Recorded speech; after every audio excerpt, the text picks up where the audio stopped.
Hey there, hi there. Welcome, welcome to another Spire slaying session. Another jam bopping session. Another delightful good time. Hello, everybody.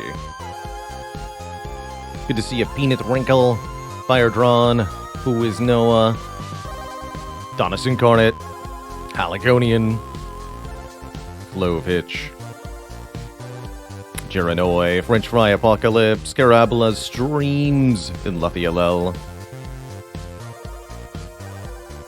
Hoping I have an odd hope that we see a slice in our first silent run today. Very Conclave, Fluffy Mittens, Dr. Dracy, Kit Sith, Choking Hamlet. No, don't start the next song. Yeah, got it. Easy. Easy peasy.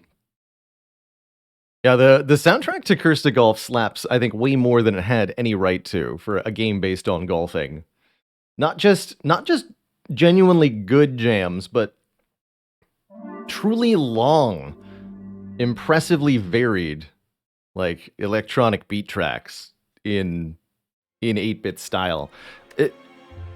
All of the songs to that game are like 10 minutes long. It's crazy. Absolutely crazy.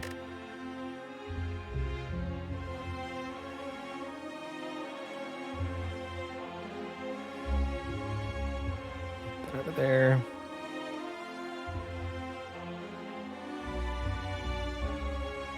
Just try leaving it like that. See how that works. Alright. Hello and welcome to Jay Golby, a long-time YouTube, first-time Twitch. Welcome. Welcome. Oh yeah. Put that in the title too, actually.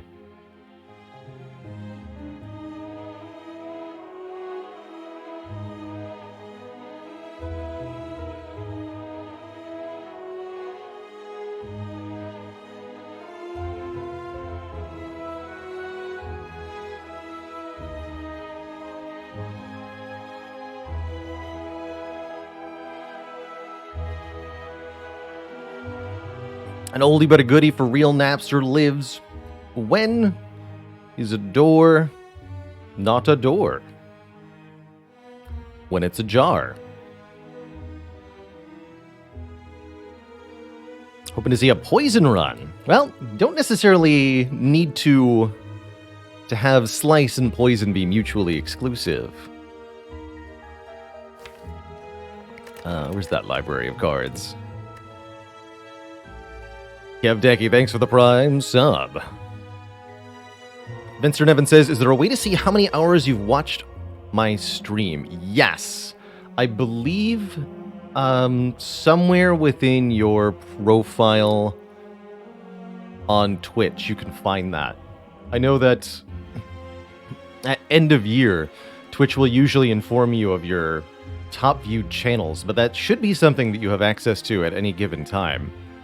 Somewhere in your settings.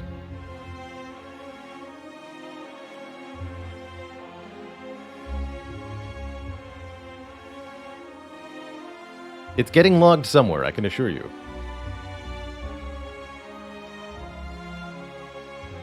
This used to be the realm of chatbots to keep track of, but Twitch definitely took over that at some point.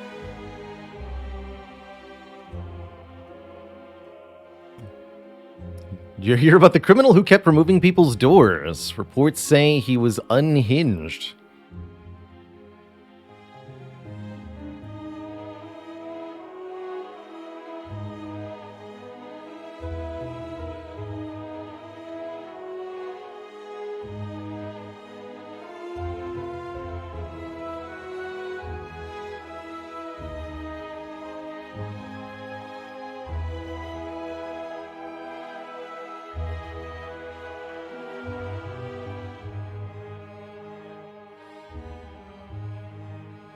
Did you hear about the spirit teller with dwarfism that is currently eluding police? Reports say the small medium is at large.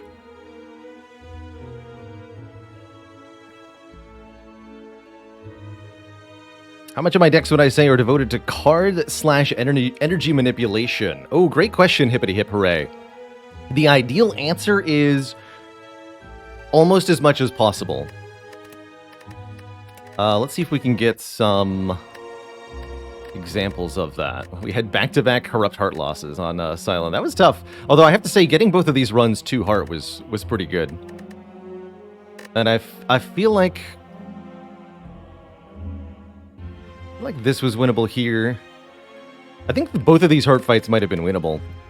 I definitely didn't have enough brain power left at this part of the day to make it work. I was frazzled yesterday.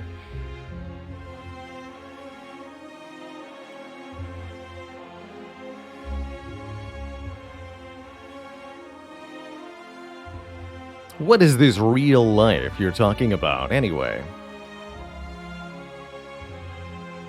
So, energy card manipulation. Let's see. That's also going to depend a little bit on the character. But let's see. In this one, we had Offering, Battle Trance, Dark Embrace. I would say Armaments is technically an energy card here.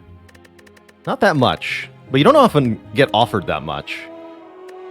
Vaults were all that. Although I don't... Actually, that's not true. Sorry, as much as possible. It's definitely not true. There's a balance you have to strive for. If you're generating energy, you need to be able to spend that energy. Otherwise, the energy generation does you no good. If you're drawing cards, you have to be able to play those cards. Otherwise, the card draw does you no good. So within the confines of your starting deck, I'd say it's usually only 1 or 2 energy additions actually help the starting deck very much. And the same is true of card draws. Usually only 1 or 2 card draw cards really help the starting deck much. So you have to sort of add them in stutter step. Energy, then card draw, then energy, then card draw, before you actually start to see any success. With again the reminder that in Slay the Spire, your deck is constantly being tested. So at every stage of the deck construction journey, you have to be able to successfully win combats cleanly. So you can add, say, 3 turbos to the defect starting deck, but it's going to fall flat very, very quickly unless you have ways to spend that energy and ways to mitigate the days that you're generating for yourself. The voids. BP Whiteout says, do you try to take draw before you take energy? Will you take in either order? Draw is great right from the get-go, under most conditions. So, for example, on Silent, there's a growing mindset that acrobatics and backflip are good right at the beginning of the game because of their value of card draw. And I, at large, agree with that, especially backflip, I think is quite good. Predator is good for the same reason. On defect, cards like Compile Driver and Cool Headed have immediate use. Cut Through Fate and Wheel Kick on Watcher have absolutely immediate use, especially since they do damage as well. But so does Inner Peace. Skim on defect, also immediate use, especially since you can upgrade Zap. On Ironclad, I haven't found a Dark Embrace that's too early, personally. And I think Pommel Strike is one of the best early game. Pommel Strike and Shrug are 2 of the best commons in the class. So I think Draw has absolute, yes, guaranteed immediate use. Card Draw is always good because there are enemies that add statuses, because you want to have more options on your turn. Even if you can't play, even if you can only play 1 card, choosing 1 card to play from a hand of 4 is not as good as choosing 1 card to play from a hand of 6 or 8 or 10. So, card draw is always going to be useful to help you find that one really good upgraded card that helps the exact fight that you're in, most of all. And as Bonus said, I noticed that you don't like seeing red on Ironclad. May I ask why? Because it's not card draw.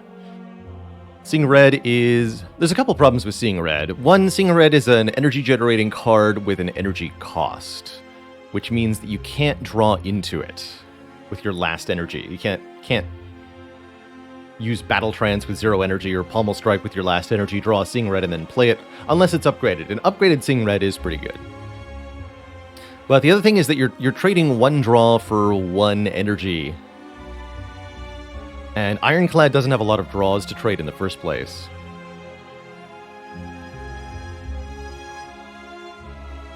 Druid says, feels like the existence of Ascender's Bane immediately nerfs the early energy pickups without card draw. Yes. Yes. Especially because you can generate hands where there's only 4 energy of cards in them. Strike, strike, strike, Ascender's Bane, defend, or something. And with Silent, it can be even worse than that. Normally, in Slay the Spire, without an Ascender's Bane in the starting deck, you're guaranteed to draw 5 energy of cards. You only have 3 to start, so you can only play 3 out of 5 cards at most. Adding an energy-generating card guarantees you get to play 4 cards, the energy-generating card and the 4 other starter cards that are in your hand. So there's immediate utility there. Although you are still slowing down the cycle of the drawing through the deck, and you are giving yourself less options for what to do on that turn.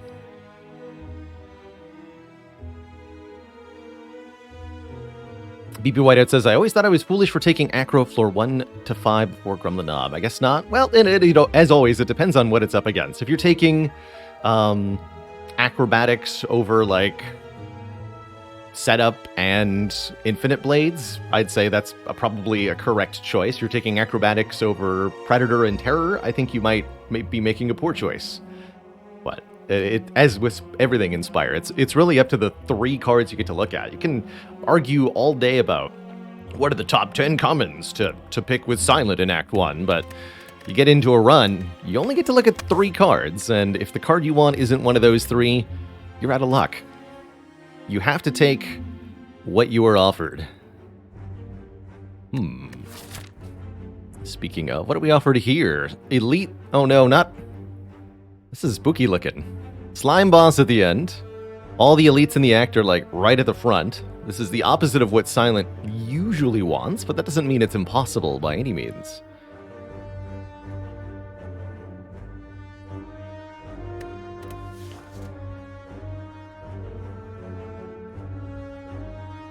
How's it going, Monster Hunter AM? Just beat Ascension 2 for the first time with Silent. Managed with almost no block because of a clutch tungsten rod from Spire Spear and Spire Shield. That's cool. Just blocking the beat of death entirely with that thing.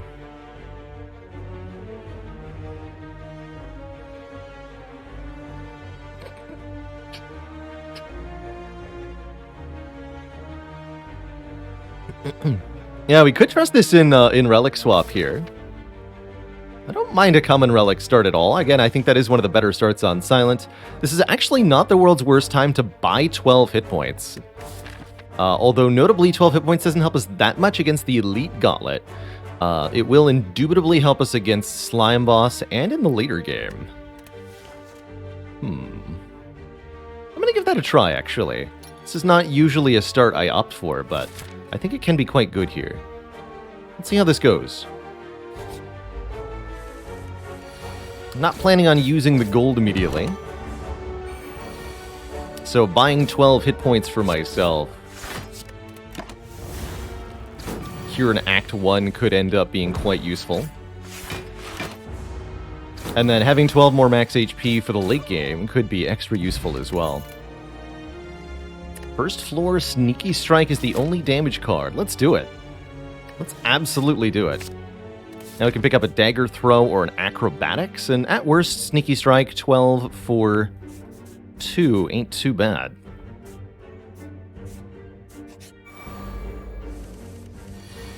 And look at that, the power. Get Sneaky Struck. Louse nerd.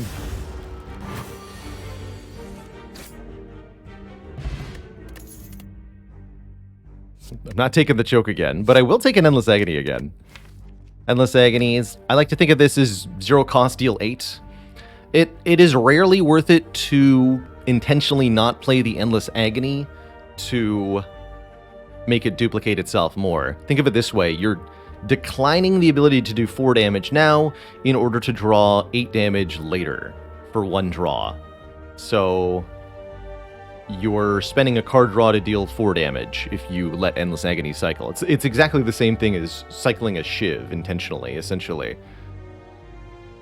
So if you want to draw Shivs, then you can let Endless Agony cycle, but it's rarely worth it.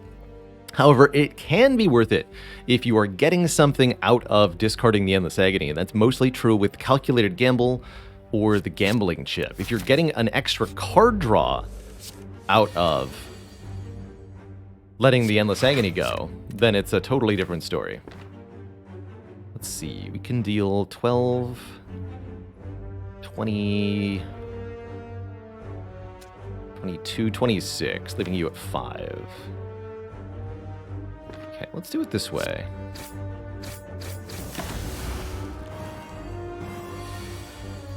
That worked out.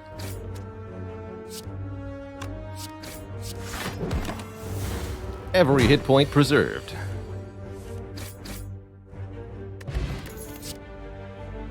The slice! I asked for it. I'm gonna take it. 0 cost, deals 6 damage. It's like a strike, but free. Gonna work well with the card draw that I'm hoping to add. I would really like to see an acrobatics. Even a prepared I would take. I would take a prepared. Shining Gold Idol. So this will cost us max health if we want to take it. I think that is still worth it ultimately.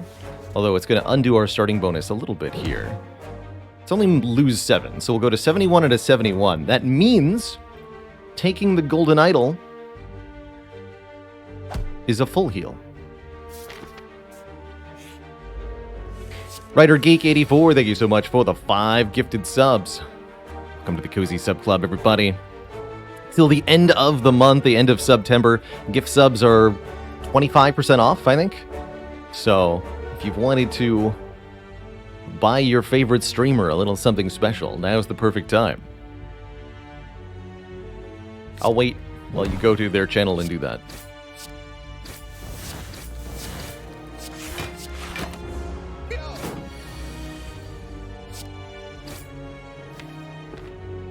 That unfortunately won't be quite a kill. I could take 5 on purpose to secure a guaranteed kill next turn. That doesn't feel necessary, though.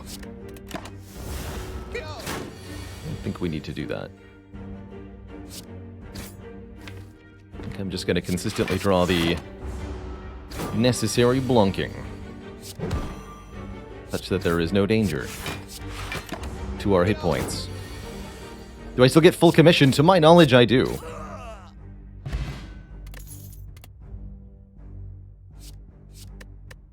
Cloak and Dagger, Choke, Outmaneuver. I gotta tell you, Twitch chat, these are not they. Also, no potions yet, by the way. This is one of those Silent Seeds. But the good news is, the gifted sub-recipients random. You can choose to have them distributed randomly or to target a specific viewer when you buy gift subs. There's an algorithm for distributing the gifted subs. It's not totally at random amongst everybody who's here. There's like valid targets are also people who frequent the channel but are not necessarily online. And it gets a little weird once everybody who's currently watching the channel has a sub. And then it can target all sorts of people.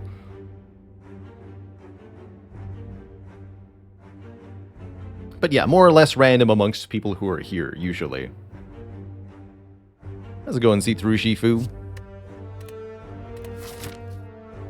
So, fighting an elite right now, out of the question. Fighting this elite, also out of the question. We'll go to this combat and see if we get a potion. I'm not going to take any of these cards. I don't really like them very much. John the Major, thanks for the Prime sub. Welcome to So Cozy Sub Club land. This feels like a Prime Neutralize upgrade. I mean, I could upgrade Sneaky Strike for +4, but I guess I could also upgrade Slice, but that's even more mediocre feeling. Why don't I get the extra Turn of Weakness on our starter card here? I know that can save a lot of health in some nice situations. Depending on what the reward from this combat is, we may need to dodge entirely.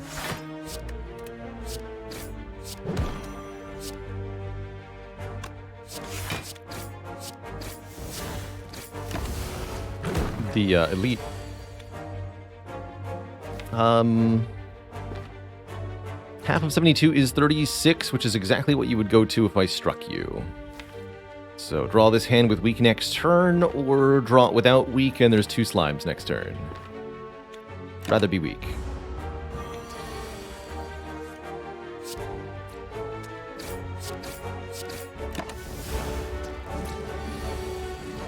And then this isn't so nightmarish. Though it is still nightmarish, I assure you. This could go all sorts of bad. And lo, it did.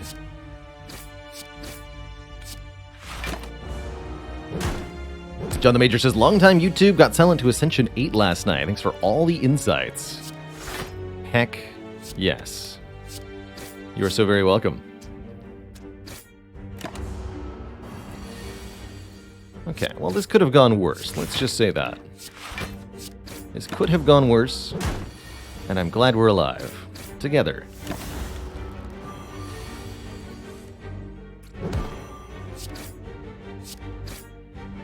I'm also glad we had 12 extra health. Backstab. There's a half-decent damage card. Still no potion. All right, we're not fighting this elite. I'm sorry. It's just not in the cards. Get it? In the... Anyway, yeah, this just happens sometimes for Silent. In a Slime Boss act, no less. You get 0 potions. You get cards that are fine, but don't really go together. And life's tough. Life is very tough. But that doesn't mean you're going to lose necessarily. It just means you have to look for different answers. Generally speaking, the elites of Act 1 require damage we just haven't managed to assemble yet. We'd need more card draw, another acrobatics, and a dagger throw, I think, to make this deck feel decently comfortable, and a potion, quite frankly. Fighting an elite without a potion is just not a great choice on Ascension 20, so we're not going to fight that elite. We just can't do it. Instead, we'll face 4 gremlins. Not a problem, because Backstab is here. Also, Sneaky Strike putting in some major work this turn. Kind of an interesting combination of gremlins. We're staring down a wizard. Which we must kill by turn 3. Okay, so we are gonna Survivor and Sneaky Strike. We'll discard 1 strike. Sneaky Strike... you, actually. Backstab Strike you. And we need to do 14 damage in 2 draws. We can easily do that. We're guaranteed to do that. So I'm going to block here. We have to kill the wizard by turn 3. We did it.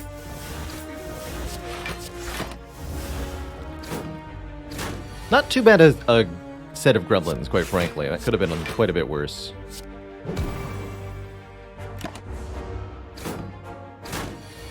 Gotta whittle one down.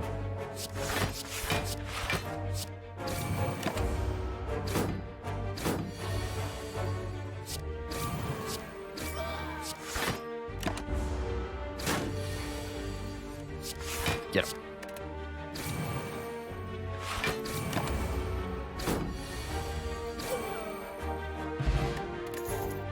Finally, a potion. Hey, and the dagger throw I asked for. Okay, I'll take that. Dagger throw is deal 9, draw 1, discard 1. Can help us set up the Sneaky Strike and is reasonable damage besides.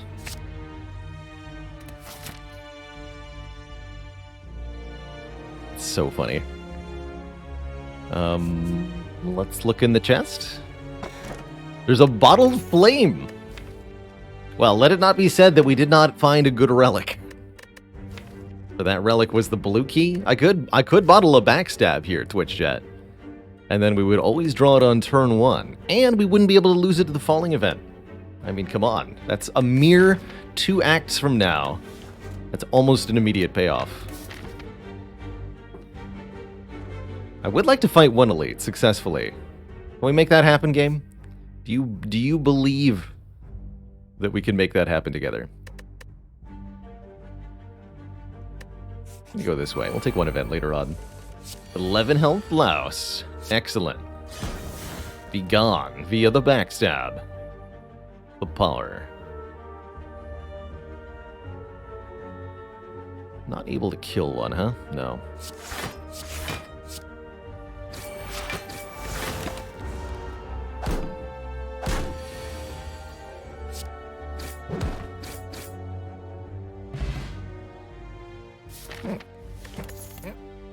Ooh, double backstab.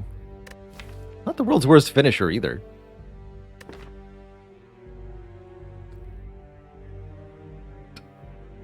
This is an amazing seed.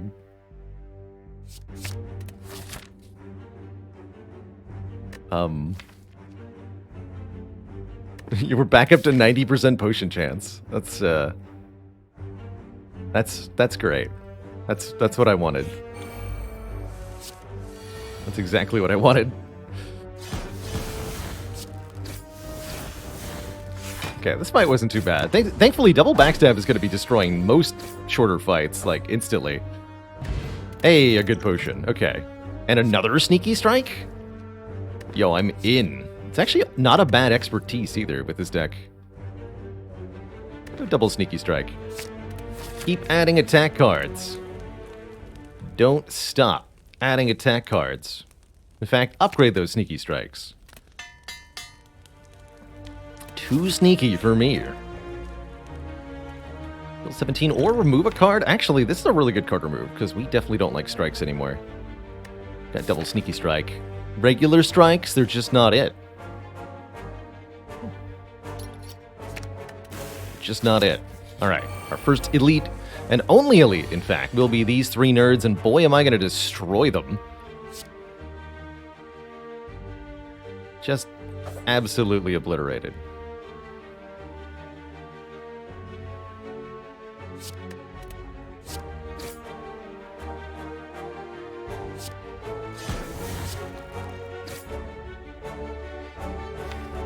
You'll die next.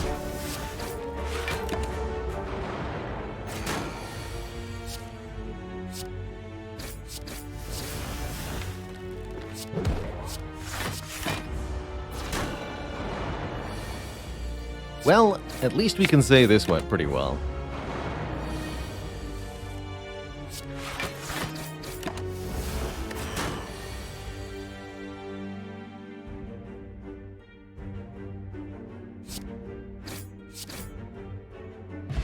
Mercury Hourglass, 3 damage to all enemies every turn. Not only is that going to help with the upfront damage of the deck, it's going to really help with the slime boss fight. Hey, and one of my favorite cards is here, Doppelganger? I'm going to take that and upgrade it. Next turn, draw X+1 cards and gain X+1 energy. It's all about setting up one super powerful turn. And I like it.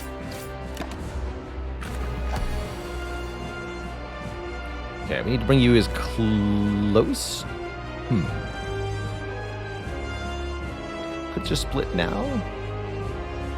No. Let's do this.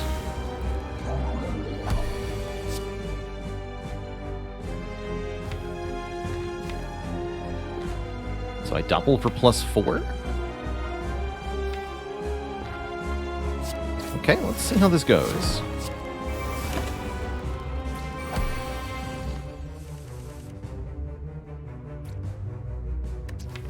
Okay, there won't be a lot of slimes at least. This would also be a decent spot to draw a potion if I feel the need.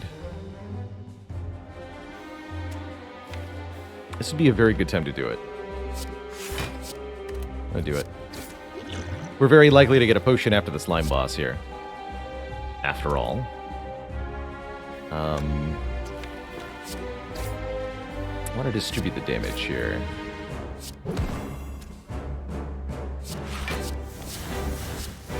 All that. Split 32. Okay.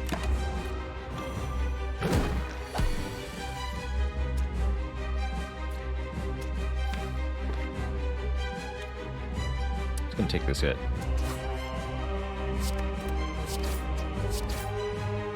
In its entirety, yeah.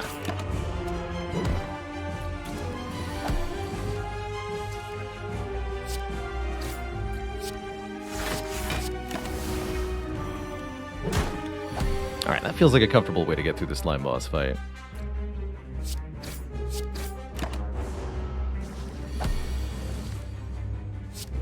Very friendly attack patterns out of the slimes as well.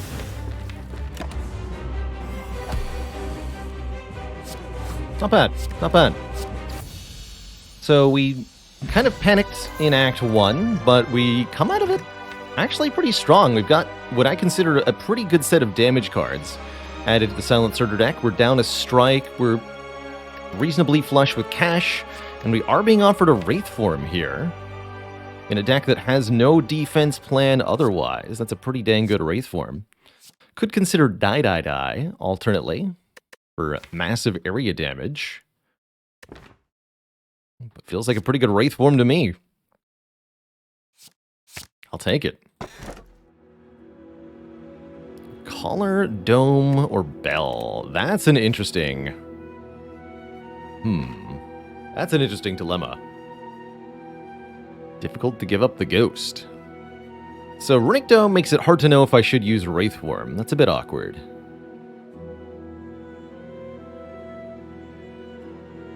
But it gives me the energy to use the Wraith form.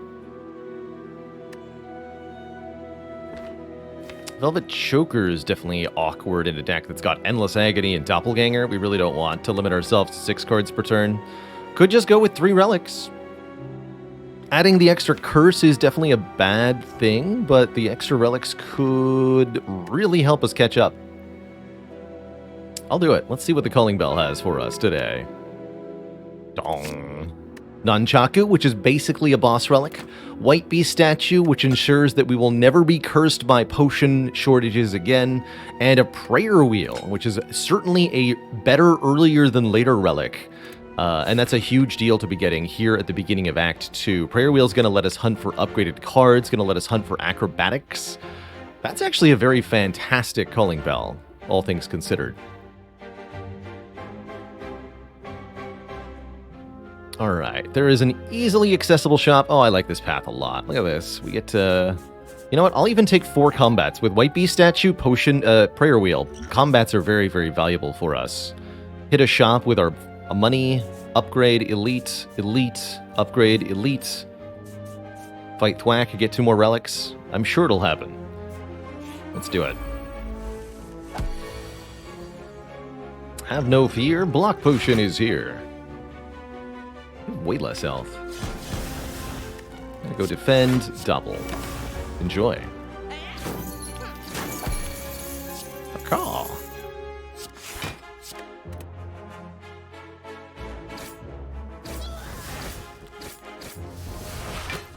Where's my unceasing top?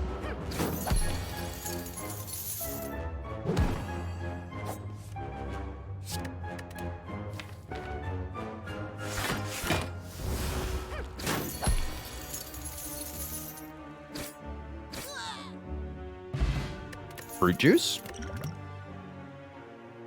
Setup with... Okay, prepared we'll take. Draw 1, discard 1 is definitely helpful. Blade Dance is not that bad either, actually, all things considered. But we definitely want to make sure these Sneaky Strikes can be played. Setup is interesting. Setup can work with Sneaky Strike to generate energy. Setup can work with Wraith Form to be pretty good. But without an upgrade to assign to it, I don't like it. Without more card draw, I don't like it either. Hello and welcome, Spectorials. Spectorials just wanted to say thanks for such an informative channel. Picked up the game about 1 week ago and been watching my world record 20 VODs. Hope you learn a lot of very valuable lessons from that. There's been some really wild runs in that streak. Jorbs and I also did a discussion about Spire win streaking in the wake of that I think is really interesting. So there's a video to check out if you've not seen. Jorb's another very, very talented Slay the Spire content creator. Does the Remove All Curses event remove the Bell Curse? No. But on some versions of the game, having Curse of the Bell is sufficient to allow the fountain to spawn. So if you're playing on mobile, for example, and you take the Calling Bell, you may then find the Curse Removal Fountain. And it won't remove the curse, though. And again, exclamation point Jorbs has a link. I'll post it again there. Has a link to that talk video. For anyone who's interested.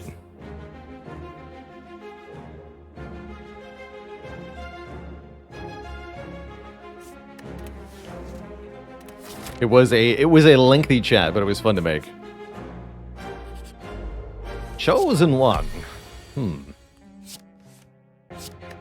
do I feel about this turn 1 draw? Is this sufficient? Yes, because I have a Wraith form, so I'm not afraid of the Chosen one.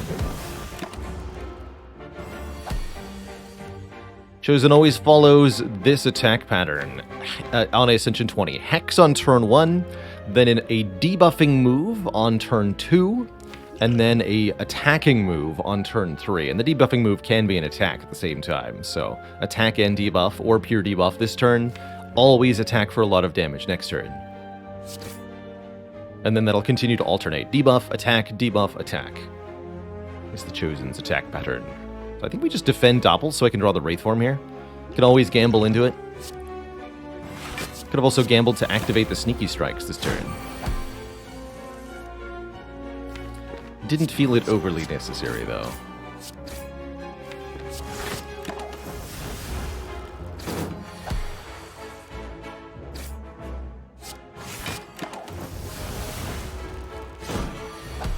Just gotta do 10 damage, shouldn't be hard. There we go.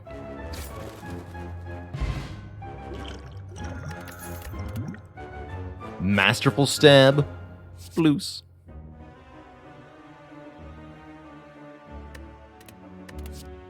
Backstab Plus. Okay, well, if you're going to offer me a third one that saith Plus, I shall take. Triple Backstab. The Backstabbing. Now, each of these backstabs is eating up one of our seven starting card draws. So now we draw now 3 backstabs and 4 other cards.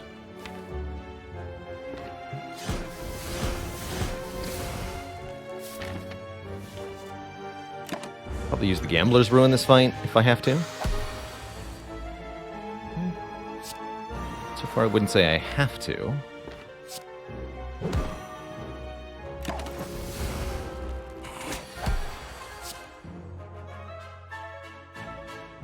But now I would.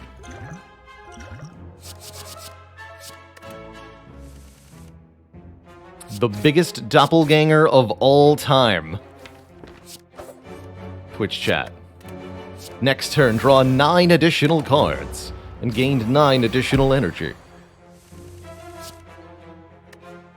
Both Sneaky Strikes rolled 0 cost and we discarded a card. They still refund 2, even though their cost was reduced to 0. So they generated energy there. That's pretty ridiculous. Now I'm going to overpay for all of these strikes one at a time just to get a kill. Alright, good work. Really good work. Leg Sweep, that's a premium block card. And Nightmare. Alright, well, I'm going to pick that up. There's a lot of breakable things you could do with the Nightmare. Lots. But Leg Sweep. Who's our act boss? Bronze Automaton. I'm not going to take this Leg Sweep. I don't reasonably feel like I can afford it. I know I just took a Nightmare. Don't question me. Discarding a Backstab? That's a bad sign.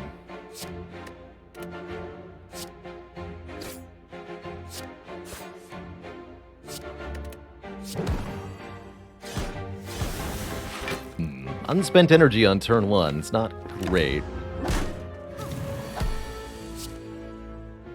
Oh, no.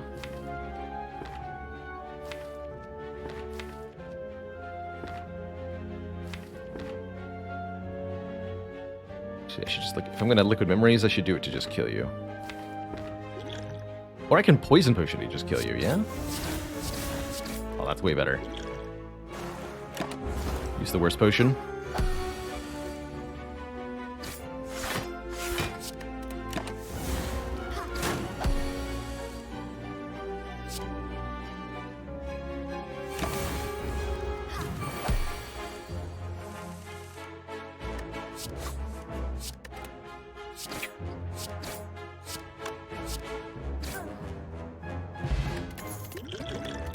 Well, at least I don't have 2 poison potions, but I do have an acrobatics.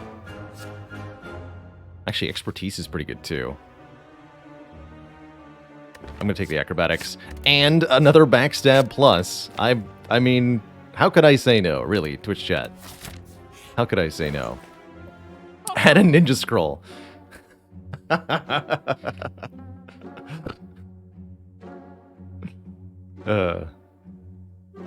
I do think Reflex is very good. After Image is interesting. You know, if you have more than 7 and 8 cards, we're going to draw extra cards on turn 1. Shame I couldn't afford After Image and the Ninja Scroll.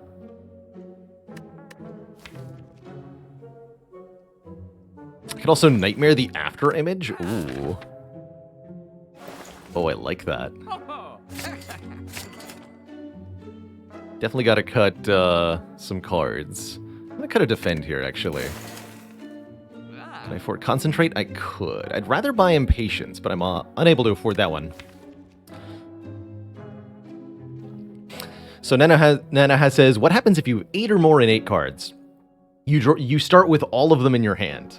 If you have 10 and 8 cards, they all start in your hand, even if your starting hand draw is normally 5. If you have more than 10 and 8 cards, then you'll get a random selection of 10 in your opening hand, and the remainder will be on top of your deck before any of the other cards. So if you have 20 backstabs, you'll draw 10 of them on turn 1, 5 of them on turn 2, and 5 of them on turn 3, and then start drawing the rest of the deck.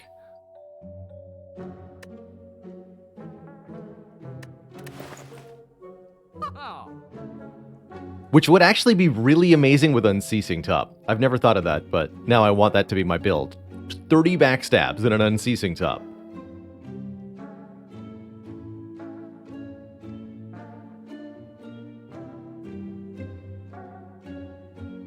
It's backstabs all the way down.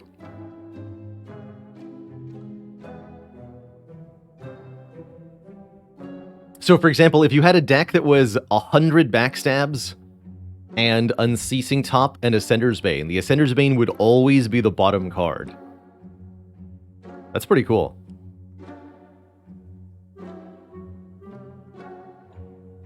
I think we keep the rest of this money. About to fight an elite. Do I value a different potion 55 gold more going into an elite here? I think I value a Wraith Form upgrade currently. Is the Unceasing Top an Inception reference? I think so, yeah. I think it is.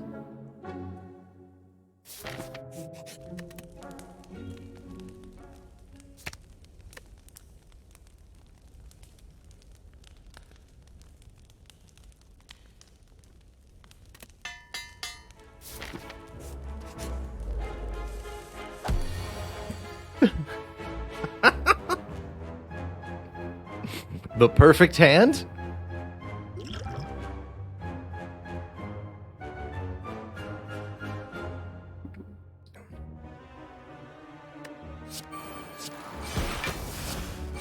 You first, buddy. You know the rules.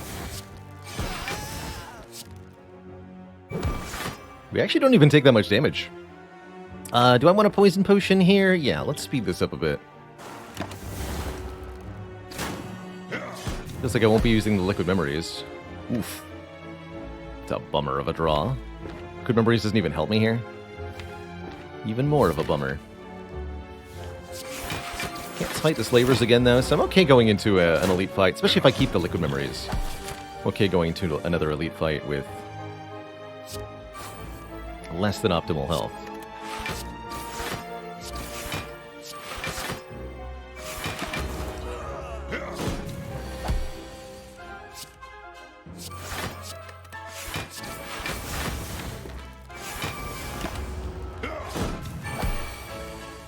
One's not even that bad.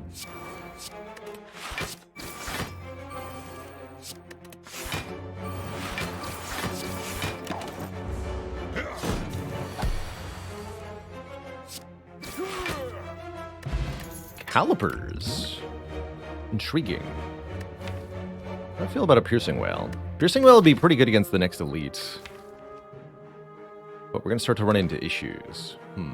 With deck size, inconsistency, problems, major-like.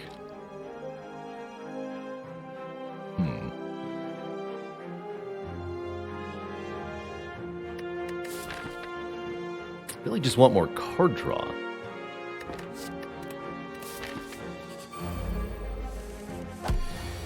Hey, look at Reflex doing something. That's a pretty good Blessing of the Forge then. Upgrade both the Prepared and the Reflex. Draw many more cards this turn. Let's do it.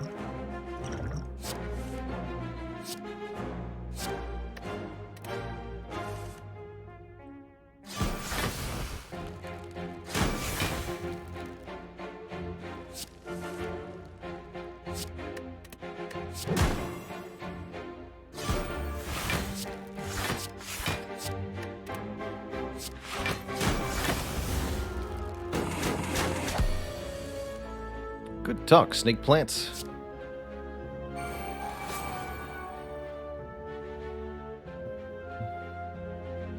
Could try to use liquid memories on that, or we can just take the damage.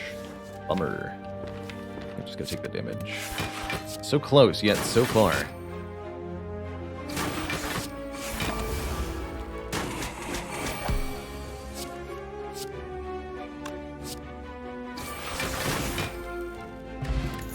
Okay, Flex Potion's very good. Don't think Envenom is very good. You'd want it to be, but it's just going to be too slow and too expensive. I feel like I need Sucker Punch Plus. Okay, let's go for another elite here. I think we can take it.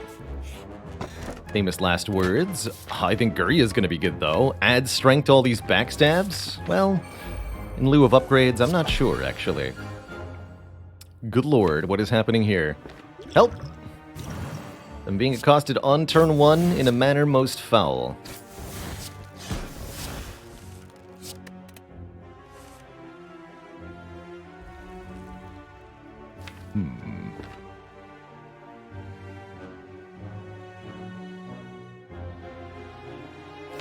What's the play here?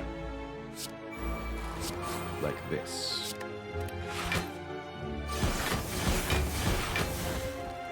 And block.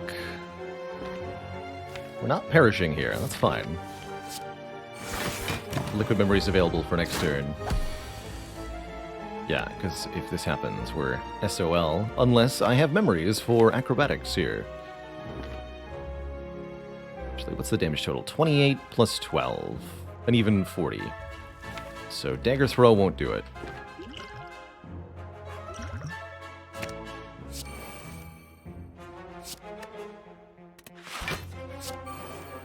Okay, no Wraithform this turn.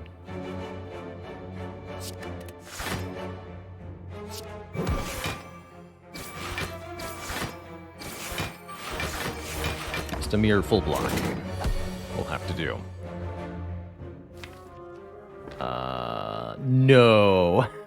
I exactly die even playing Wraithform here? Wait a minute. No.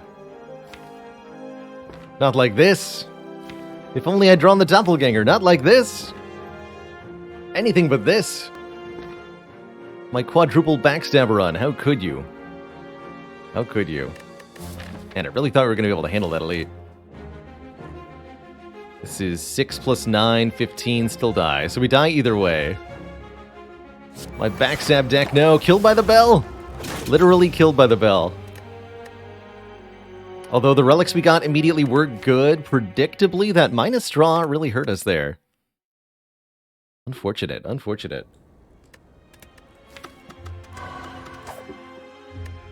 The bell tolls for us.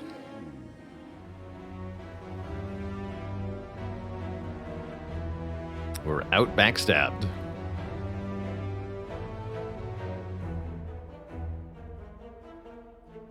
At what point is a backstab a curse since it takes up a draw? Usually I only advocate for 2 for that exact reason.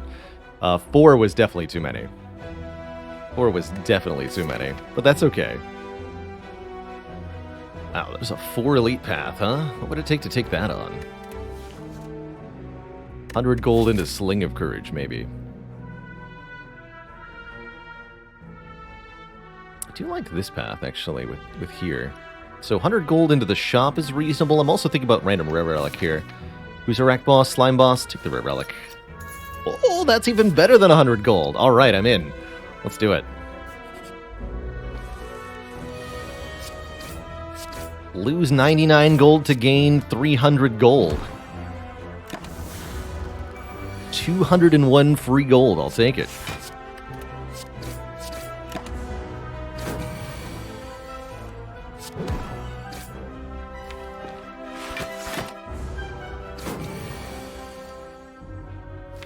Guaranteed kill next turn.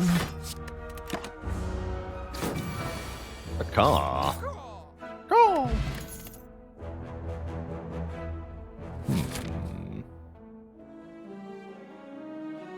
Is this a deadly poison? I don't really think it is against Slime Boss. Let's take a Sucker Punch first card and see how that goes for us. Bonk. Take one here. My experience with the Jawworm has told me that that's a good idea, even with the Sucker Punch, I think.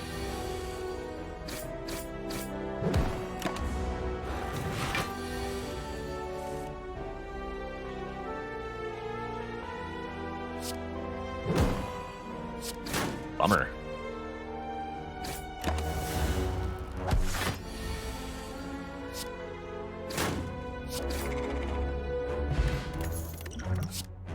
Correct answer was to take all the damage turn 1.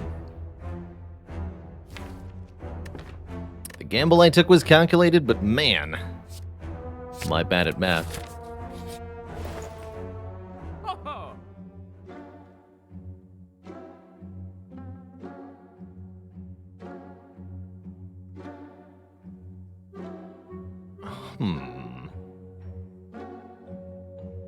Well, this shop is one of the reasons I considered going to stores. But there is a hilarious line here that could be worth considering. Yeah, we can buy Sneaky Strike, Strike Dummy. Definitely that's a meme, but is it really? It's actually pretty powerful. This will be a 15 damage for 2 energy card, and it'll turn all of our strikes into deal 9s, which gives us much better damage output in the next few fights. Lantern Remove seems more sane for the long term, but not if we're looking to beat 3 elites.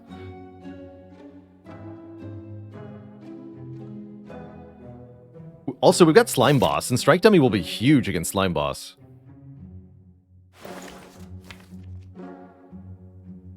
Let's try it. I'm going to try that.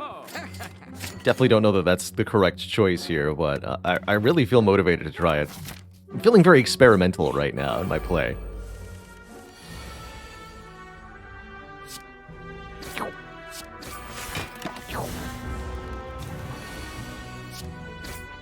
Why couldn't the Silent play any of her cards? They were all on Strike.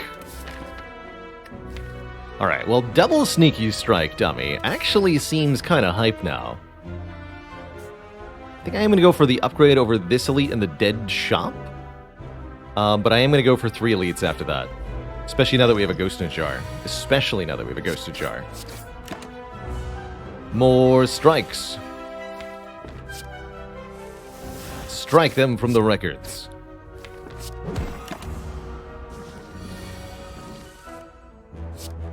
And I owe the dad joke a crowd. I owe the crowd a dad joke, rather.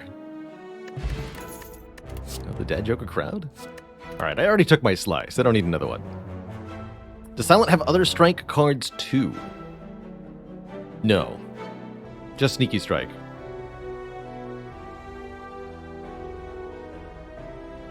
It was very Wonka of you. You get nothing. Good day, sir.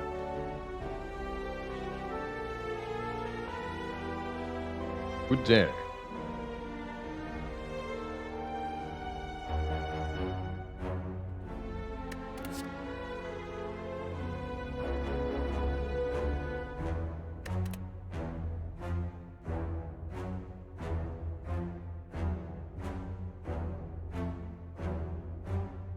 What kind of shoes are best for hiding in? Sneakers.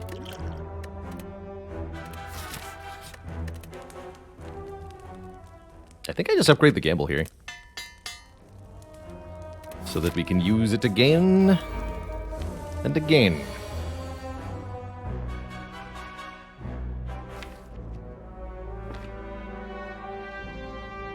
These two could be tough customers. Actually, deal 9 makes it easy. Actually, I'm not even going to use the Sucker Punch then. The Strike does more damage than the Sucker Punch. That's telling. No. Not like this. Anything but this. Missing my best cards? Unacceptable.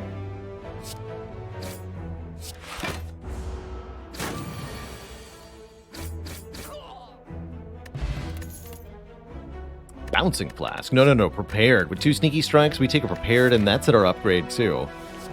Just for the draw 1, discard 1.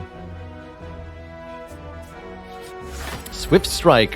Swift Strike's a strike, but it's not a silent card.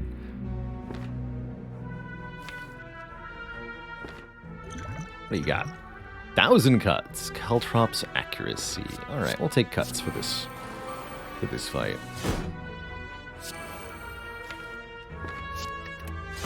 Right, that's a bad enough draw next turn.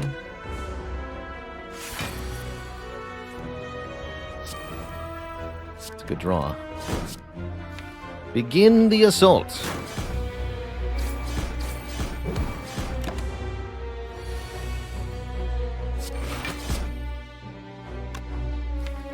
Probably befits me to play both strikes since they deal 9. Instead of blocking for 5 here. Here, I'll gamble.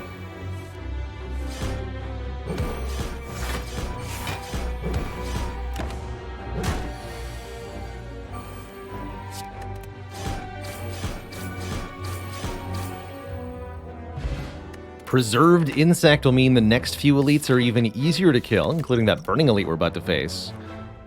And we pick up Fruit Juice to give us some max health. I like it. You take a Deflect, Slice, or Riddle with Holes? No.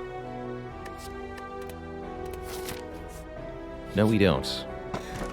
We do, however, take a Kunai. Play 3 attacks in 1 turn to gain a point of Dexterity. That could be good. But first, we have to get through some more elites. And very notably, didn't draw any Sneaky Strikes on this turn. Not yet using the Fruit Juice, just in case these elites drop, for example, the Toy Ornithopter.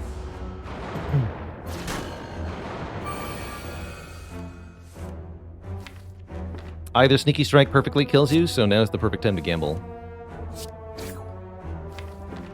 You're next, kid. Behold the power of the Kunai. Of course, I'll also drink it immediately if I need to survive. That can also always happen.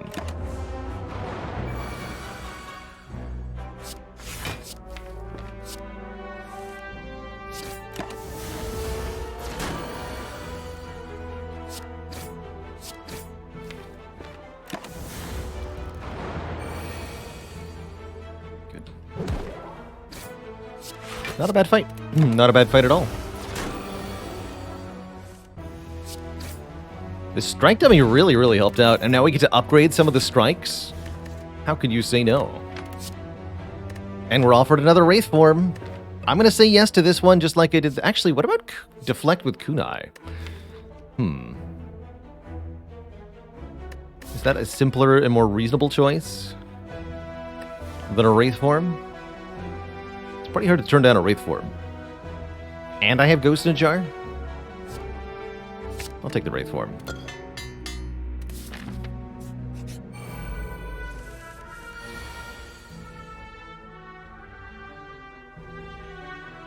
Wizard. I'm gonna try to find my Sneaky Strikes here. Got 1. Okay, that's pretty good. I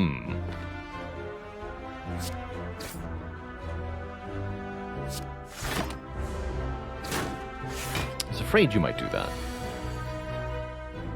So that's 24 damage. I could just kill the wizard now, take 5. That seems like the reasonable choice.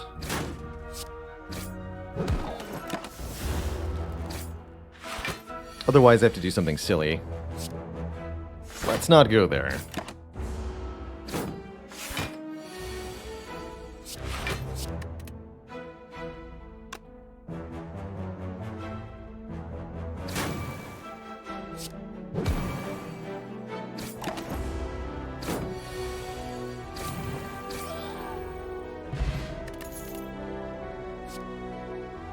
Blade Dance Kunai? I mean, why wouldn't I, right?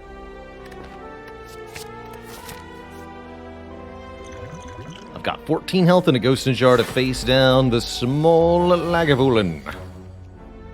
So tiny. So helpless.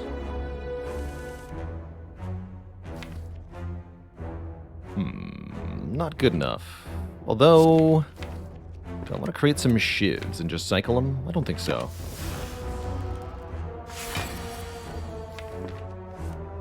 That's pretty good. That'll do. That way we draw Neutralize on the first attack turn, and we have a Dex.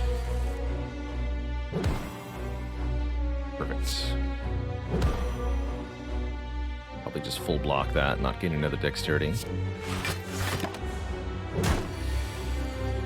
And just play this.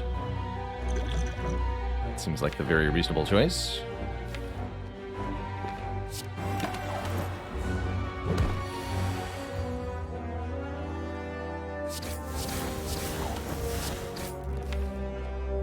That just kills, even with -2.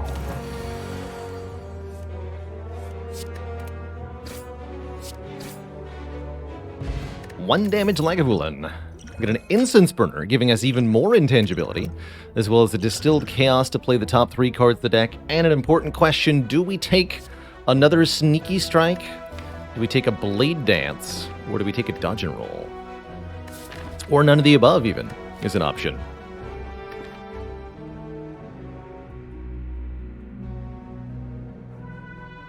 Blade Dance is really nice Dexterity gain, it's true. Although I don't actually have that many cards to gain Dexterity for. Obviously, a quad Sneaky Strike rod. It certainly could be, right?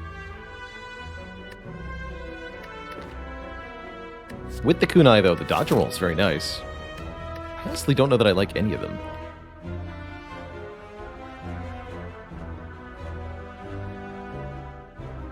Let's go with 3 Sneaky Strikes. It's too fun. Laid Plans is here. I have exactly enough money for Will-Laid Plans card removal? Easy.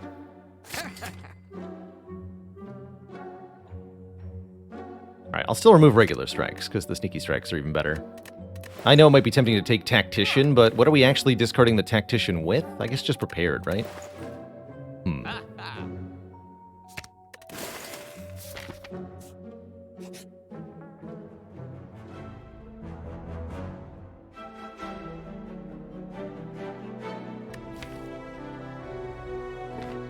Click one time. Easy. I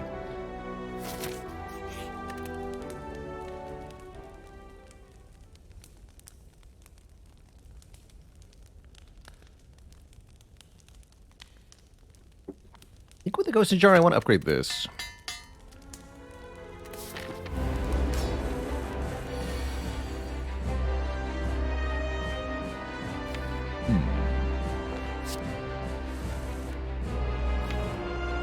Come on, Will-Laid Plans. What are you doing?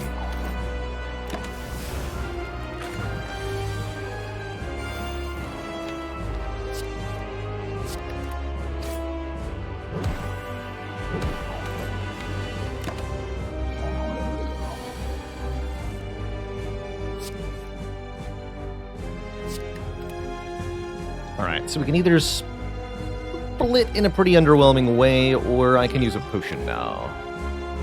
Be a pretty good time for Distilled Chaos. It's a lot of things that could happen that would be good. Let's do it.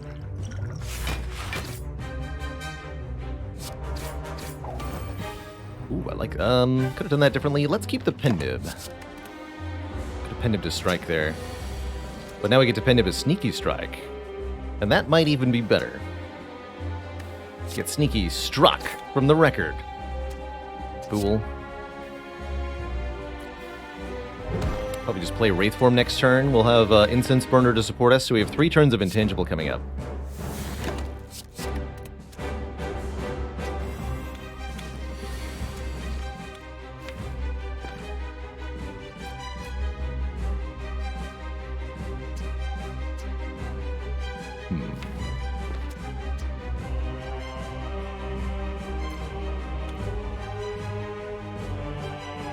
Yeah, we just play this. Keep Sneaky Strike Survivor, I suppose?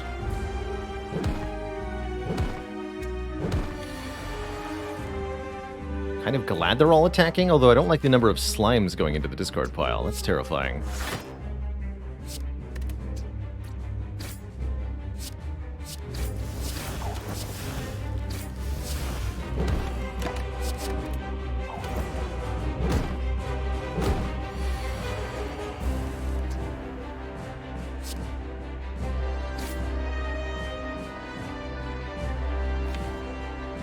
Just gonna play this.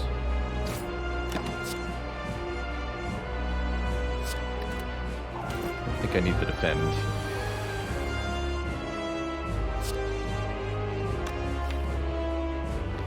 Appended the strike and gamble. Perfect. GG. Woo. It's a little spooky, but we got there.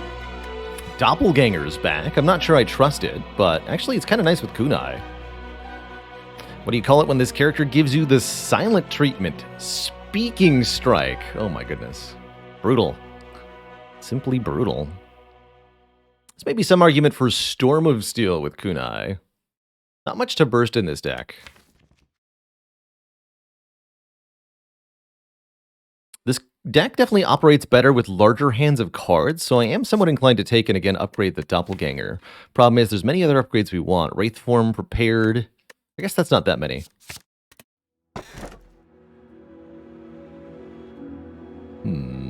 It's actually not the worst ectoplasm in the world. Double Ghost in a Jar? That's pretty funny. 2 intangible. Now there's a thing to bring to the heart. Or get cursed when we open non-boss chests. That wouldn't be a problem for a while. I can skip the chest in Act 1 and remove the curse in Act 2. That's often better than losing out on money. Okay, I'll take Curse Key. Deck does want a lot of removals, ultimately, and I think Curse Key is a slightly less bad penalty than the Ectoplasm. Not much less bad, mind you, but slightly. Deck also wants a few key upgrades, notably to Wraith Form. It also wants more energy because Kunai, generally speaking, is very energy hungry. This would be a good time to open the chest, actually, right here. It's a reasonable route.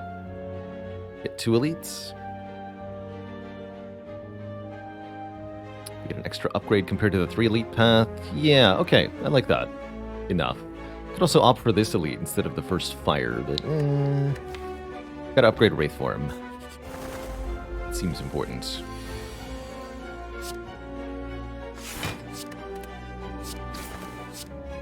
Of course, the birds are gonna destroy me. I got a Blade Dance, it'll be fine. Theoretically. But only theoretically. Oh, good. Theoretically and in practice. Wonderful.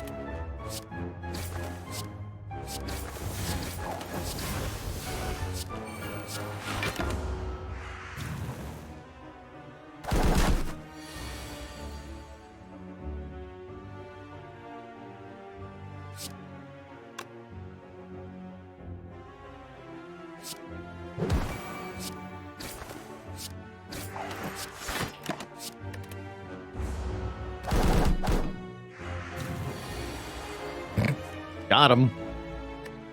Got him with the old intangibility trick. Works every time.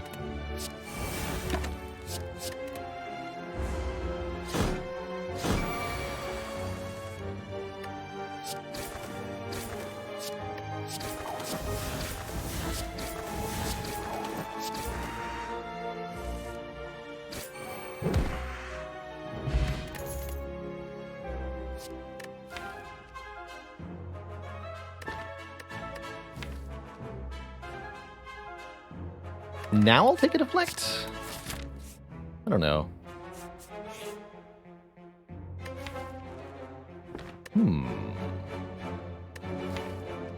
Kunai Bites. Although they lose damage because we lose the strike dummy, I actually really like this. Really like that a lot. That's going to allow us to sustain ourselves and make sure we're upgrading at every available opportunity for quite a while.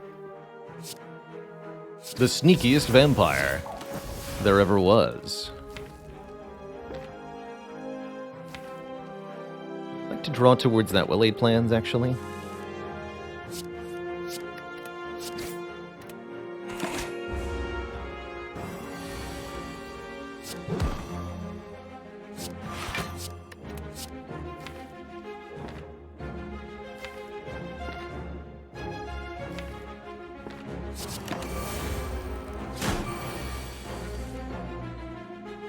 Thankfully, it was easy.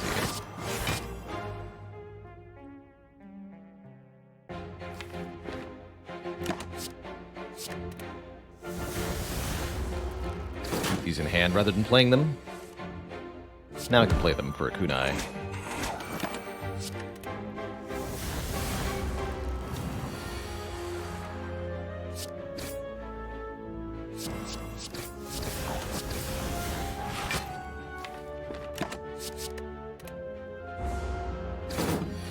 I like that bites also let me eke back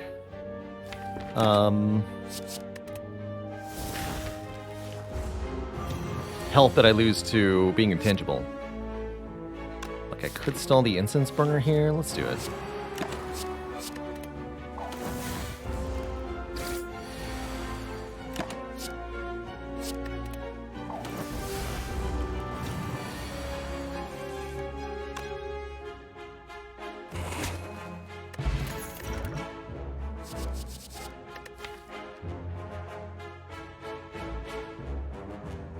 Both of these are very, very good. I think I want acrobatics because we were 3 sneaky strikes deck, but backflip very, very good too. Yeah, I knew I wanted to be intangible turn 1, but I couldn't make it happen. Bummer. That's fine. Life is good, etc.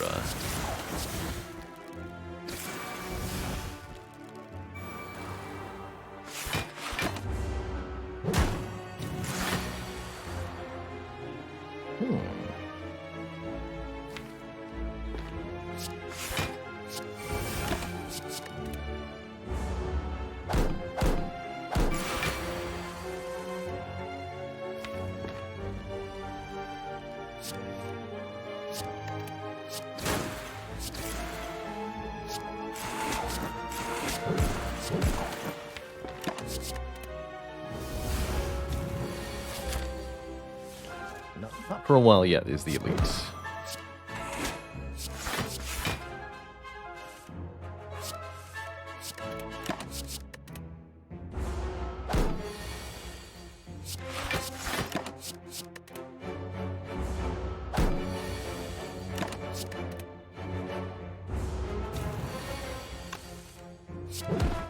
Setting up incense burners. If anytime we're kind of messing around at the end of the fight, not doing much, it's because I'm setting up the incense burner here for the next fight.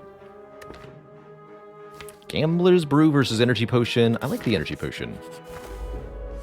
Alright, well, turns out I set up the incense burner wrong. And that's okay.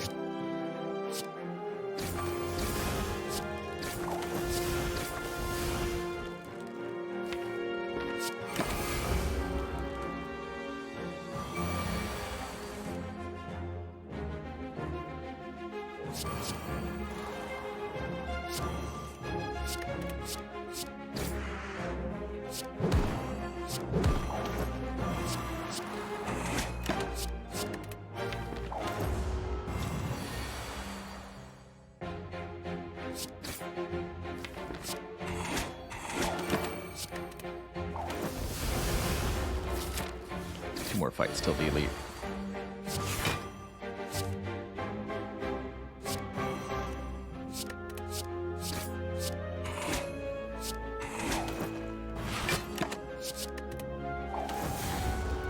Dex goes up, Dex goes down. Where it lands, no one knows.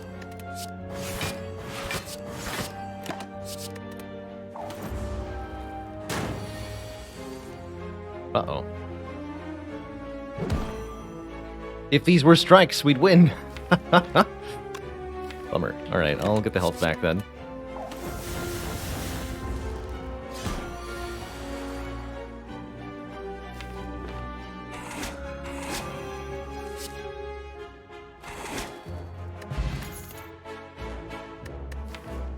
Again, Nightmare is offered. I'm not sure about that.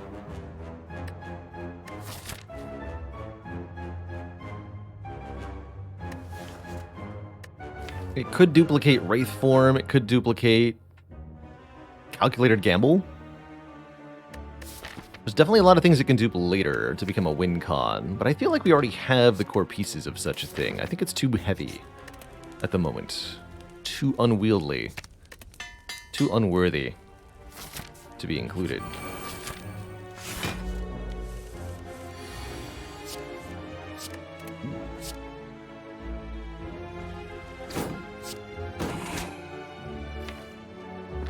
Let's double next turn.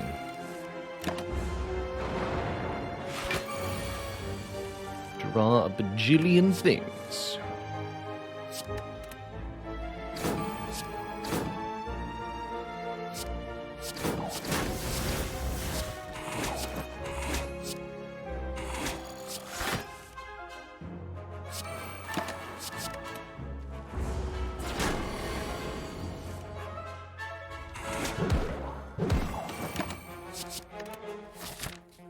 So this will be our first elite. I'd like to be intangible turn 1 because of slavers, primarily. So killing next turn is on the menu here.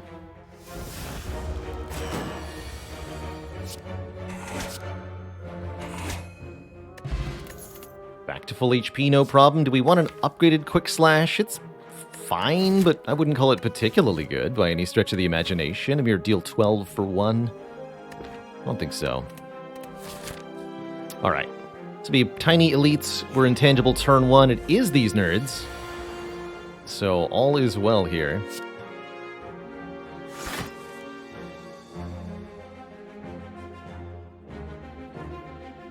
Go Survivor the Bite.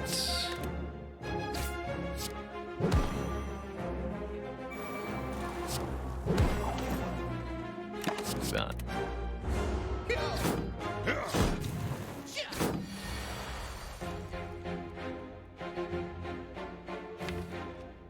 This also works.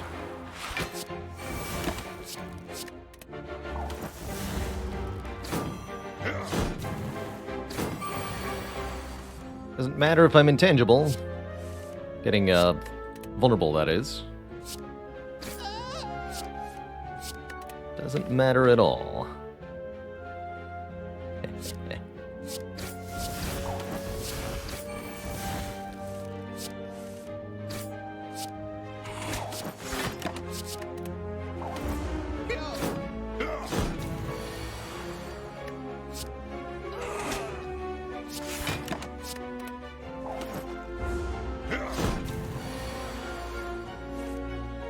And look at that, they wear off at the same time. How convenient.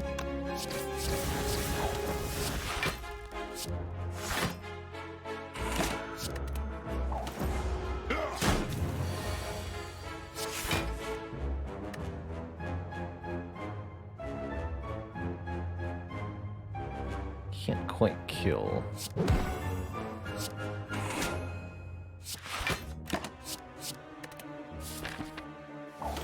There's another combat before the next elite fight, so I can reset the incense burner if I wish.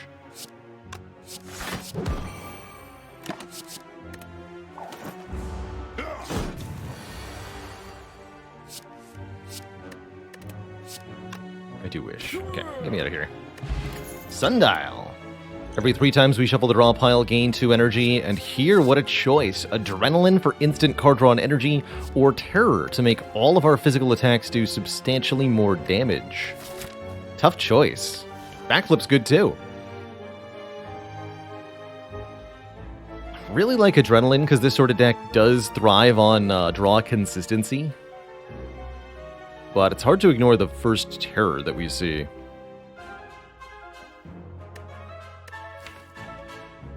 I'm gonna take the Adrenaline, but that's a narrow one for me. Also gonna open this so that we can remove the curse of the shop. Get the blue key here. Unless I want Bag of Preparation, which I think I actually do. I'll get another curse later, it's fine. Bag of Prep's pretty good.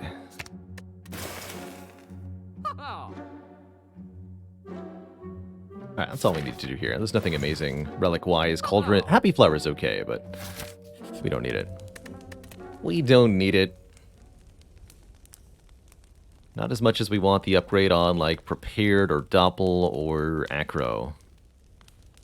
I'm gonna upgrade the Doppel first. Is it ever wrong to pick Adrenaline? It can be more correct to pick one of the other cards you're offered. So it can be wrong in that sense, definitely.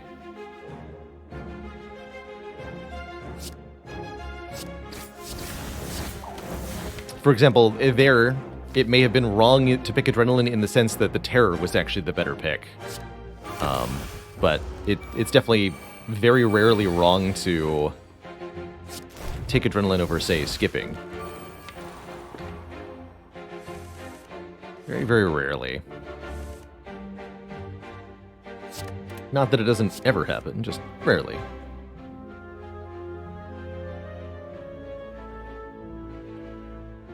I do want to play 6 attacks. Okay, discard. Deflect. 1, 2, 3, 4. Yeah, discard deflect. It's one worse.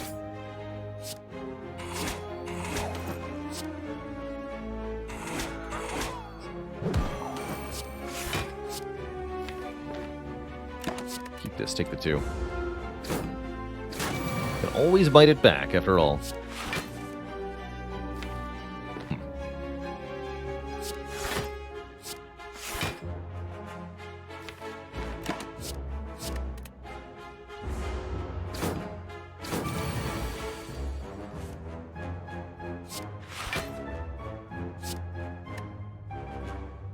Use that, I guess.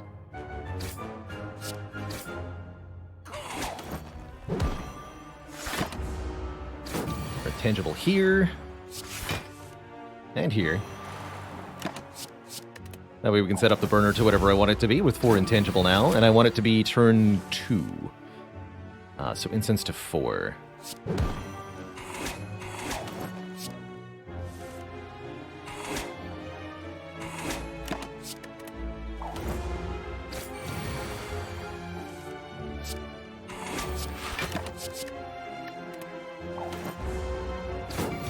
Probably wanted to set up the pendant better too, but that's neither here nor there.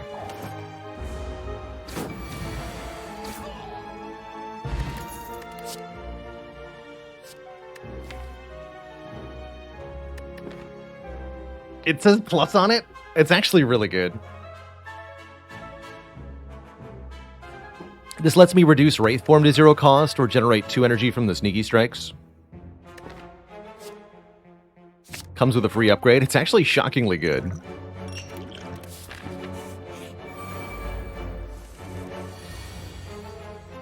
Astoundingly good, dare I say.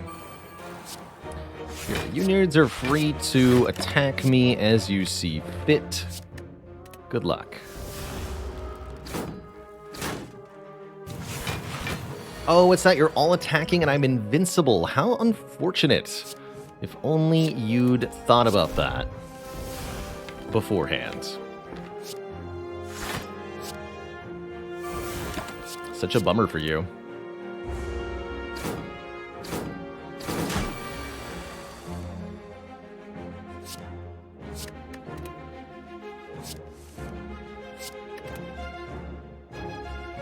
Such a bummer.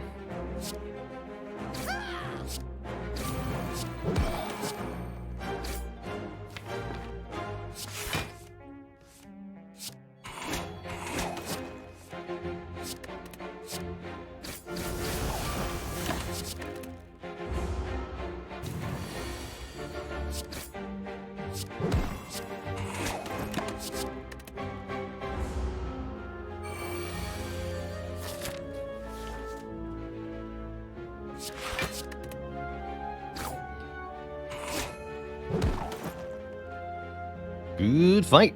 That went buttery smooth. We get a Maw Bank. You can give us money every floor. Glad I didn't take the Ectoplasm. This deck almost could use a outmaneuver, but I think the setup will work better. Yeah, now if only I'd taken the Nightmare, this setup would be like extra ridiculous. Here, set this up. Just do it. Question it not, just do it. A draw. Perfect.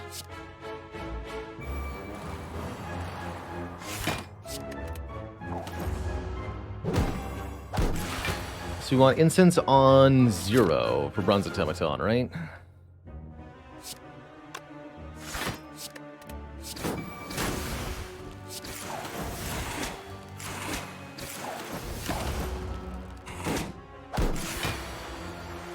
So we'd like to win this turn. I don't think that's going to be possible, so we'll have to go for a while longer.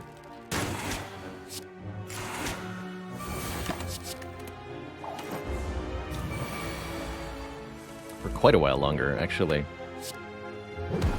It's slightly worrisome. Only slightly.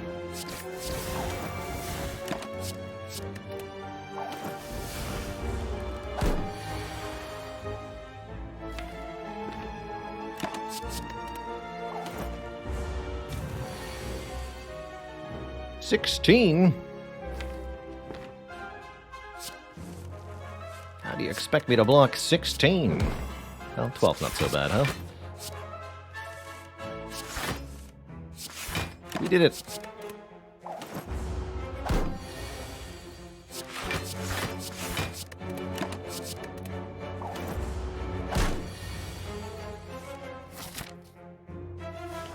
Four, 5, 6, yeah. Perfect. There we go.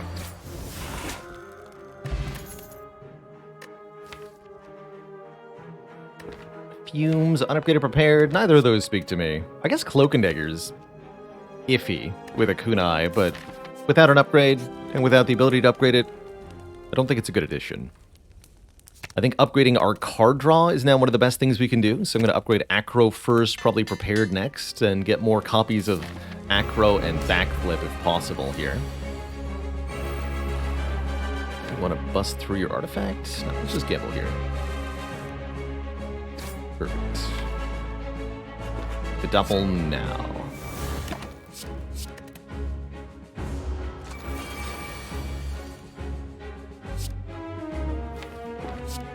Set up the Wraithform later. For the moment, I'm actually going to set up a Sneaky Strike.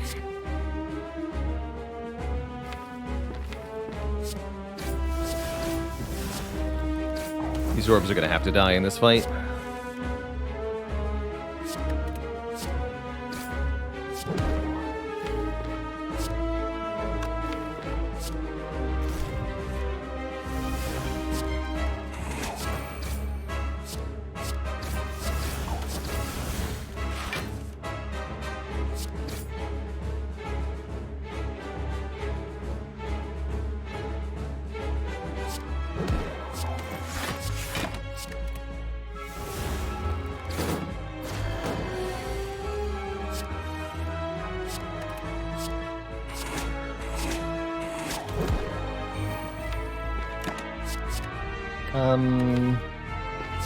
Keep the block card.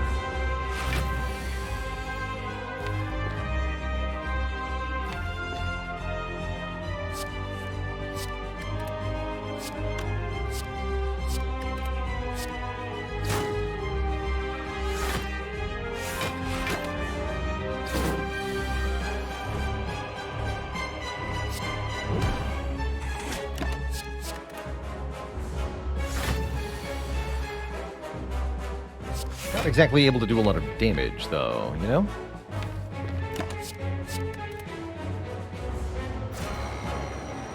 That said, we can prolong this fight for a very long time in our favor, since we're scaling up with a kunai.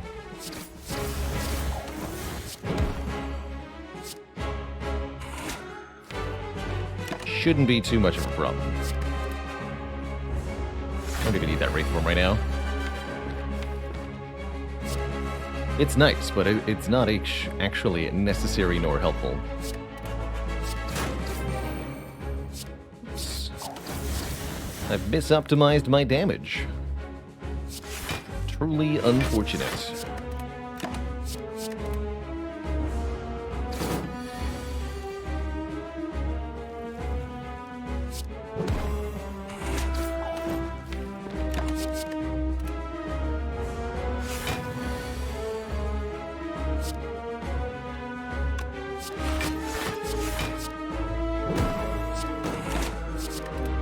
Slow and steady wins the race. Who needs offensive scaling when you've got defensive scaling?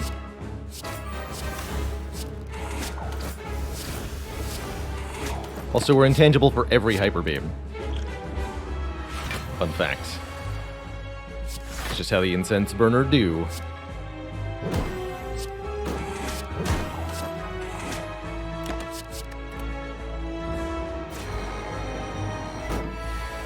This is why I considered the terror so strongly when we saw it. It's actually kind of important.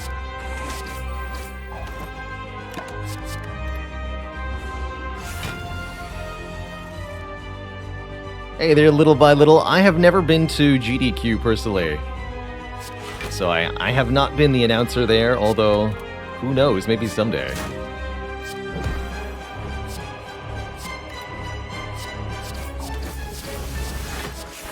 That's a lot of block. Just a casual 15-turn bronze automaton fight. No biggie, no biggie. Weird. And counting. 13 decks in a Wraith form plus in my hand. Easy peasy. I'll take it. Grand Finale? Actually kind of slaps in this deck. We needed damage, and Finale is the damage we're looking for in a lot of ways. There's also Malaise here to sap strength off enemies, further slowing them down and buying us more time. Have I heard of Domekeeper? Yeah, I watched a little bit of Domekeeper recently. Looks like a very interesting little game. Is Domekeeper an early access, or was that a full release? Quite like the look of it. Let's do Finale here. We've got lots of draw manipulation. We've got Retain. Envenom, though? No. Trust me when I say Finale will be by far the grander damage source. Lose 1 bite, 1 defend. Go Empty Cage here. Could go additional energy still. But I don't think we can actually put it to use. Instead, we should be removing cards in great quantities. Make this deck as small and reliable as possible that we might play the Finale. Upgrades seem really good. Do have to open the mid-act chest, so we might end up going to this shop. Remove the curse here. Okay, that works. Works for me.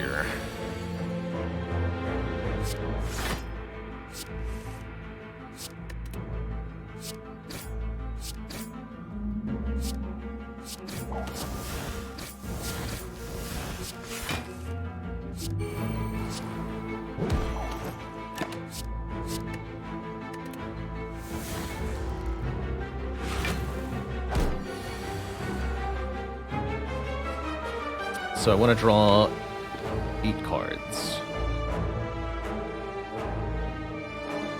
Draw 5 base, we want to draw 3 more, means we have to spend 2 energy, then play the Doppelganger. Doppelganger is a really nice way to set up Grand Finale.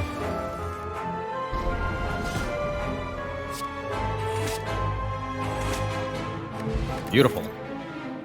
Now is when a Piercing Wail Plus, I think, would be an appropriate card to add, allowing us to temporarily reduce enemy strength. Upgrade a card, remove a card, or do both. Certainly wouldn't mind losing another card here. Unwilling to lose my Sneaky Strikes. They're too powerful. I'll lose another bite, though. Setup also indeed helps us lose Grand Finale. I guess we're not going to this shop if I'm doing this. Is the random upgrade really worth 30-ish gold? Probably. Full service, please. Actually, or I could target it to upgrade something. What are our upgrades going to currently? Finale repaired. Every upgrade we get means another thing we can add. Alright, I'll go for the cheaper option here. Save my money. My money, and I want it now.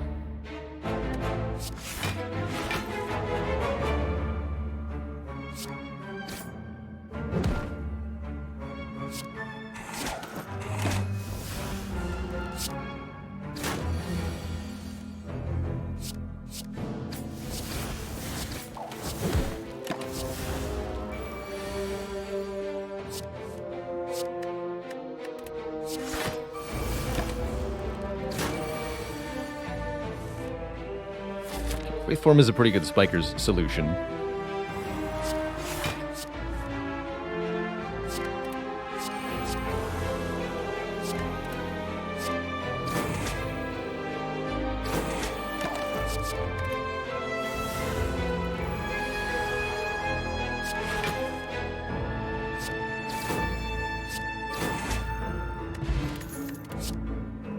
Dodge and roll plus with a kunai. It's pretty good. Dash plus wasn't too bad either. Oh, that's right, we have Mall Bank? Yeah, I'm definitely going to wait until this shop. Spend our money. Fun fact, paying gold to the... what's his face? Designer in Spire. Doesn't break the Mall Bank.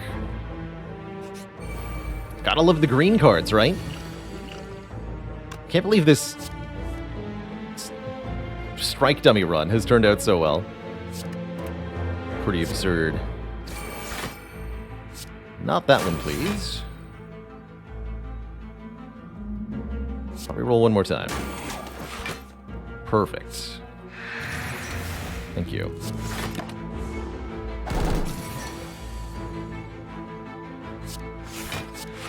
Generally speaking, once it's doing an intent that you can deal with, or if you're not equipped to deal with other intents any better, you should stop rerolling. So playing attacks there, for example, would have been a pretty bad idea for the most part.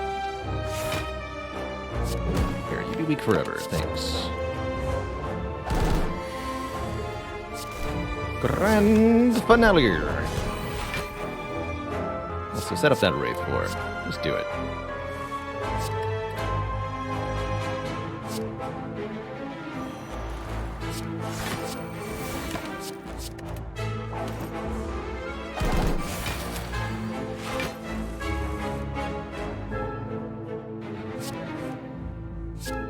Oh, that's right. I can set up Grand Finale and then Calculated Gamble. Now, that's absurd. I'd not considered that. Let's draw 6. That won't be enough. So I'm going to draw 4 then. 1, 2, 3, 4.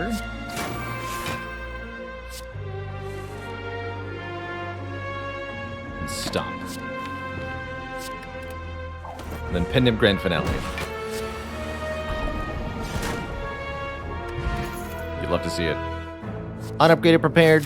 Nah. Not what I'm about.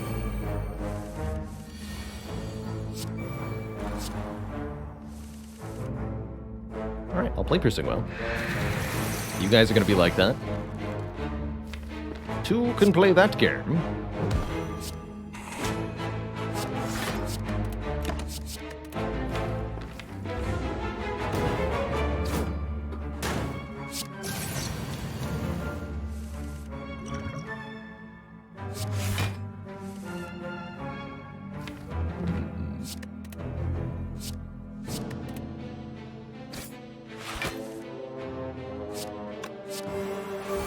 Stop trying to kill the exploders. Just let them blow up.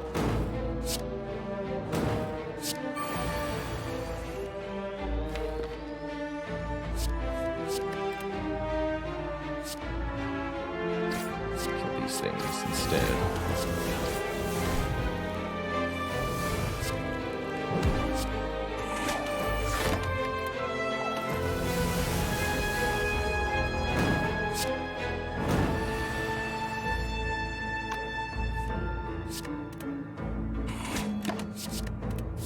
I would take Intangible turn 1. Would I be happy with it? Not really. I'd rather be Intangible turn 2. Can I make that happen? We are about to find out.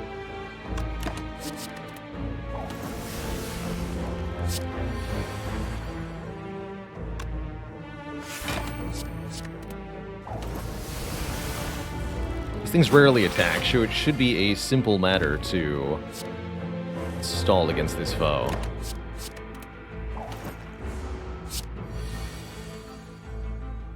Hey, I said you don't attack much. Don't make a liar out of me.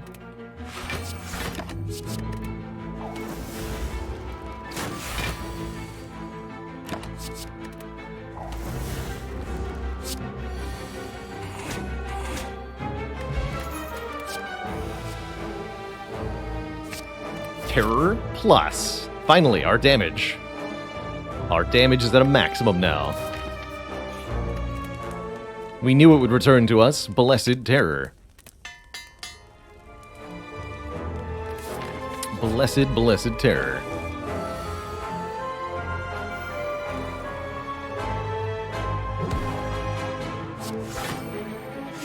Should have sneaky stroked a little earlier there. That's fine.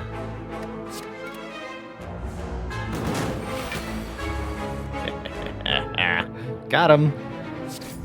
Destroyed, nerd.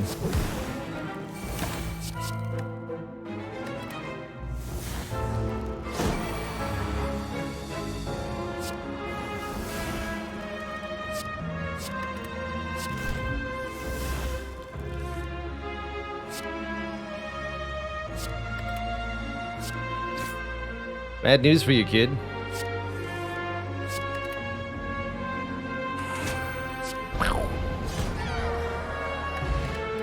Ceramic fish a little late, giving us 9 gold per card we add, or is it? Footwork? More dexterity on purpose? Let's do it. And a bonus shop. Offering me Clockwork Souvenir, which can block the debuff from the Wraith form. That's pretty good. That is pretty good. I'm gonna go ahead and do that. Could also get Artifact from Panacea here.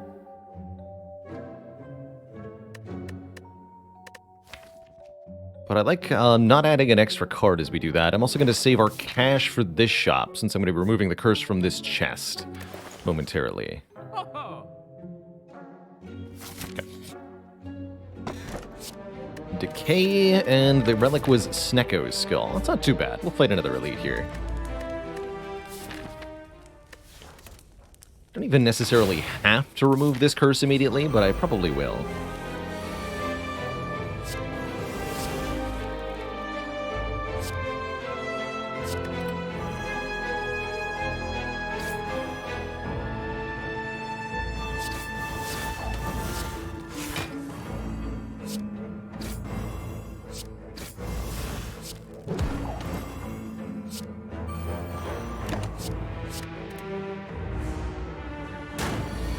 Always bite back a little bit of damage here or there. That's easy peasy.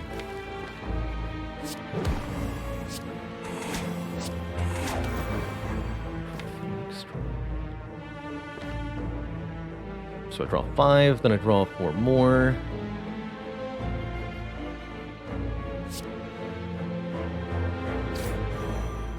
This way.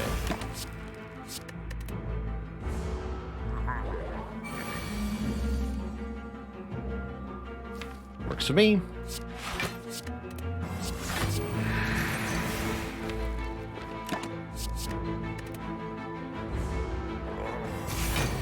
Actually not going to do that much damage, though. That's the first card. Oh well.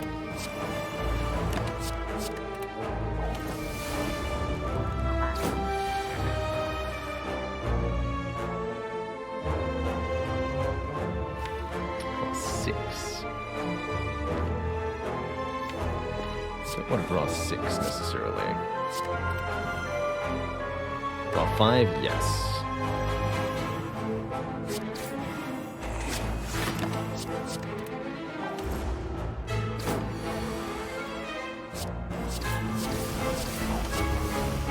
Grand finale. Potion belt, ghost in a jar. Are you freaking kidding me? Wow. I think this run has legs, chat. We're finally gonna get this silent victory we've been waiting for. Holy moly. Talk about a reward. Good lord. Just don't die, forehead. They said it would be easy. But they were wrong. Turns out not dying is the hardest thing I've ever done.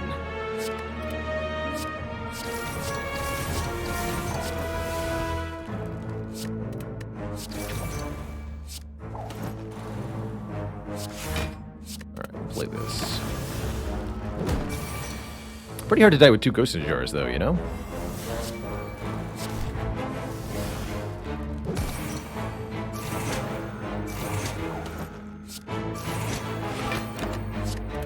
That.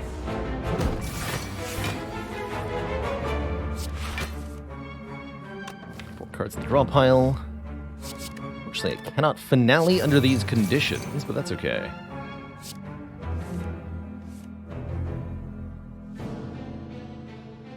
Four turns left, 4 intangible. Seems like an easy solve to me.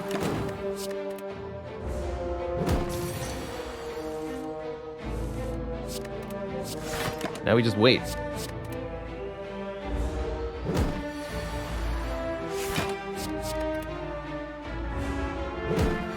Play 1 attack. There.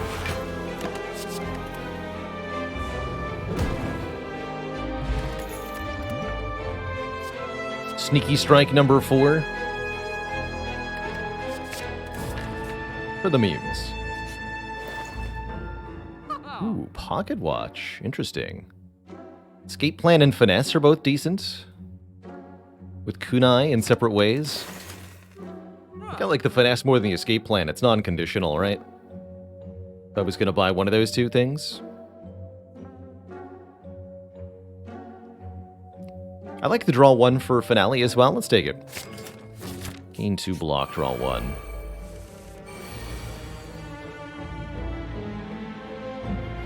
This is not the turn 1 I was looking for. I guess I'll just do this. No harm in that, right?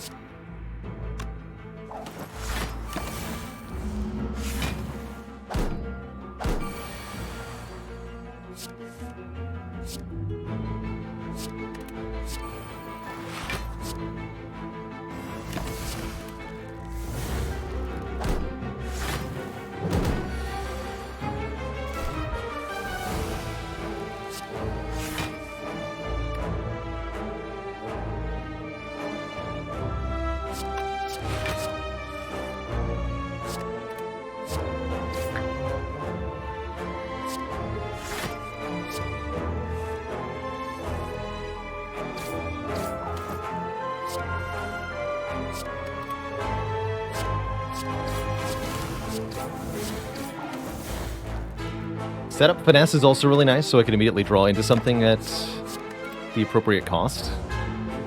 Like that. Okay, Awakened 1 is our first boss.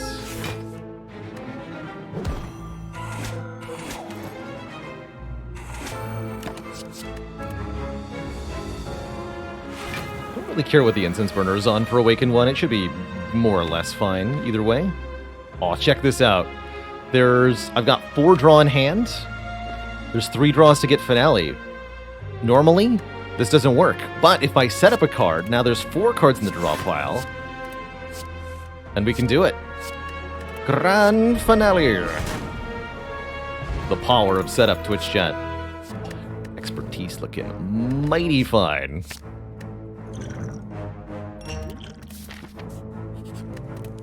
As a variable card, draw a card. Let's even upgrade that. Make that draw until you have 7.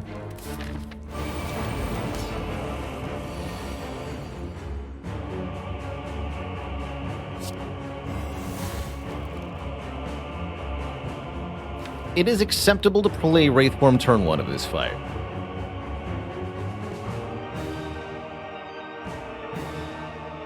That's very rarely true for this fight, actually. That's kind of cool. Let's do it. Since I don't lose dexterity, and we have kunai to outscale ultimately anyway, this buys us time at the start of the fight to get our other stuff in play. Just makes us immune to the first 3 attacks of the Awakened 1, which is actually kind of important here.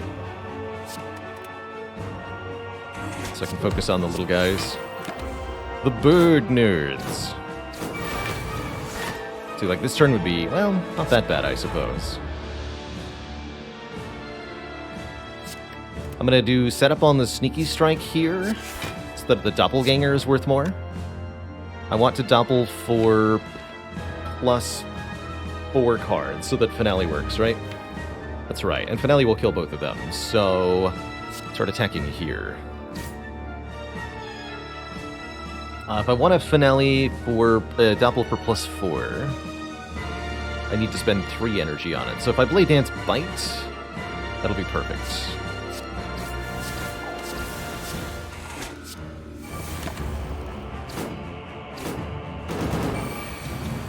And then not only do we finale, but we Pennib Grand Finale.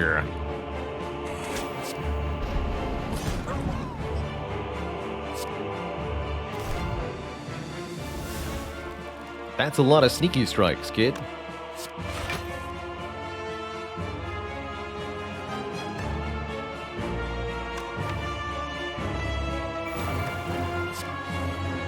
We do draw Piercing Well.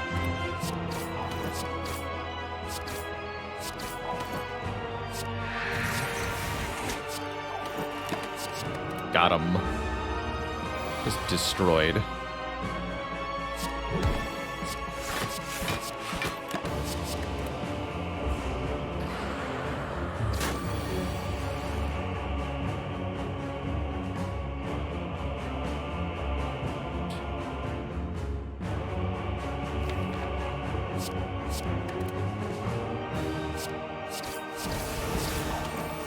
Let's draw 2, so we go Gallon Bolt for 2, knowing that we draw into the finale. It's kind of cool. Pennib Grand Finale again, like you do. As we all do.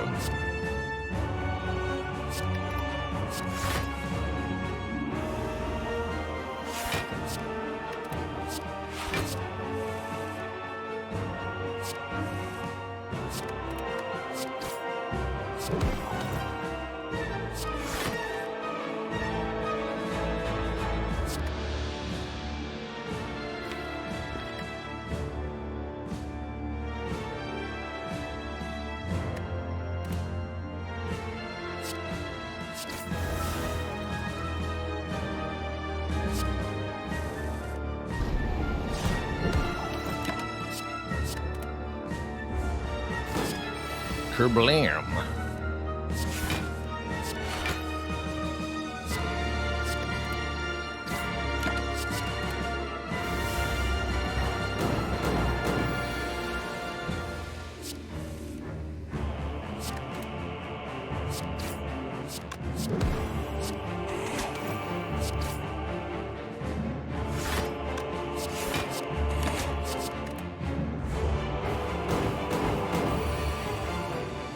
Yeah, Wraith Form turn 1. Pretty cool, huh? Pretty cool. Alright, we can just...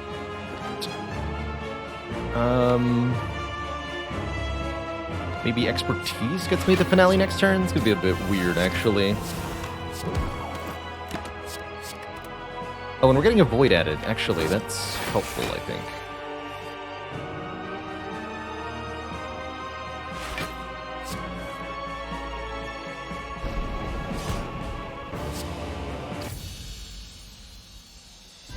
GG.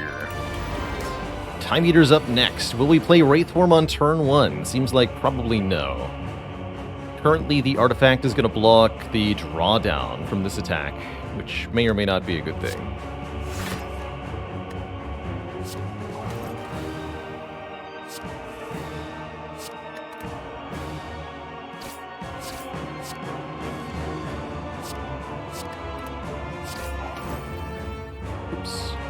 Should have been neutralized. Sneaky Strike. It's fine, though. Play Expertise looking for... well-laid plans, yes. Fight for Dexterity or Setup. I'm just going to get the Dex here. Outscaling Time Eater with Dexterity is certainly an option for us.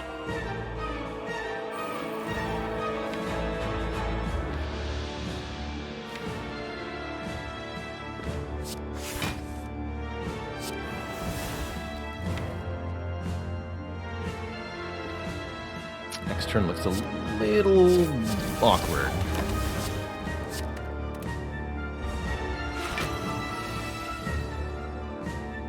Looks like we can just reasonably take damage here rather than trying to do this too complicatedly.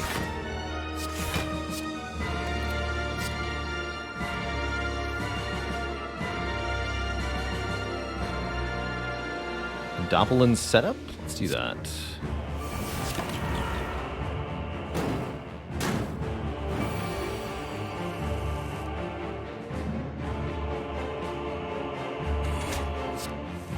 Working to get our health back here.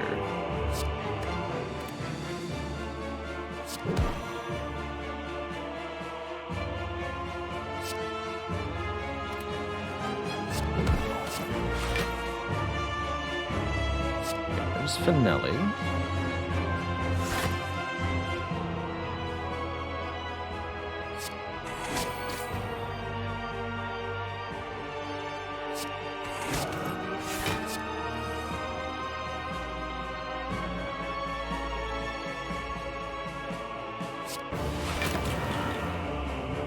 You're gonna give me drawdown.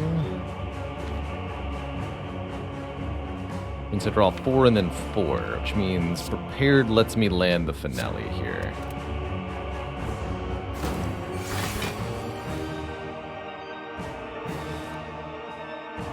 Ugh.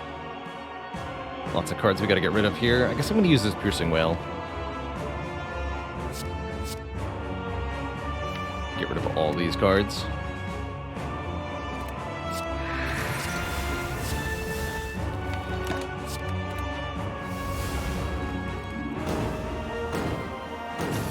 Good. Debuff this turn is excellent.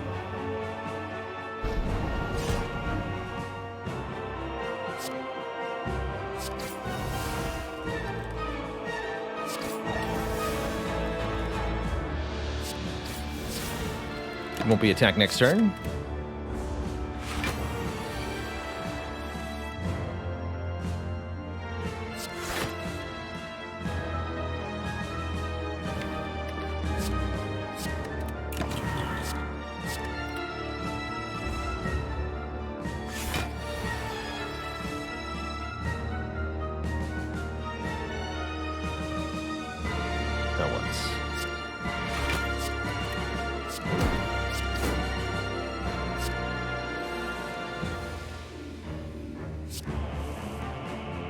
Cards in the draw pile. I'm going to draw 4.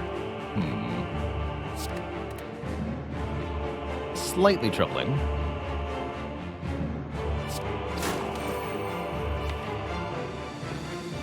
Could simply gamble. Looks like the finale will be impossible to land because of this. Unless I use the Gambler's Brew, right? There's nothing I can control here.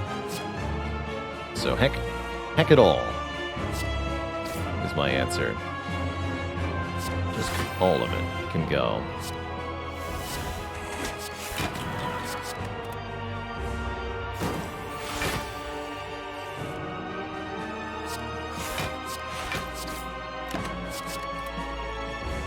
Won't use Wraith Form until I absolutely have to, which is a time that is coming up on us soon. Perhaps sooner rather than later, unfortunately.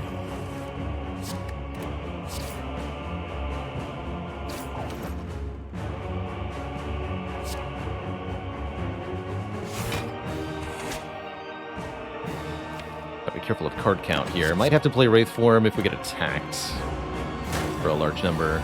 Yeah, gonna have to.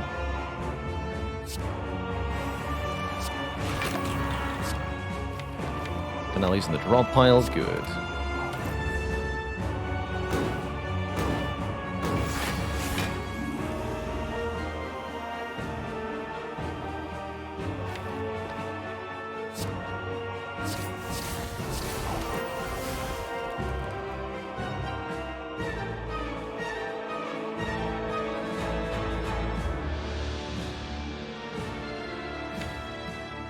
I guess this is just fine. That'll do.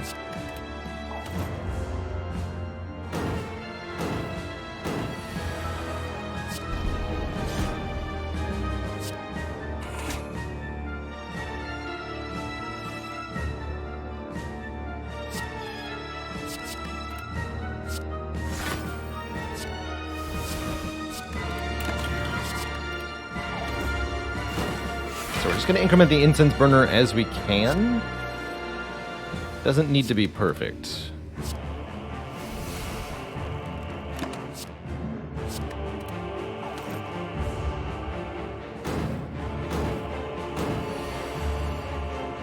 For example, here, I think we're going to run out of options. Yeah, this is fine.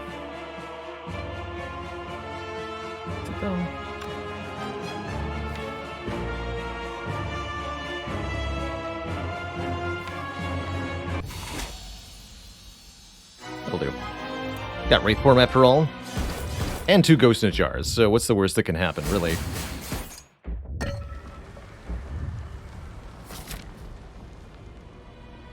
Since I went Tiny Cage over Small Deck, I've added 7 cards. Nice reminder how a vague plan might fall to pieces against the short-term evaluation of does this deck make my card better? And in some cases, does this card make my deck feel smaller? This expertise actually decreases the amount of time it takes for us to cycle through every card one time. I think that can help too. Is this the source of all these nom-noms? So, backflip or card removal. We could also buy Entropic Brew, which is, well, you know, pretty high potential there. What about the last Sneaky Strike? Just shy of being able to afford Sneaky Strike and remove.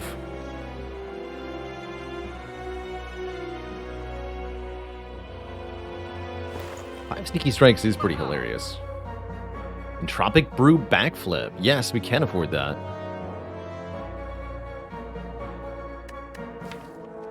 I do kind of like that, but I think I'm just going to remove a card. 1 defend. Slim this deck down very slightly. Every card matters, truly. And yeah, we just Wraith Form turn 1. Cool. Works for me.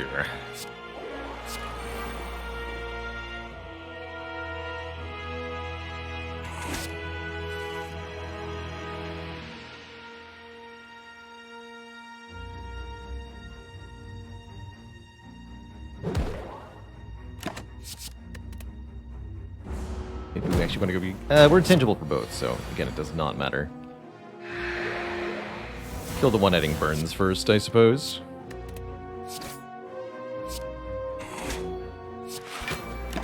But if we can pen Nib Finale, it's really not going to matter.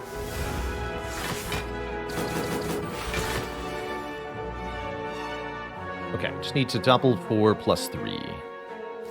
Very doable. Just need to spend 2 energy then. Easy. Actually, wait. I can't play the last Shiv. There we go.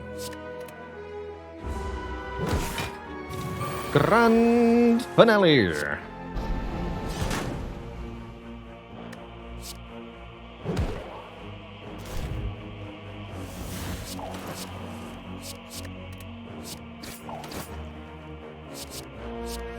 We would like our Incense Burner on a different value. So we will refrain from excessive destruction of the shield here.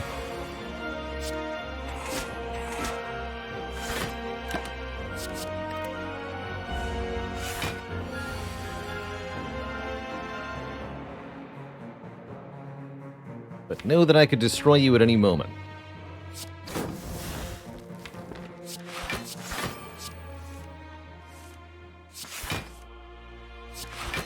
Perfection. So next turn would be the intended kill.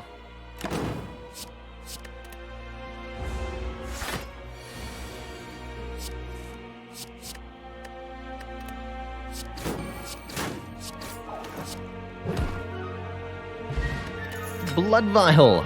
Too little too late. Heal 2 at the start of combat. And how could I say no to the 5th Sneaky Strike? I can't. It just fits in too well. The Strike Dummy has carried this run all the way to the heart. Will we get all the way to the very end? That is the question before us. Good luck. Have fun, Twitch chat. We're taking a little bit of beat, yes, because we have bites.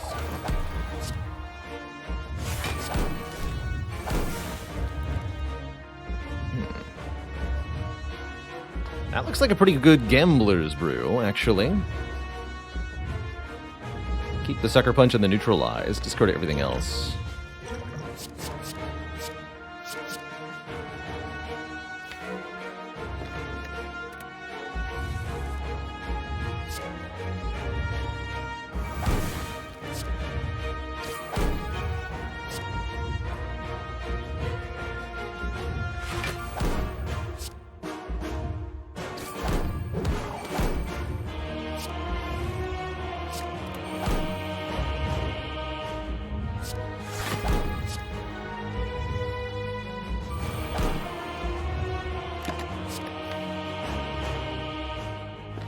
Okay, so we'll block Vulnerable. Didn't get to Wraith Form early. That's fine. The Sucker Punch? I think so.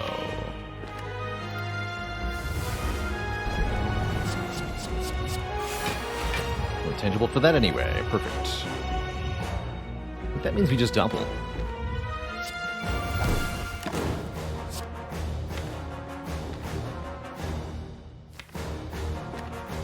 We'll be back to the weakness attacks. Not the world's worst Calc Gamble, actually.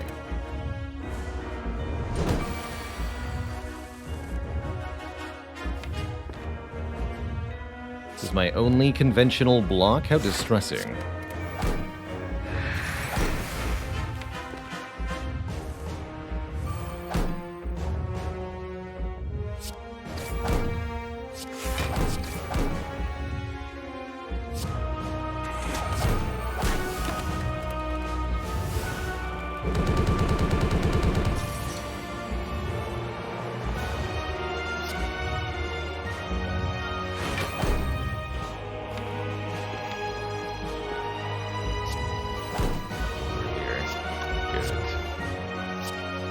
Here's our chance to apply Weaken for the next attack.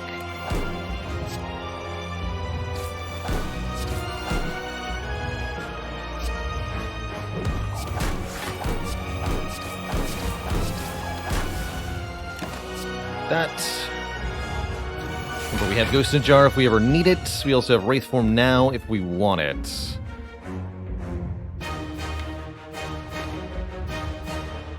This would be a reasonable Ghost turn. I mean, Survivor Defend does most of the work.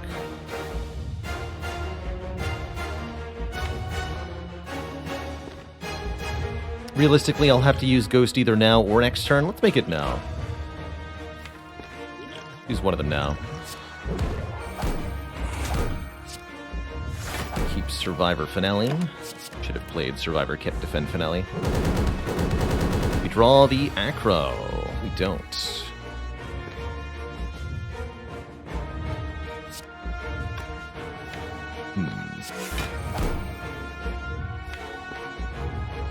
I see.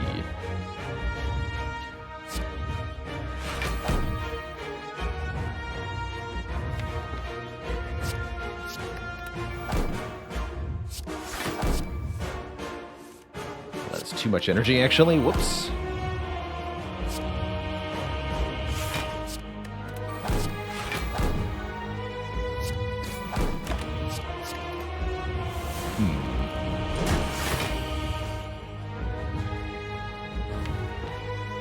Is not yet running short, but it won't be running all that much longer either.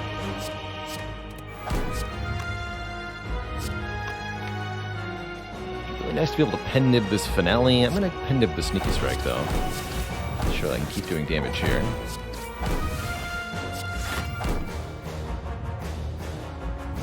Set up finale gamble. 2 more draws and we're there. Naturally intangible on this turn, which is perfect. All we do is play 3 attacks. Sucker Punch, Bite, Sneaky Strike. Next turn we can Finale Expertise. We've still got Wraith Form if we need it, which, well, it's looking like it might be helpful.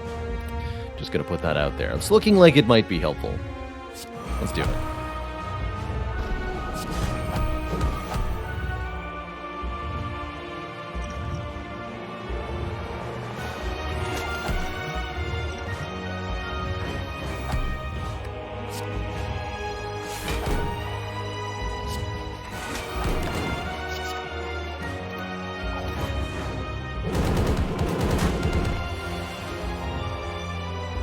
That is a lot of sneaky strike.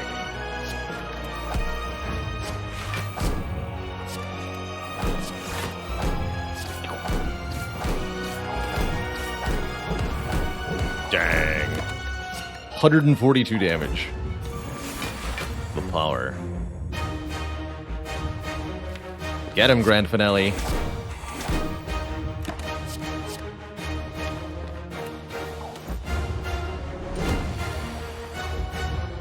G, Twitch chat. 270 damage to the 180 damage to the face. GG. Be free, my ghost friend. Be free.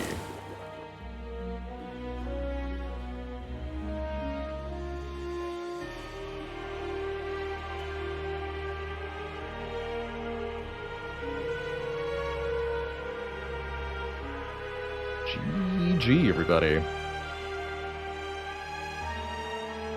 I'll take it.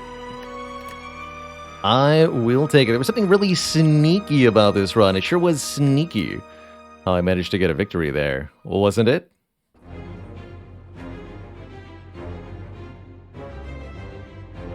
Gotta face the challenges in front of you. That Strike Dummy Act 1. That's right. Sometimes just getting out of the current act is all it takes to win a run as Slay the Spire. Spire sleeps, and so shall I. Boy, howdy, am I excited for Defect up next. This sure was a fun silent run. 5 sneaky strikes in this one, with Strike Dummy. Is essentially our starting bonus, because we got a gold coin and spent it on Sneaky Strike, Strike Dummy. And that worked. That actually worked. How funny. How funny. And Phaley's perfect timing. Brilliant. Glad this one didn't strike out. So next up is the Defect, the Orby boy in blue. I'm going to be doing that after a short break here. First, I've got to refill the legs, stretch the water, etc., etc. Hyrule says, how often do we go out of our way to buy a Strike Dummy? That might be the only time I've ever done that.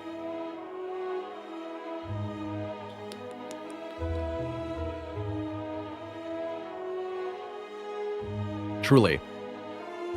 It rarely is as good as it was there, and to find another sneaky strike immediately was just too good. Was just too good.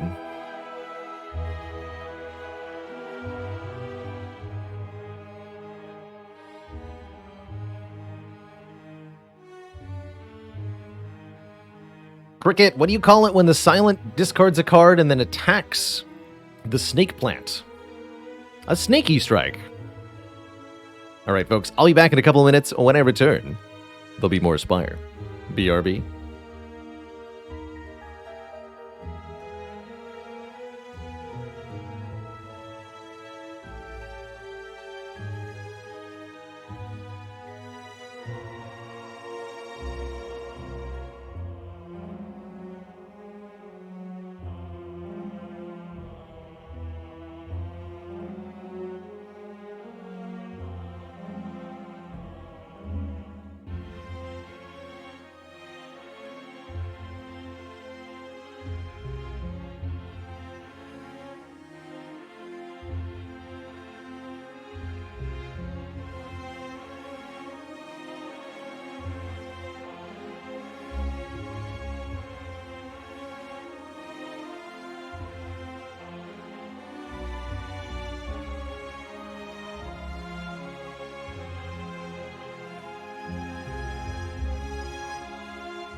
Alrighty, folks, we are back. Welcome, welcome to another edition of The Defect, starring yours truly, the Baylor. Random rare relic starts for the low cost of 7 max. That's very tempting. With Hexaghost at the end, very interesting layout here. We can get lots of upgrades this act. I'm thinking... Hey.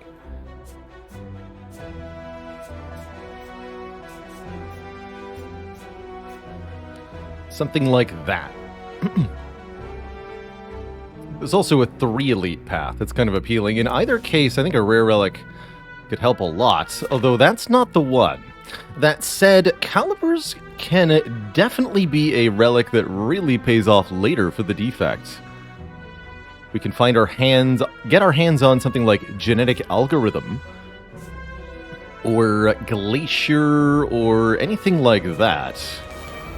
We could have a really good start to this run. Easy. So, definitely good with Loss of Frost. I wouldn't call it good here at the start of the run. You know, I wonder if calipers would be a lot more good in the early game if they said lose 10 rather than lose 15. Yoink.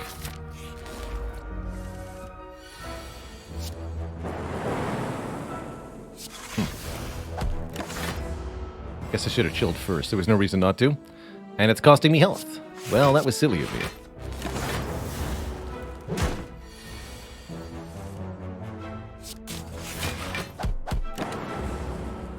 That way, if we lose 10, then playing 3 defends wouldn't be completely worthless with it, which is kind of all you can do in the early game.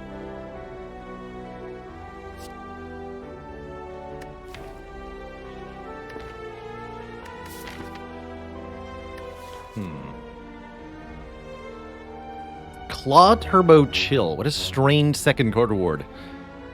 Double Chill with calipers could be a thing. I do like Claw and Frost together.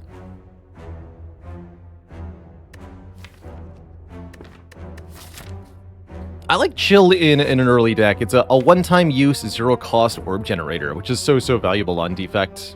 2 of them's a bit redundant. A double Chill into Blizzard. I want to believe. I want to believe this is the Blizzard deck of our dreams. I will go 2 chills.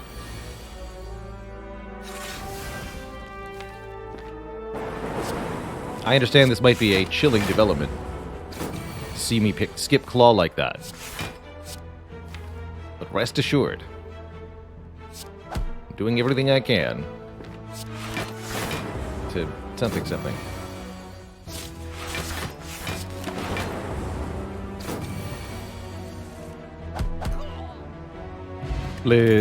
Blizzard. Cold Snap? Consume Calipers. Rather interesting. I think we should take an attack card, and if that attack so happens to channel Frost, well, can I really be blamed? Can I really be held accountable for that?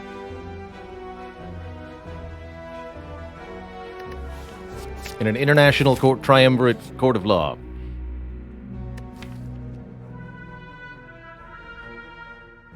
It is time to transform, since we're still trying to figure out how to get the deck to actually work.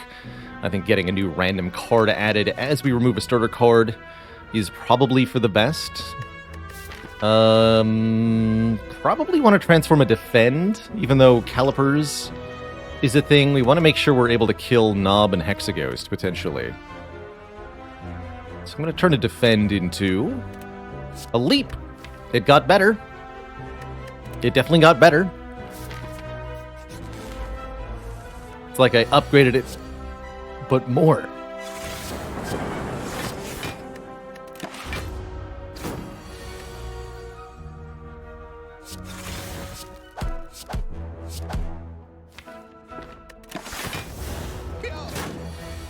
Defend plus 2.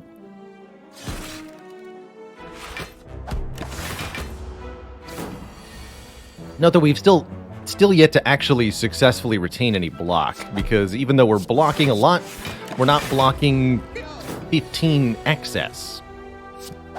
And it really wouldn't be efficient to do so for quite a while. Finally, a damage card, a Ball Lightning. Channels Lightning in addition to being attack. I think that's what we have to go with, although Recursion would be the card to go with the Blizzard deck. If you want any chance at all of fighting this elite and having it go reasonably well, Ball Lightning's got to be it. The more orbs you channel, the better, quite frankly. Every orb has a powerful effect when evoked. I'm actually going to upgrade the Cold Snap over the Ball Lightning, I think.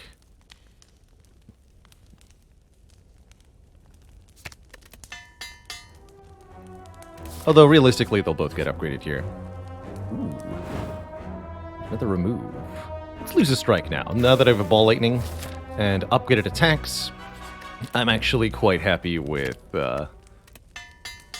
where we're at. Look at that. That feels pretty good for early game. And now we're going to add some relics. One here. A shovel.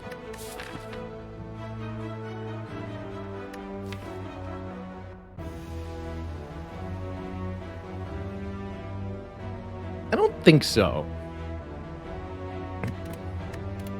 I don't think this is it. I will anger the mushrooms. This is a fight where double chill is going to help out hugely here. And having it's actually shockingly rare how often this happens. Getting the odd mushroom before you fight Gremlin Knob can be really helpful. Very rare, though. Oddly rare.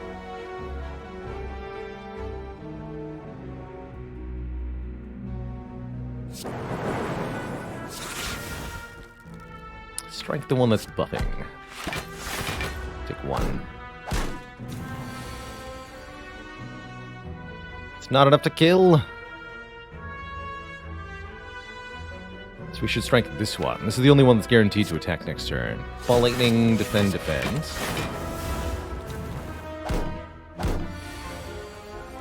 Chill first. Learn my lesson there. This one never attacks next turn.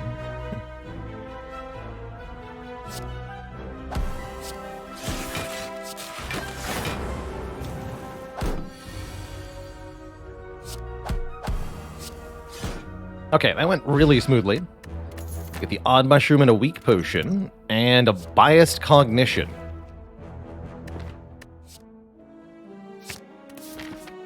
Yes. Super yes. Biased cognition, calipers, frost orbs. Going to be so much block. More block than you can shake a stick at. I think we just go right now. Although I could play chill past turn. I don't see a compelling reason to do that. Just go right now. Sure, I'll lose one focus per turn, but what's a little focus loss between friends? Am I right?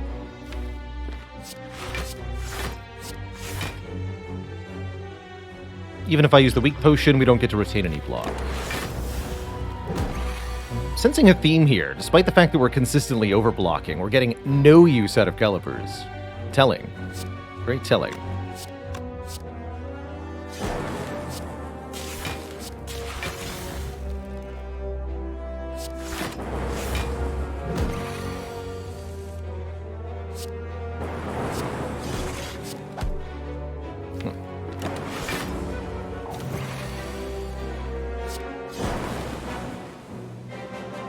Well, shouldn't have played that defend for 2 earlier. We are being punished here for that choice. Take 6. Should be fine.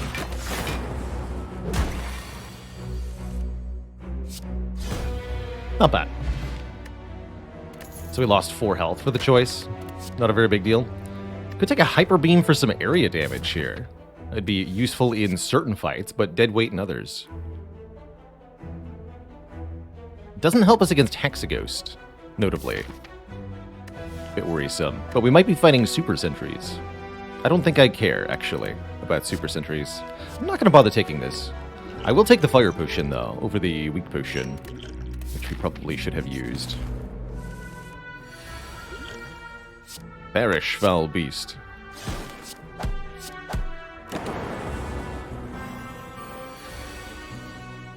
You'll not make me frail. How dare you.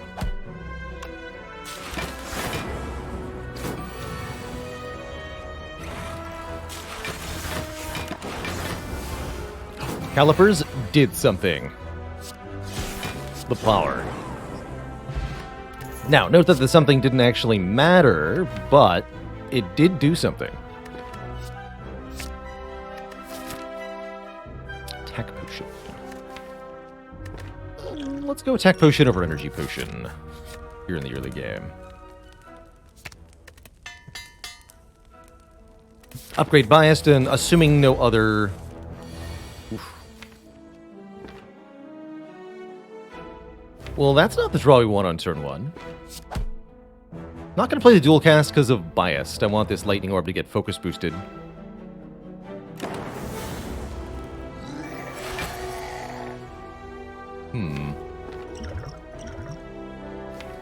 Meteor strike, huh? Well, that'll help. Okay, then. Oh, and you're telling me I can hologram it. Okay.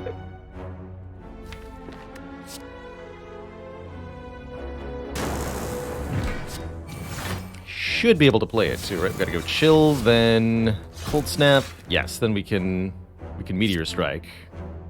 Or I could even zap meteor strike. Do zap meteor strike. With the lightning now, or end with the lightning? Rather end with the lightning, actually. Meteor strike, then zap.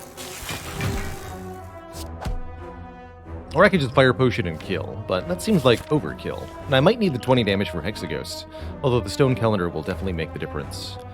Worst draw next turn, just strike, and the biased. So yeah, we need this.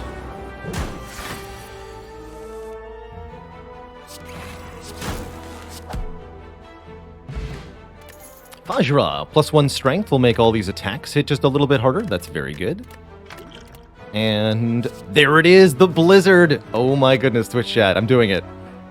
Could have had 3 claws, but no, I want this to be a Blizzard deck. Unlike any other. We'll now want to upgrade 1 or more of the chills. Note that this won't be very good against Hexaghost, mind you. In fact, against Hexaghost, I might want to consider upgrading Zap. This Blizzard is absolutely dead weight in the Hexaghost fight. We're definitely going to be needing to rely on the Lightning Orbs for Hexaghost. I'm going to upgrade this.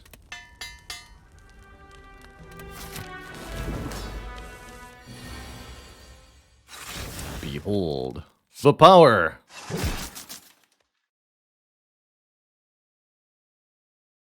Did you behold it, chat?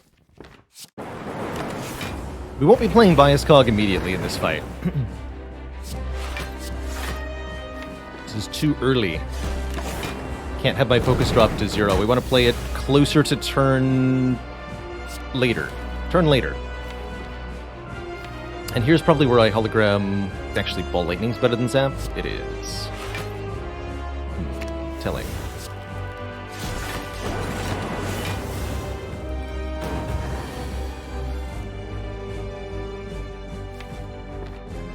This feels like where I play the biased.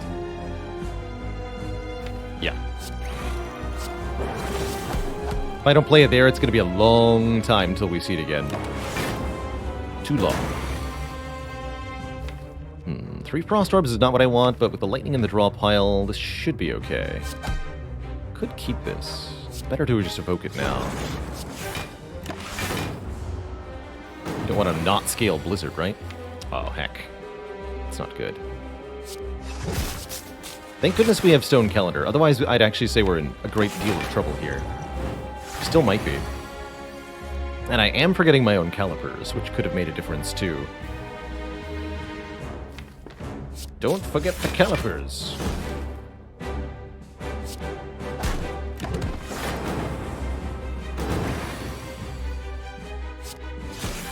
Okay, looks like we're there.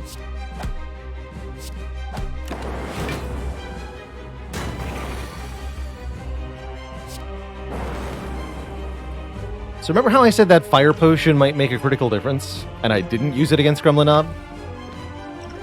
Yeah. That's why. Seek versus Buffer. I actually really like Seek in this deck. Don't I survive that hit? Technically true, we do. Could have also used the Gambler's Brew. But I valued the Gambler's Brew more for the future acts than I did the other thing. Inserter, interesting. Actually, pretty powerful with this much orb generation. Inserter Blizzard. That's a cool way to scale. This could be the run. Yeah. This could be the Inserter Frozen Core run that I've always wanted to have. I have to give this run a chance for that to happen. I gotta know. I'm actually really happy we're fighting Collector, because the Blizzard will show itself to be pretty dang strong. My main obstacle right now is that there's an elite kind of forced into our near future here. We don't have a lot of ways to get past them. Prepping up at a shop is going to be a good idea. I think we want the opportunity to look at two, so let's go here. Further removing strikes. I'd like to upgrade the Blizzard quite quickly now, actually. It's going to be very helpful in the multi-enemy fights of this act. So I think going through these three fires will be a good idea. Hey.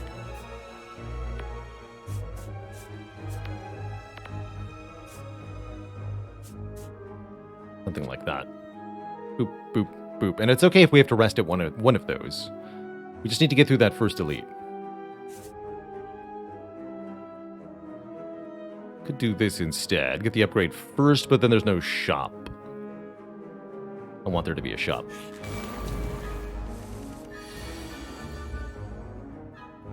This is definitely an early bias situation. This fight is very short since these fools run away in only a few turns. Oof. Feels like gambling is now time, yeah? That's not good enough.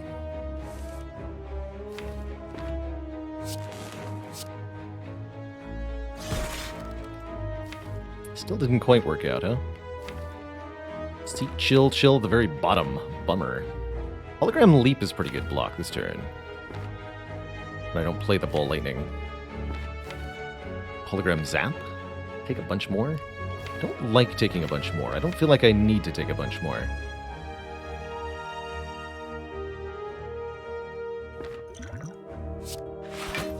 Alright, I'll Hologram Leap, but hopefully I don't regret it.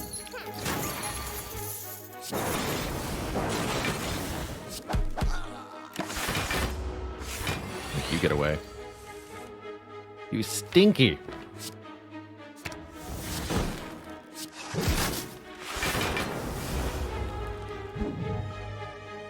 You stinky. So, that wasn't ideal, but it wasn't terrible.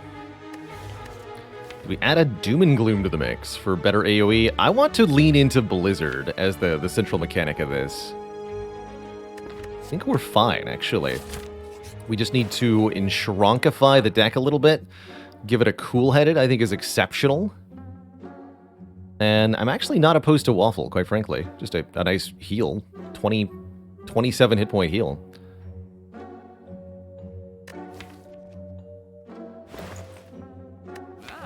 Only got one power, so Heat Sinks is not that good.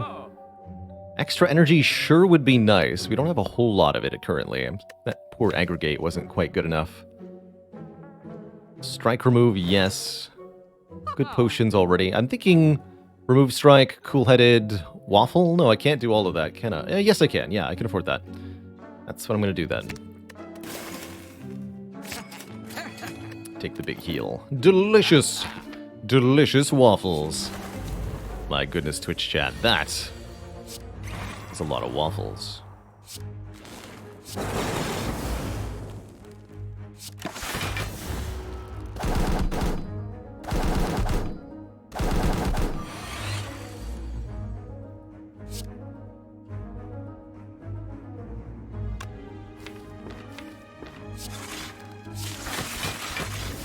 15 damage to all enemies. Well, divided by 2, of course, because they're birds. Look at this block number. Behold its power.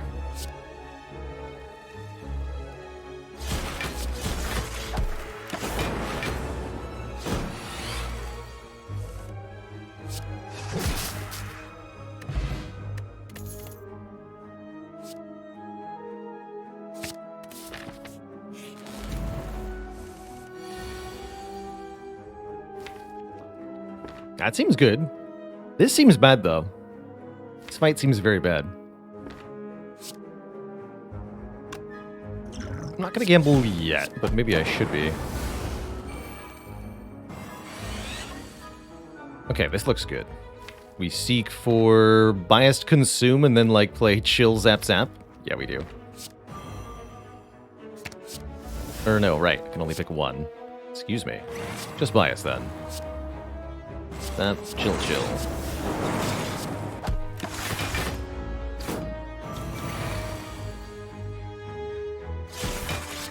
Call!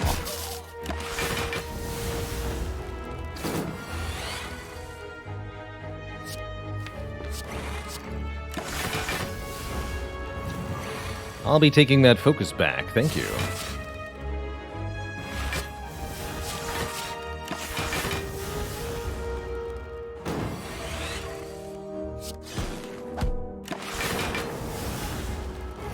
Get him, Stone Calendar.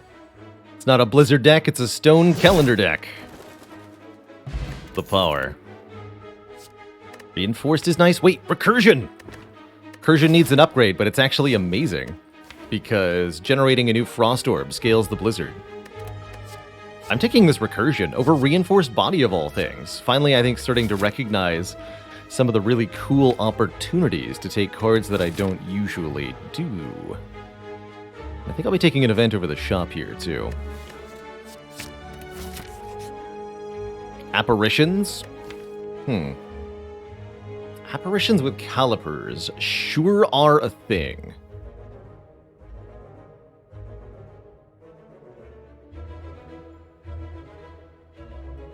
I'm going to be in really sketchy territory against the elites, though. Spending energy on the apparitions means I'm not spending energy on the setup, so this really slows us down. And it reduces our health by half, so I honestly don't like it. But I think those could have been pretty good. Oh, heck. I see. Alright, we're going to gamble for 4 here. Everything except Ball Lightning. I'm going to discard the Blizzard, unfortunately. We didn't get it set up in time to be good in this fight. And this is just going to hurt a lot for the moment. Maybe Apparitions would have saved us from this fate partially, but I don't know. Main goal is just to get through this fight alive at any price. Whatever it takes. Dual cast first, because we want the maximum chance of killing this nerd, then chill, then cold snap. Did not kill him, unfortunately. Although there might be an additional chance if we do it this way. Son of a gun. Just needed any one of those lightning orbs to hit this one. For that to go a little better. Oh well. I can block like nobody's business, though.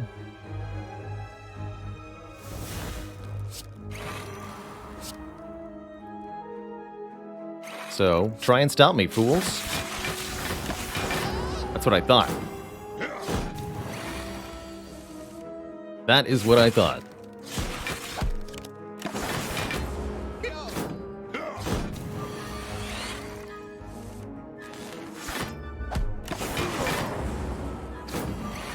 No problem. Alright, we successfully survived Slavers. Got Bronze Scales, which I actually think will help a lot. Could consider Asunder, but quite frankly, I see no need.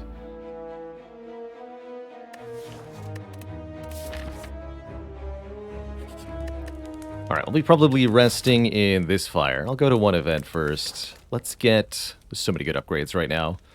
Blizzard, Consume, Recursion, Seek are the top priorities. We'll be able to upgrade 3 of those this act. Since we just faced Slavers, we're fighting either Book of Stabbing or Gremlin Leader next. I actually really want Blizzard upgraded for Gremlin Leader. But maybe we should be starting with Chill to make our turn 1s better. I mean, we'll probably be able to do 2 in a row here. I'm going to do Blizzard first. Then Chill, then Consume. Then Seek. Oh, hey, Potions. That sure helps. Centennial Puzzle, that's card draw. That sure helps. Okay, I'll sleep at this one. Yeah, that's why. That's why you sleep at that one.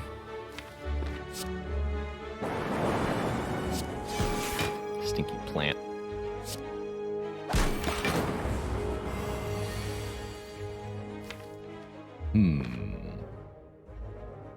Feels like a skill potion would be particularly good here. Seek only fetching a 1 card. Definitely not that helpful right now. We got Multicast. That doesn't really help me. Recycle could get me more energy for what? Not much.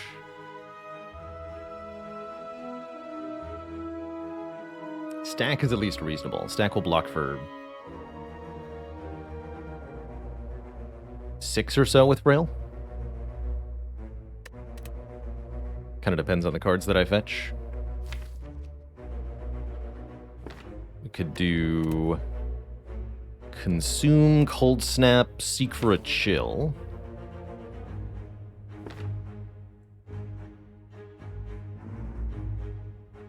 Gives me 4 focus, so I would block for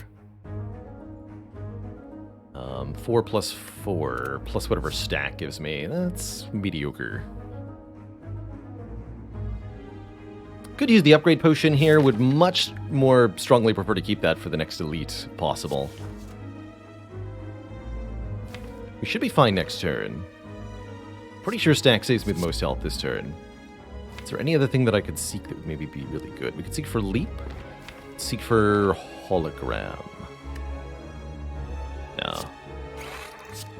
Shall do it this way. Yeah, that'll be 6 block, as expected. To take just 10 here. It's not too bad. And then we either win or full block this turn easily. Looks like full block is the answer. Or both? Both.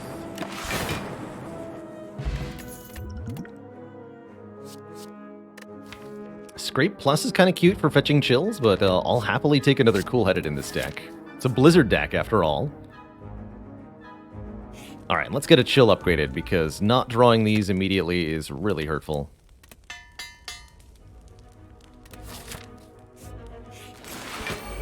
Precisely. Precisely. See, you understand. You understand the dangers that I face.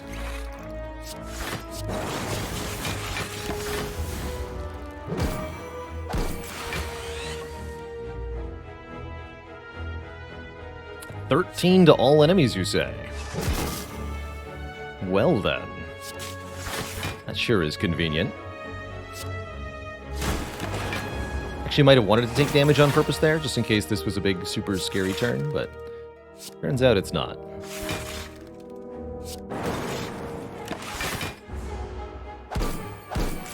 Oh yeah, and we had preserved Odd Mushroom, reducing the damage we take, too. Extra cute. This is going well.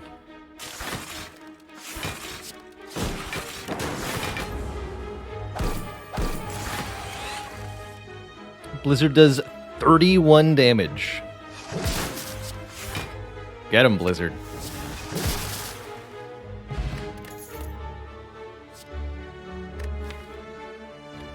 Recycle's unupgraded, but is absolutely breakable in this position. Overclock is upgraded. And helps us get set up initially, which is like super important. I think I'm taking the overclock here. Because it's the one that said plus. If the recycle said plus, it'd be a different story, but like having overclock here in this hand is amazing, for example. Just huge, huge deal.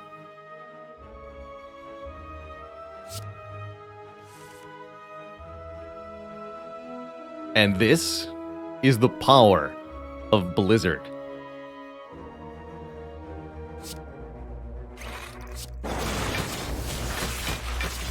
Blah.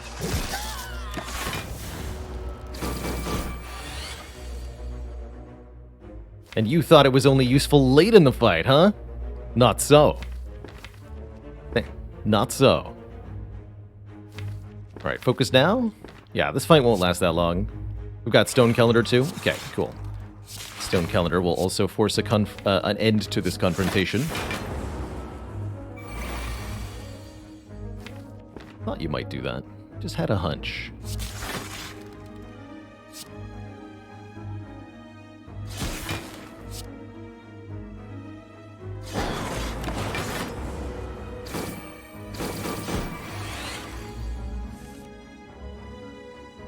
$28 damage. Nay. 34 damage.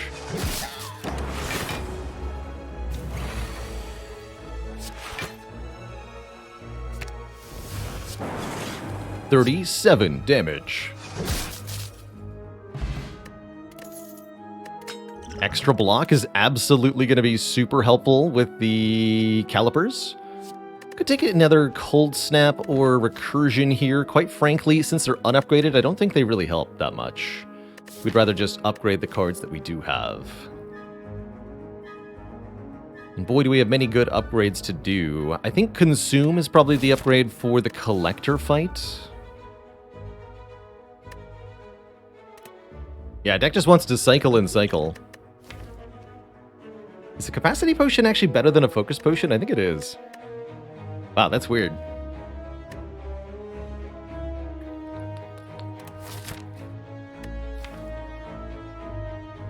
Yeah, I think these potions are both better than the Focus Potion in this position. Cool, okay. Works for me. Probably won't be playing the Bias Cognition for a while in the Collector fight.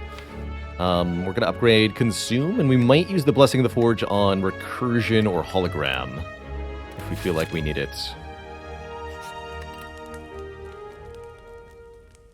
Daddy OBC says, Boss Swap Runic Pyramid Defect Star. What cards do you want to find most?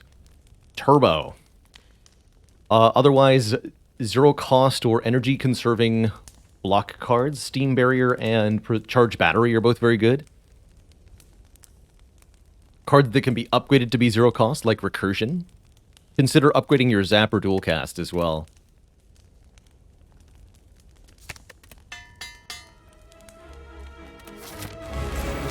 Recycle is also extremely good. Oof, did not actually want to draw both Chills turn 1.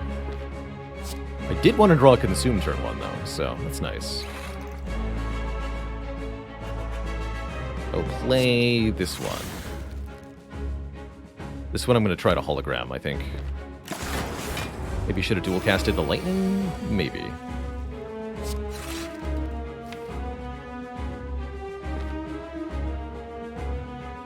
So I can seek Hologram, Hologram Chill. This would also be a time to consider Potion of Capacity if I want to use one of these potions in this fight. It's going to be a long time before the Potion of Capacity is useful in another fight. The same is not true of the upgrade potion, so yeah, I'll use the Potion of Capacity in this fight. And yes, let's seek Hologram for Chill here.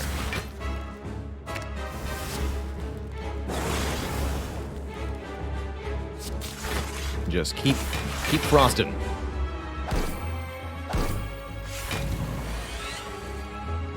I will not be playing Bias Cog yet. I know it's tempting.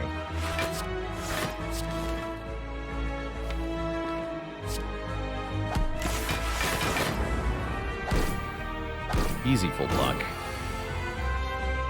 19 to all. This is going to be 22 to all of them? How rude. Alright, those nerds are gone. Maybe we'll get a resummon just in time for Stone Kellner to wipe them out. Oh, we do! Alright, now it's time to play Bias Cognition, I think. Now that we have most need of it.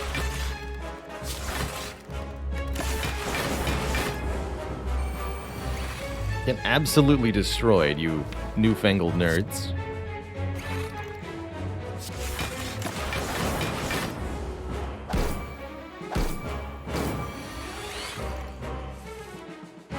Oh, Blizzard will also do the trick. It just feels redundant.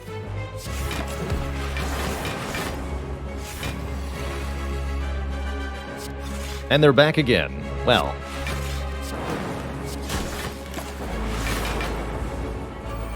But I have 182 blocks, so what are you gonna do about it, Collector, huh? What are you gonna do about it?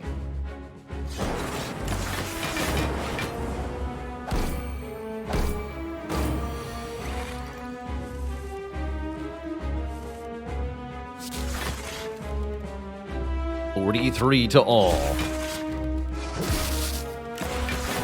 The power. The power. The sheer power. You want another answer to multi-enemy fights? Electrodynamics is actually rather nice here.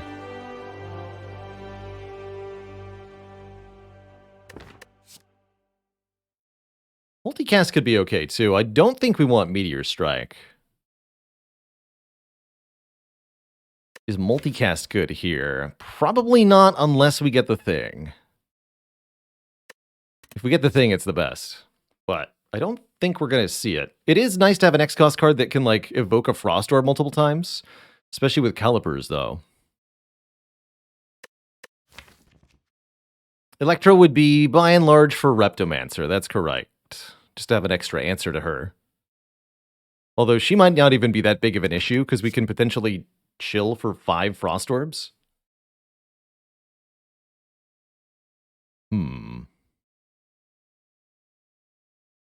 I want to believe. I'm going to grab this multicast. What do you give? Chest.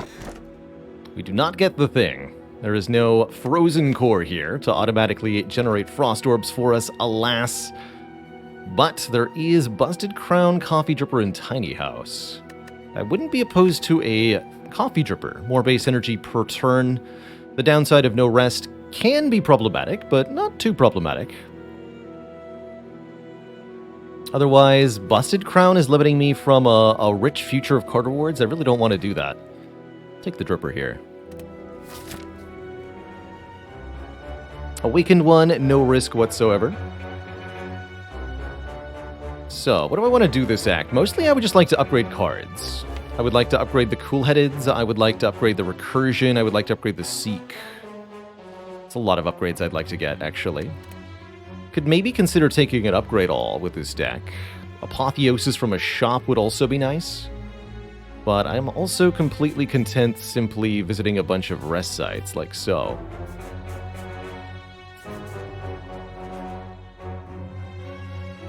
Getting an early strike remove is a good idea, too.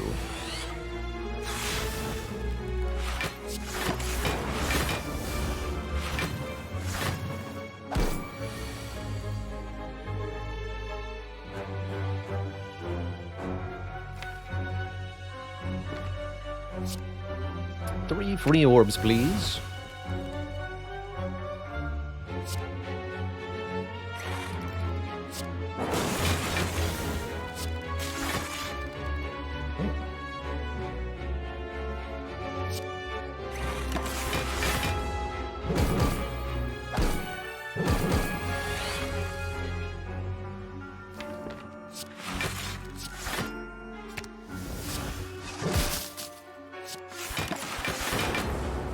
The curb happening.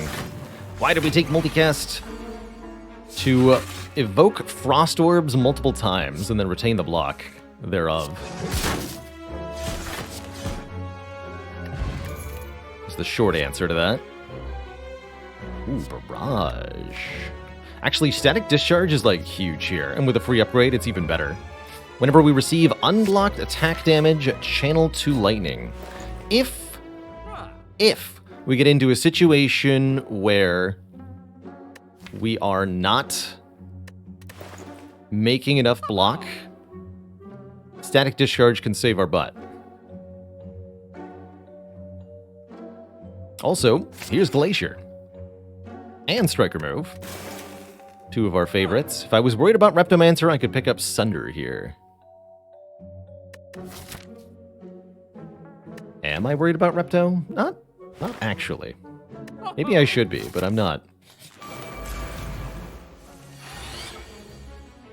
Ruh-roh Raggy, hello and welcome. First time catching the stream from YouTube. Glad to hear it.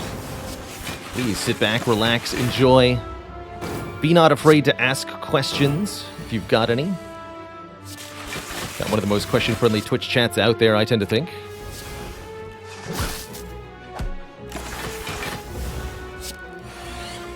Again, Blizzard dealing with exploders, not usually something you think of the card as doing, right? But with 2 chills, it can do anything. Oops, that was not what I wanted to click there. It's fine. I was just setting up Inserter for the next fight. Obviously. Alright, but how many is too many? Guess we'll find out together.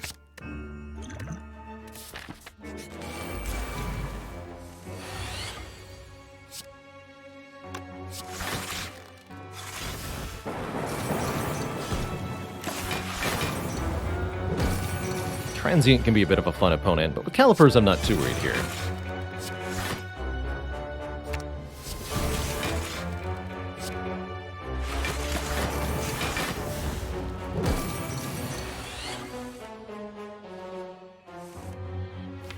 Just go Consume, Biased, Chill, and then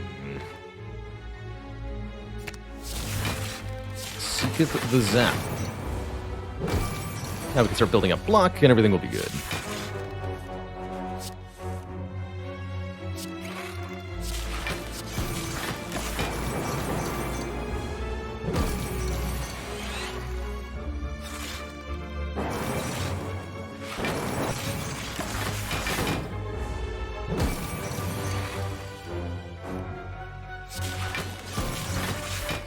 Would I upgrade all?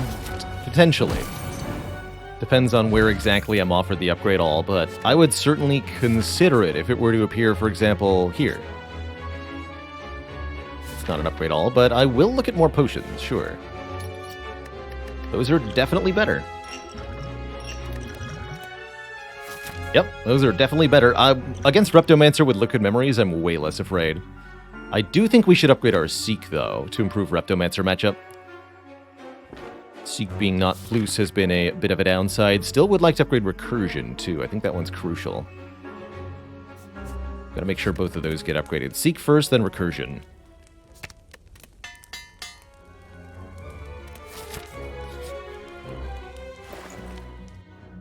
A Claw?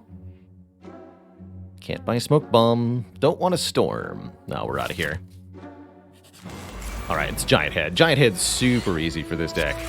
Like, not even a fair fight by any stretch of the imagination is this against the poor Giant Head.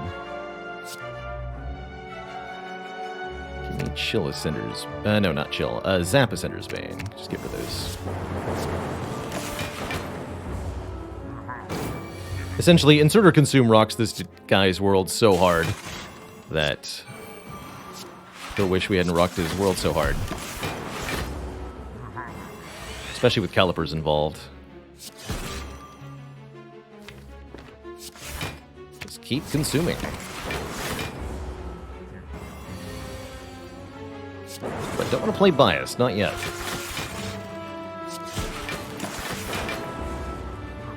Just block like a maniac.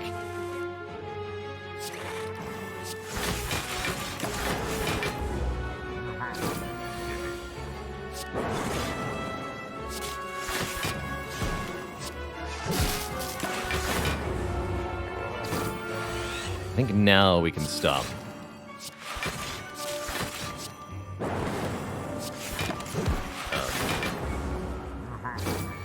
Playing Consume and just start channeling more orbs.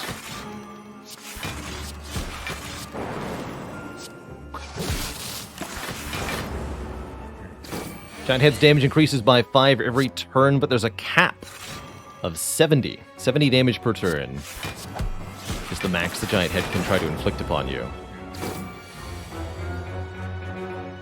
Looks like we're almost done here, so kick it up a notch with the Bias Cog.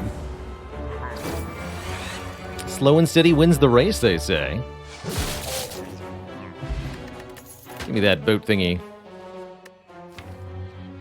Go for the Eye sure might be nice. I really wish I was offered an upgraded one.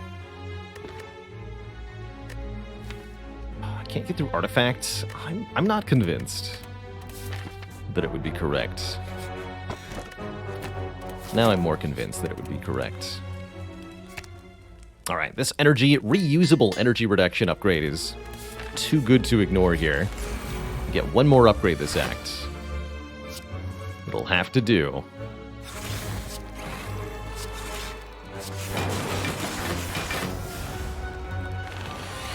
I'm expecting this fight to be pretty short.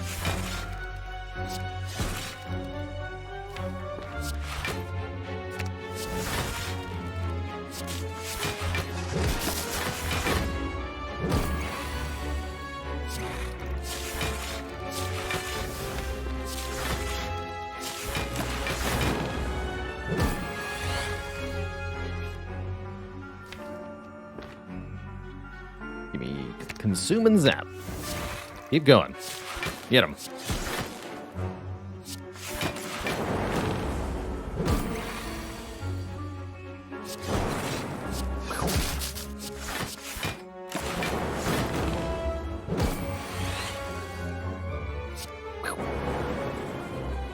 This deck is very fun. Cool-headed number 4 or whatever? I don't think so. We haven't even managed to upgrade one of the ones that we have. We should rather just have fewer, more upgraded cool heads. Deads. Cool head deads. Which might be the next upgrade now? Yes. Upgrading that hologram may be on the menu as well. But only maybe.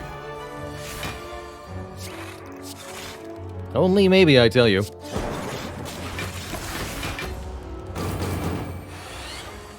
Oh, no you don't. Nice try, nerd.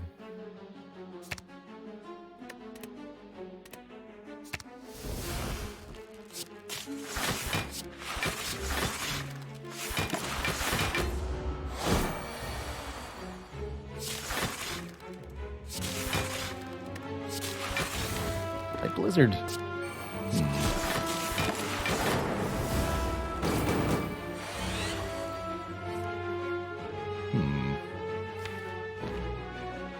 This is a fight where playing the bias could backfire.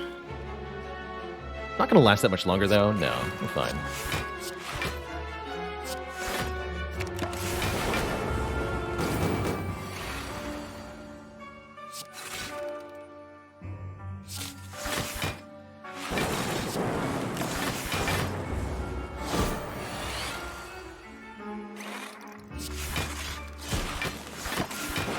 Stone Calendar this turn. I really like that this run has gotten both Stone Calendar and Bronze Scales. They really help us sort the damage for these longer fights. Loop. Loop unupgraded sure is nice, actually. I can't upgrade it immediately, though.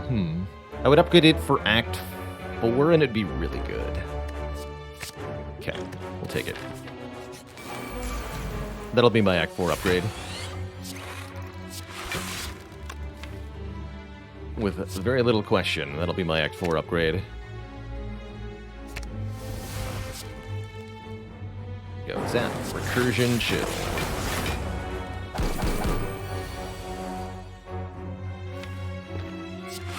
Just go ahead and hologram the consume again. Why not?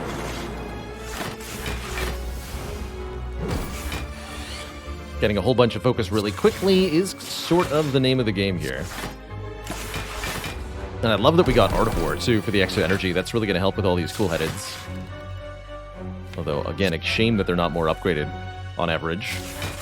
They still do some pretty good stuff.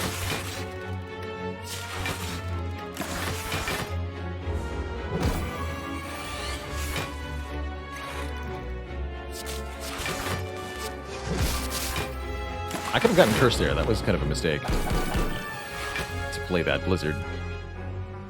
Not this one, though. Wait. Yes, this one, too.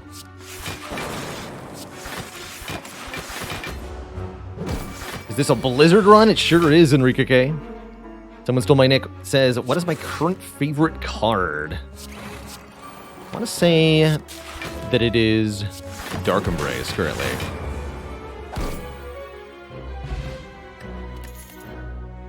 Chill number 3. Let's do it. There's no reason not to, right? Epona21, thanks for 42 months. The ultimate question to life must be, how many months have I been subbed to Baylor? Big if true. Get him, Blizzard. I'm not playing Static Discharge in this fight. But I am playing Blizzard.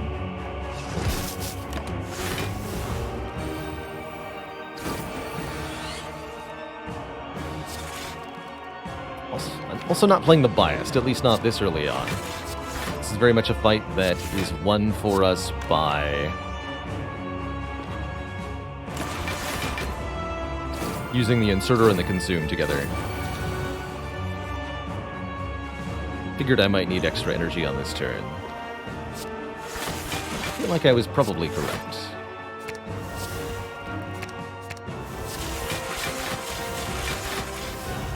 Bonk.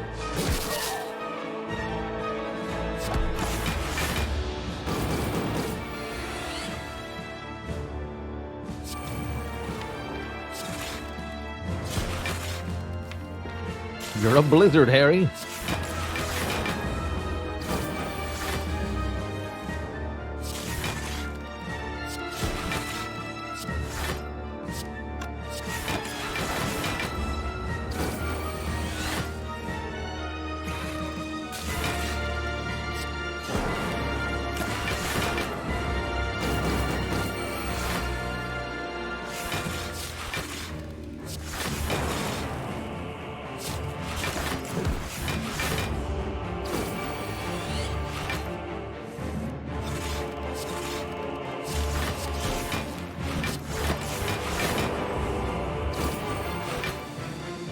$76 damage. Actually, upgrading holograms so that we can replay the Blizzard might actually be the right line. Instead of upgrading Loop? Ooh, I don't know. I could see it, though.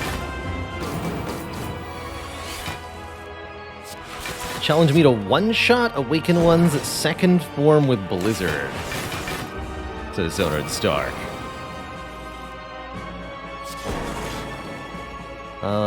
Can I keep you alive now? Yeah, I think we can make that happen. You're on.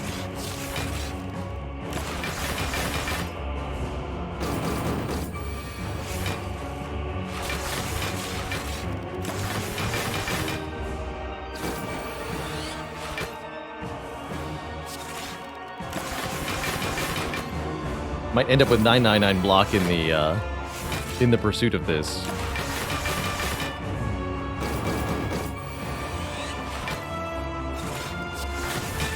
Shame this deck doesn't have Recycle, though.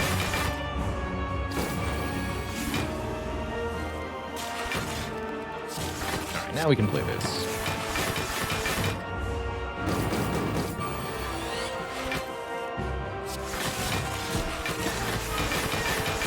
Multicast really hasn't worked out for us, has it?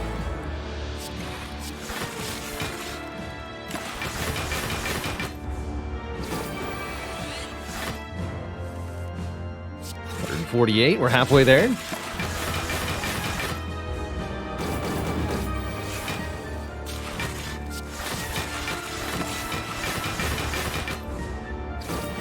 How are we retaining the block with Calipers, my young chat member? With Calipers. At the end of your turn, lose 15 block rather than all of your block. A glorious relic it is. Alright, well, Caliper's stats are getting very inflated by this experience. Good job, Calipers. You're retaining literally thousands of block every turn. Good for you. Good for you. So what is the 400 goal, asks Jushai. This goal, I have set it upon myself to defeat the corrupt hearts in Act 4 on Ascension 20 100 times with each of the 4 characters. So 400 total times this year. And keeping the track of the total progress towards that goal in the stream title.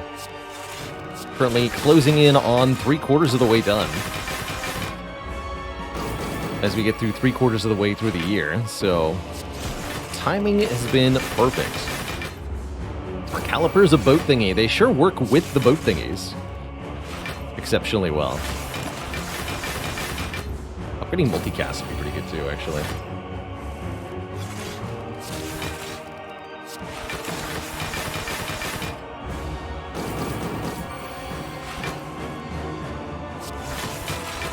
$241. We're almost there.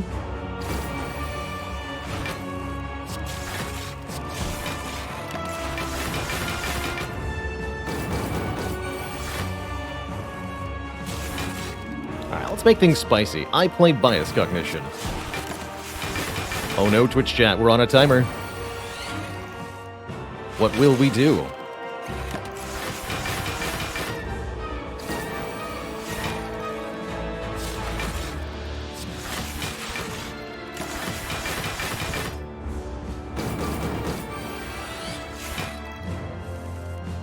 There's only 26 turns left. So we run out of focus.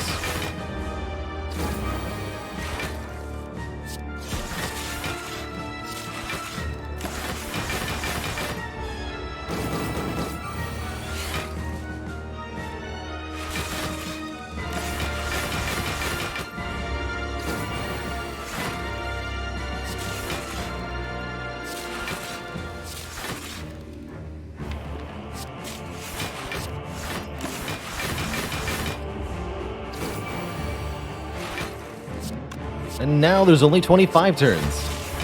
At this rate, who knows how long it could take.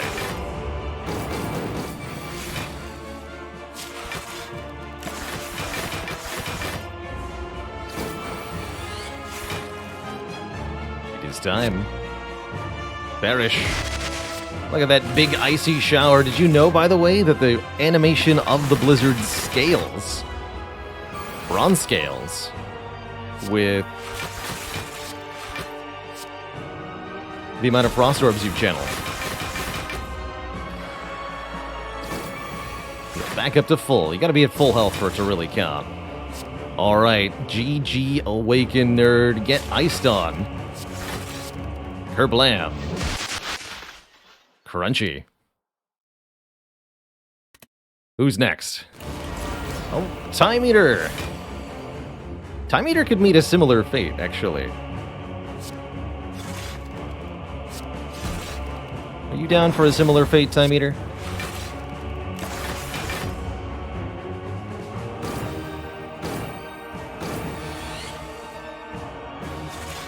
I sure would enjoy bestowing that upon you.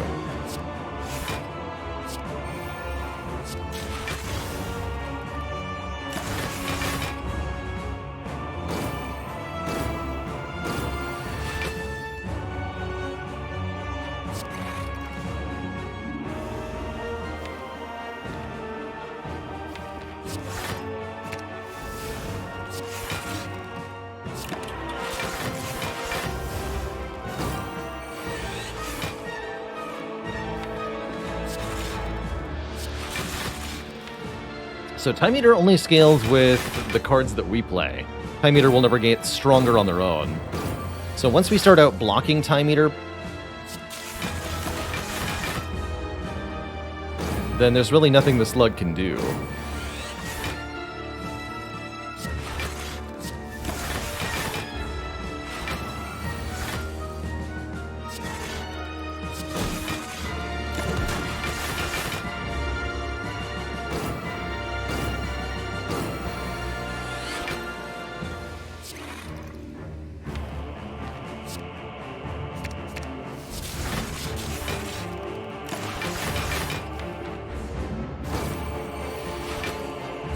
Poor Time Eater.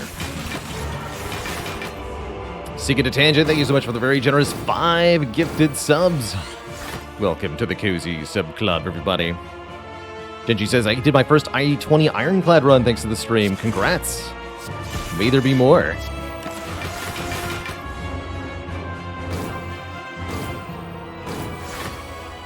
Just cover yourself in salt. You can't do anything.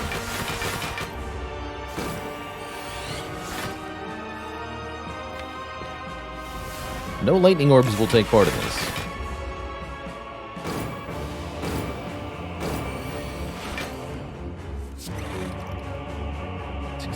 No.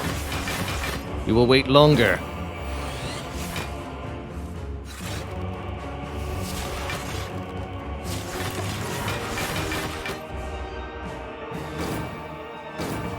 Would this deck still function without calipers?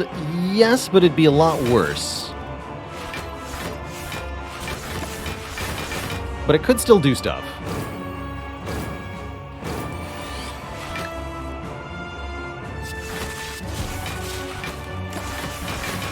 Oh, wait, lightning orb, get out of here.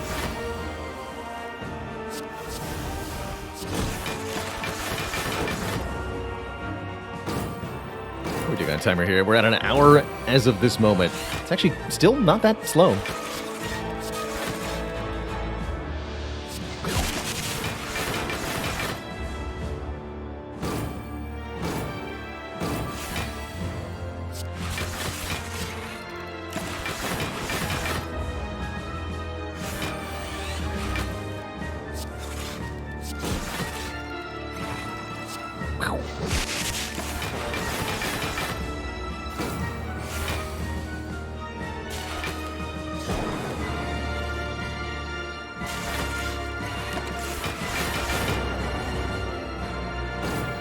GG, time eater.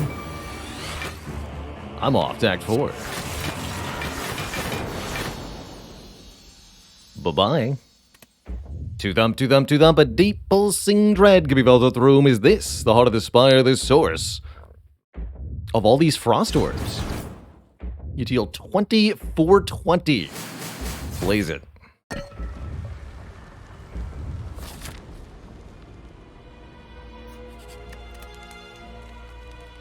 So, upgrade options are competitive here, let's call them. Option A, hologram, so that we can reuse the hologram. I think this is exceptionally important for letting us refetch either Glacier or Cool-Headed Plus or the Blizzard once we've played a lot of Frost Orbs. Other option, upgrade the loop. Essentially get one more Frost Orb activation each turn, helps us build up block, helps us stop Beat of Death.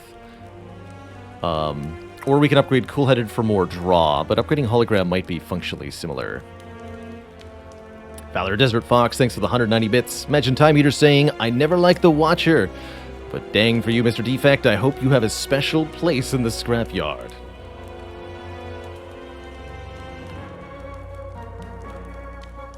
I think I do like the hologram here as our upgrade. I like that we have Fairy in a Bottle too. And what about Focus Potion now? What about Turbo, actually? This deck would love a Turbo, because Turbo Multicast is a thing? Yes, it is. We can afford Turbo and a card remove, or Turbo and a Focus Potion instead of Liquid Memories. I think just Turbo and the Last Strike getting out of the deck is going to be exceptional here. Turbo's also really nice with Hologram. You can Hologram the Void sometimes. I think we're going to be in great shape. That's what I think. Alright, you nerds. I drew both chills on turn 1.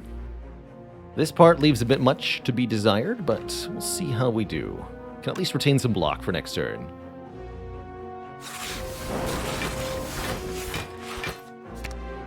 Play 4 defends. Easy.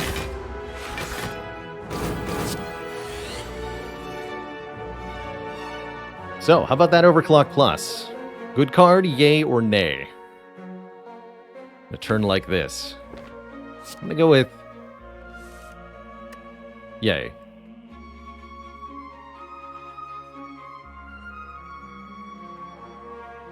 Because otherwise this would have been dual cast Recursion, Ascender's Bane, burn, burn.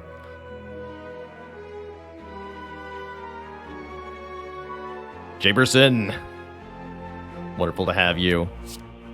Tell your dad I said hello. Is it just me, or is it getting a little cold in here? Do I need to use a potion? I don't know that I do.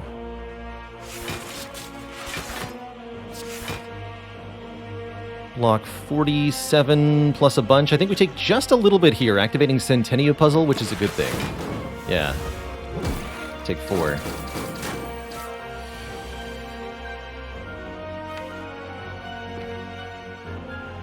Cool. Lots of good things to seek for. This is definitely a situation to play the biased. So let's start with that. Seek for... Chill Turbo? Yeah, let's do Chill Turbo. Maybe should have gotten something that lets me turn around? That's what the cool headeds are for. There we go. Yeah, no problem.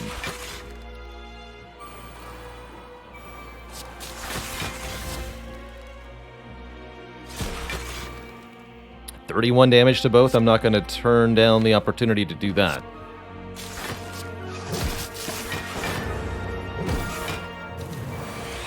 My brain really wants this to be my front orb when I'm facing this way, but it's not how it works.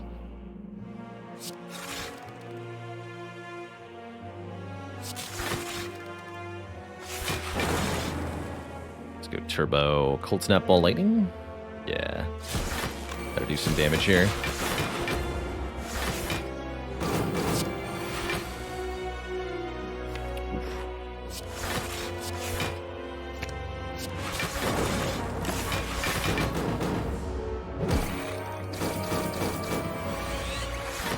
Focus is fading, but Blizzard is here to do 55 damage to all enemies. I could instantly end the fight with Liquid Memories if I so choose. I don't think we need to, though.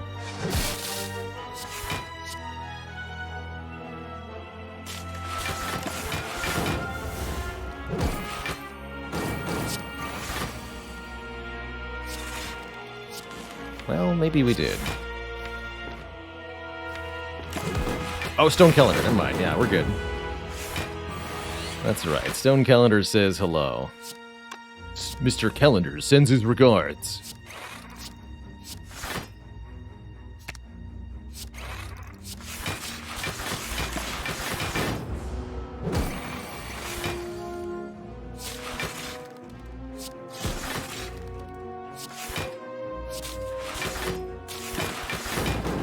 Who needs orbs anyway?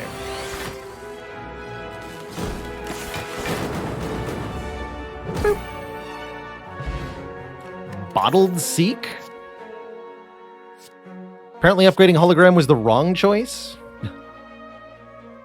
Because we're offered another one here, upgraded. Or I can take a Recycle unupgraded, which would let me get rid of the defends and the statuses, ensuring the deck cycles a bit better for the heart fight, which is actually pretty good.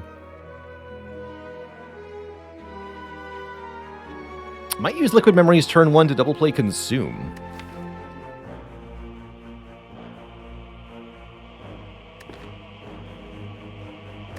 Alright, I'll take a Recycle. I think this is going to be a long heart fight, and I think the Recycle is going to help.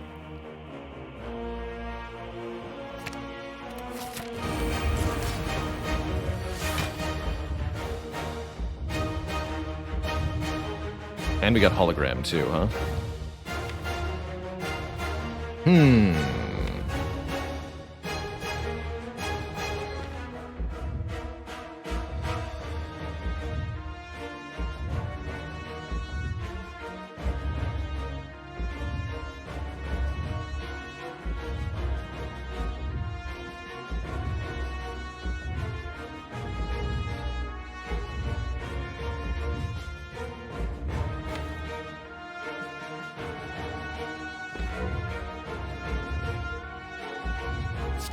Seeking for Consume. Not Recycle, though. Let's seek the Ascender's Bane here. Also wouldn't mind playing Discharge turn 1. Let's do that.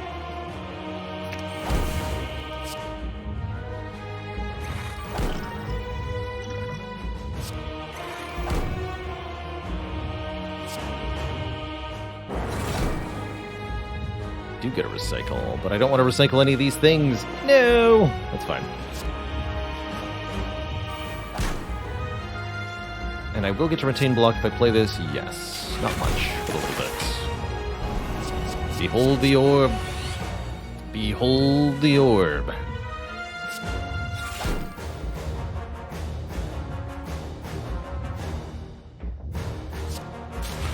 Alright, here's where the multicast comes in. We get to evoke this 4 times. Could have let Static Discharge work its magic here, but I'll do this instead. Keep some block for this turn. Easy. Am I playing overclock now? I doubt it. We managed to full block the first cycle. I'm very confident here. This puzzle is still waiting to go off. It's quite telling, actually.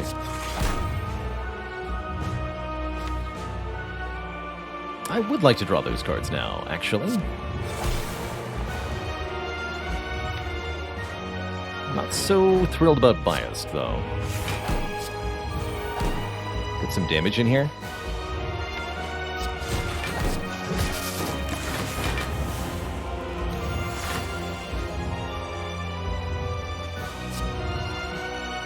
Like I said, Static Discharge makes this a non-problem.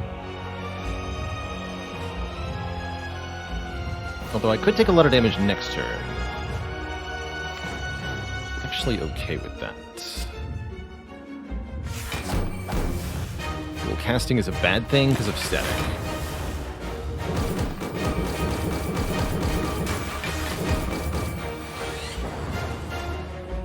Yeah, this turn could happen. I was a little worried about that, but not that worried, actually. Just a little bit.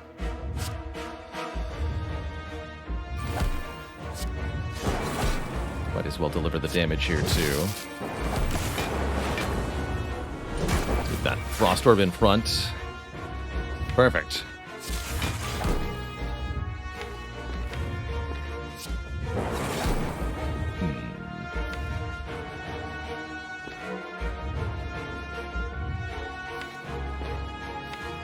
I think it's time.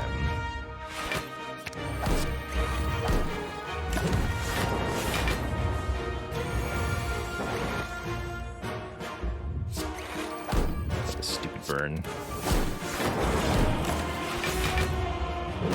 One block short. That's actually cool, though, because we get 2 free lightning orbs, which I think makes the difference here.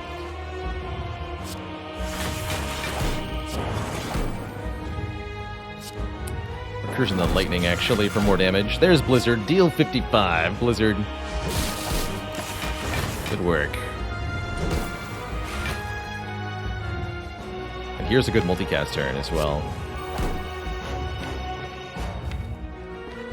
Actually, Hologram Blizzard. We upgraded the hologram partially for this reason.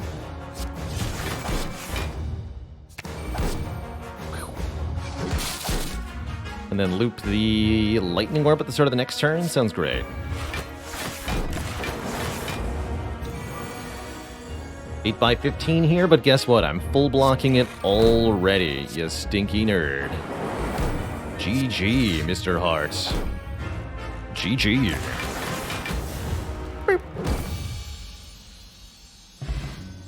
GG.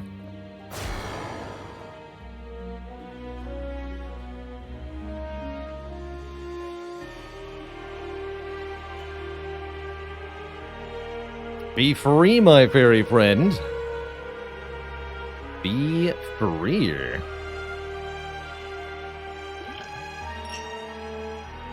Get thee out of here. GG. GG. That was so cool. We got to see an actually successful sort of Blizzard-centric deck, or Calipers-centric deck.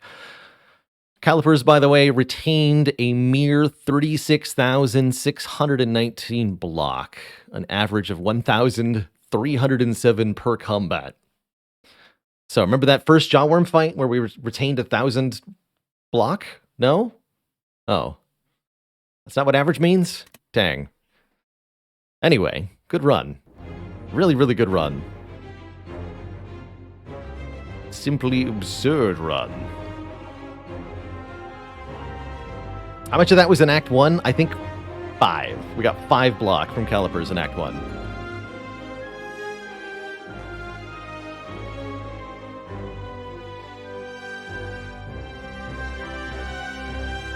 That run really snowballed. That pun was pretty cool, Brang Doritos.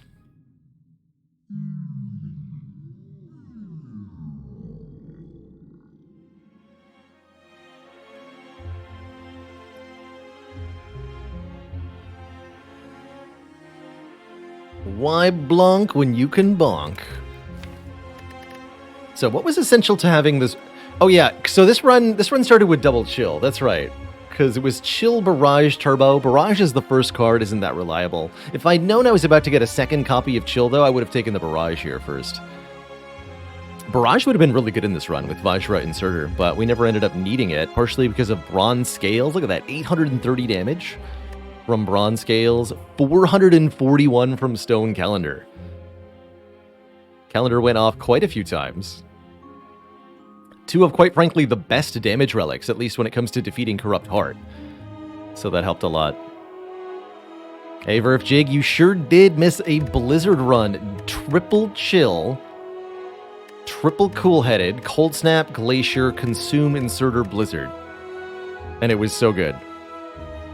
It was so good.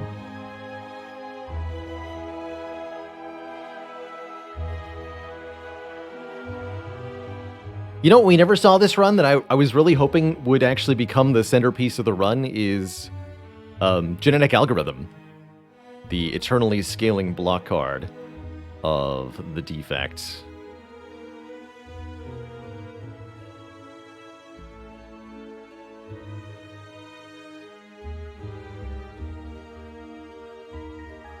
Well, I hope this Blizzard run inspires more Blizzard runs. I wouldn't say there's no chance of that happening, but generally speaking, these runs do have a snowball's chance in hell of forming in the first place. Still, they're so fun. I am still eagerly awaiting for the Inserter Plus Frozen Core run on Defect. Do I still see myself slaying Spires in 5 or even 10 years? I could see 5 years from now. I don't know about 10. I have a hard time imagining that a game I really enjoy, that I want to end up jumping to, ends up coming out within the next 10 years. Cooldown says, would I recommend Across the Obelisk? If you're interested in a multiplayer Slay the Spire, Across the Obelisk is really cool. If you're playing it single player, I found it a little chaotic, I think is a good word for it. You're facing 4 enemies that are different, and each of those enemies plays 2 different cards per turn. Ends up leading to a lot of status effect spam going on everywhere on everything. But it can also be quite fun.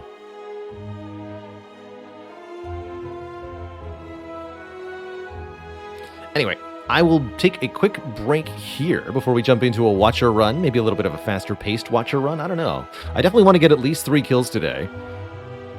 So that means we've got 1 more. So I'll be back in just a couple minutes when I return. The Spire slaying continues. BRB, folks.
Slay fast, slay furious, they say.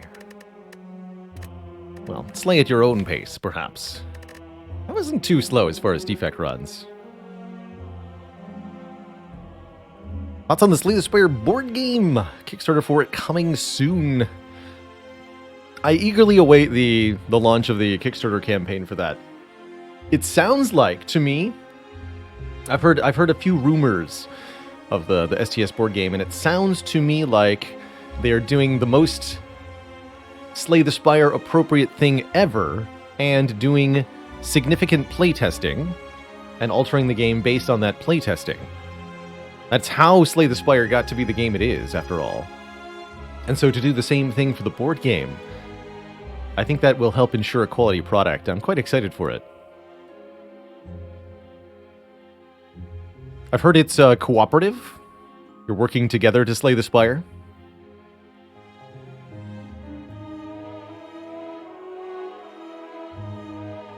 What board game? I think we still have the link.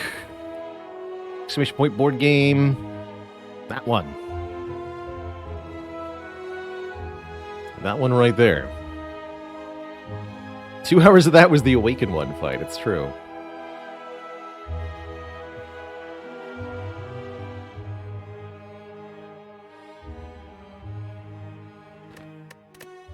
So there aren't any new updates to the game itself, Slay the Spire. Haven't been in a while. Once the devs left early access, there weren't too much in terms of changes outside of the Watcher, who we're playing now.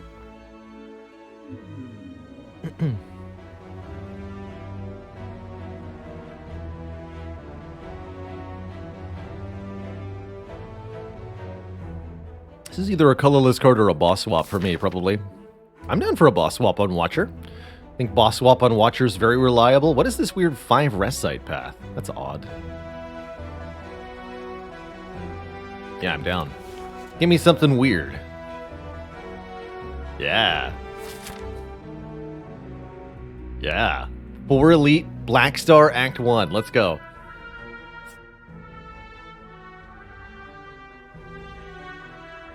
And we can even kind of bail out partially too. We could make it 2 upgrades, 3 elite. That's very reasonable. We don't have to go all or nothing here. Lucas says, do I enjoy playing all 4 characters the same, or do I have a favorite? I do have a favorite. The Defect, the robot, who I think has a lot of creativity in the ways to win. But I do thoroughly enjoy all 4 characters in Slay the Spire. I think that each one is a totally unique experience. Each one is a different skill set. And each one challenges the players in different ways. They're all fun for their own reasons. Searing Blow, lesson learned. The power. Could be Vigilance Strike is correct. I think we get to Vigilance Defend here. Here's where I really do wish I had a Miracle. For 1 extra energy on 1 turn. Right, because I'm not allowed to play Eruption here. So defend, strike the 8 damage Lice. Fun little fact about Lice, the damage that they deal is random, but for a given louse never changes. So this front louse will always attack for 6, the back one will always attack for 8.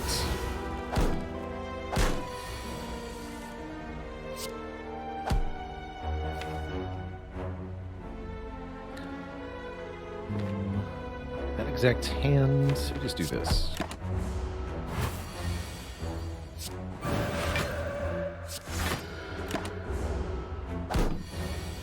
Slow and steady wins the first fight.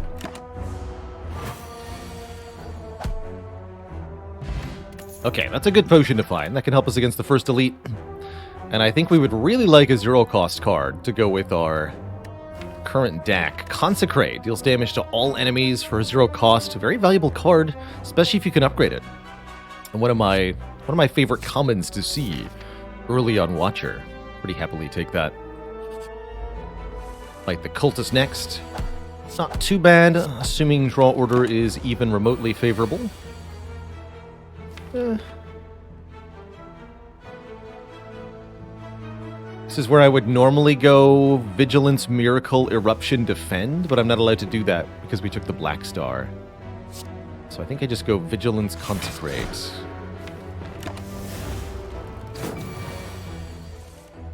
And then here, Eruption Strike will kill. Okay, that wasn't bad. Get another very good potion. These potions could even be used in conjunction with one another. And... ooh, if we want a card that can kill things in Act 1, look no further than Conclude. 12 or upgraded 16 damage to all enemies for the low price of ending our turn. That could be a problem later on, but for a deck that just wants to rack up some kills right now, it's pretty much perfect. Hey, welcome back to the stream, Butterbark.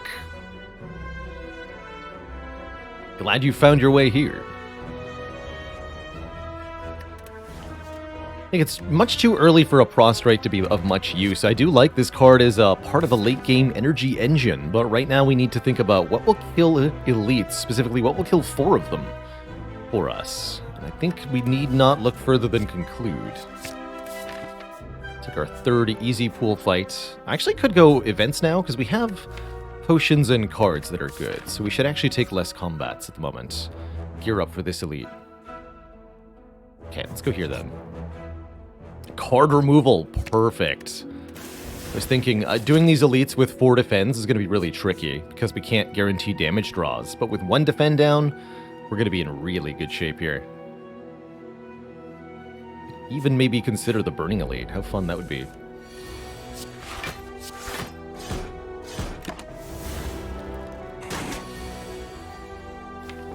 Bit...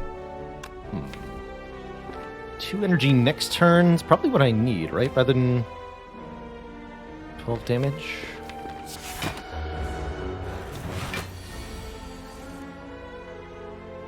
Oh. Huh. Well, I was wrong about that. Boy, howdy, was I wrong about that. Fortunately, this kills. That's funny. Prostrate's back.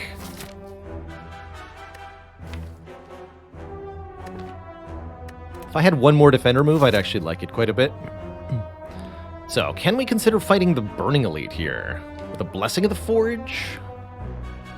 I think the answer is yes, we can consider it.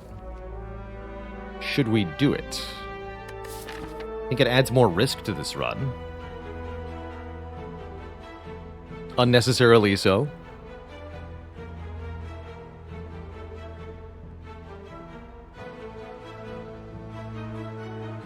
Am I willing to use both potions? Yes, I would be. To get past the Burning Elite, absolutely.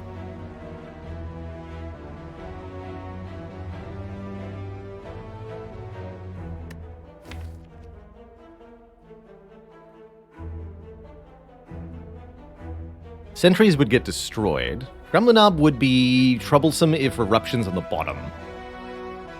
Same for Lagavulin. We're kind of subject to the Eruption draw order in that fight. I think I'm going to take another combat. Let's avoid the Burning Elite for now.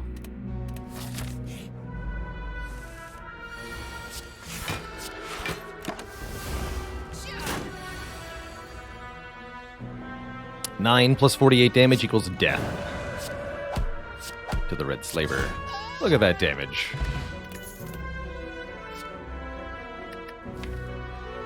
Now, that card blaps. That card blaps very hard. Could also consider follow-up if I want a free attack, but I really like the card draw on the Wheel Kick. Helps us get to Consecrate quicker. Helps us get to Eruption quicker. And it's going to be really good with these Miracle Potion, too.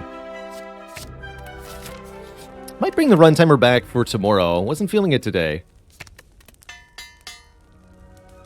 I think doing too many speedy days in a row is going to be a little too deleterious to my... Oh my, this is the exact draw we didn't want to have. Glad this is not the Burning Elite. Let's just say that.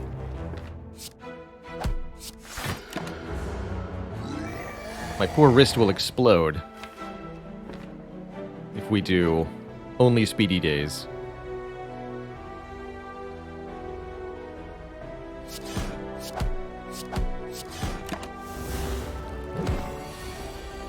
I think we get to keep both potions is the good news. Yeah, we do. Cool.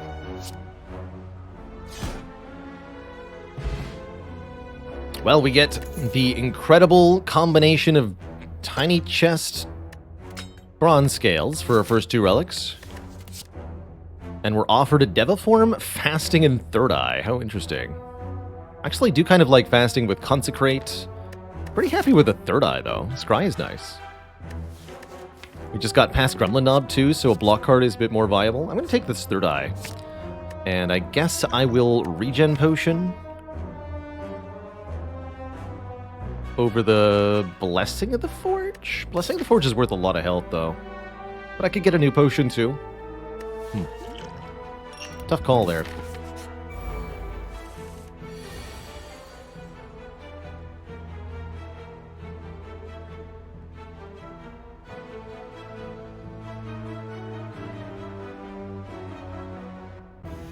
So I could kill both Sneaky Gremlins. In fact, I can also full block if I want to, using the Miracle, instead of taking 10.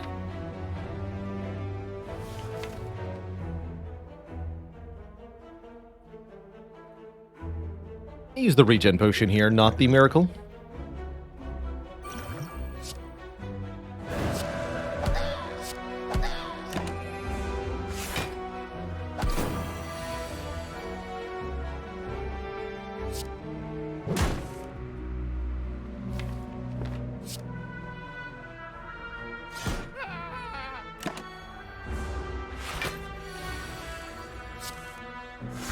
Did you know that the shield gremlin will attack if they're the only gremlin remaining?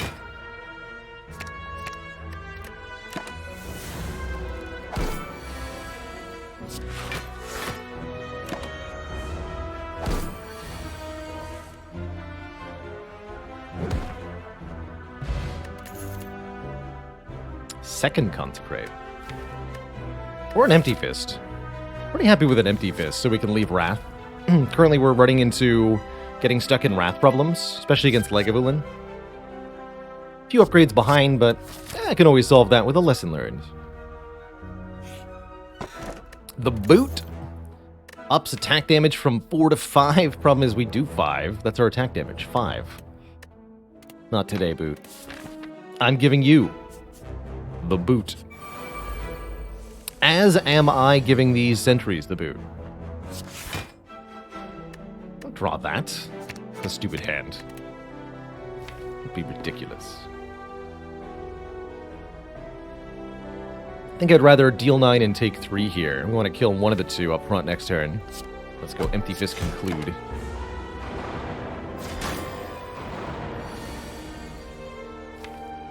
We're guaranteed to draw the Consecrate. Which means we do 19 damage with Eruption Wheel Kick Consecrate. Bummer. That is a bummer.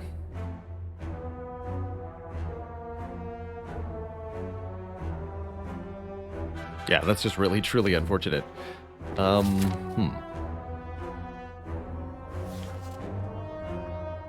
So I use the potion, or what do I do here?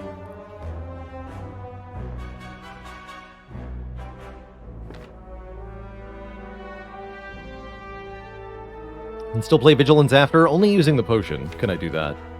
But yeah, I can play Vigilance after.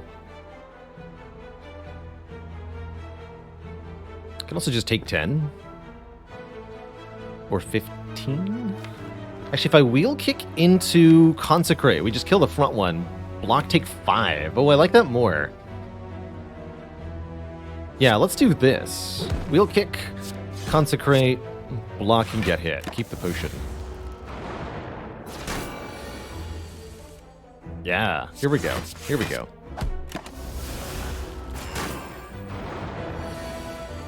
Perfect. All right, third eye, see if we can find any attacks. Yes. So, kill you. Kill you. Who even needs to spend your potions? Love the smooth stone, making all these little blocks block for more. Love the puzzle for card draw. Don't love the wish. Sounds expensive.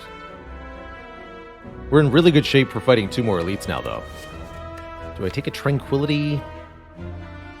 I could almost seeing this being a decent Tranquility. It would realistically need an upgrade, though, that I don't have one to give. So I'm just going to skip all this, even the Wish, sadly, and get more relics from 2 more elites. Here goes. Money for a curse. If only there was a shop in range, I'd consider. Let's take the 50 gold and continue on our merry way. Elite number 3, Lagavulin. Doesn't seem too bad.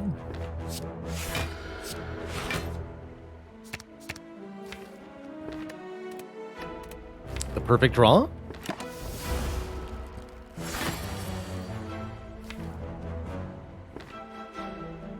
Not the perfect draw.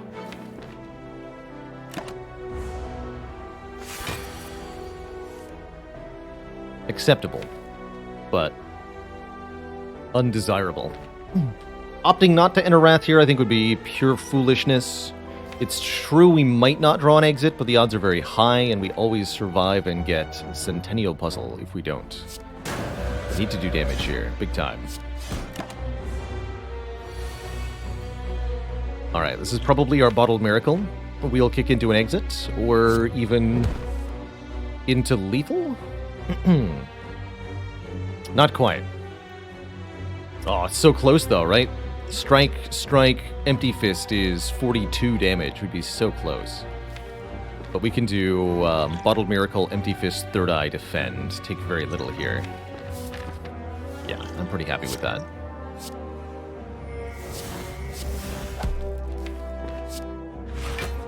I would like to draw a kill next turn. We're going to draw a lot of cards. Yeah, let's just discard both of these. Try to get Eruption back into our hands. No luck, unfortunately. Could do Third Eye, Defend. That's actually a full 20 block. That's perfect. Wow, nice draw order.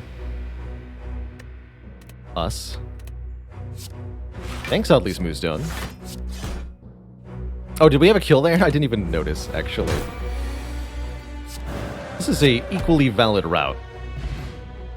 And these are equally amazing relics. Gambling Chip Mercury Hourglass is going to start the chain. The chain reaction of the snowballing. And I think this deck super wants an Inner Piece. As a flexible card draw / calm entry. Empty Mind's not bad, but I'd like Empty Mind after taking an Inner Piece. But the snowballing was all last run. Right you are. Okay, what's on top? Garbage. So let's draw Eruption, conclude next turn. Let's do this.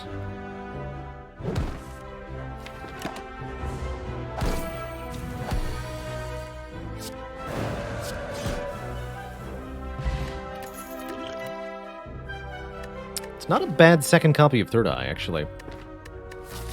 However, I don't think we need to flood the deck with too many more cards. We've already added 6 cards this act. I usually advocate add about 5 per act, and quite frankly, Watcher can get away with a few less.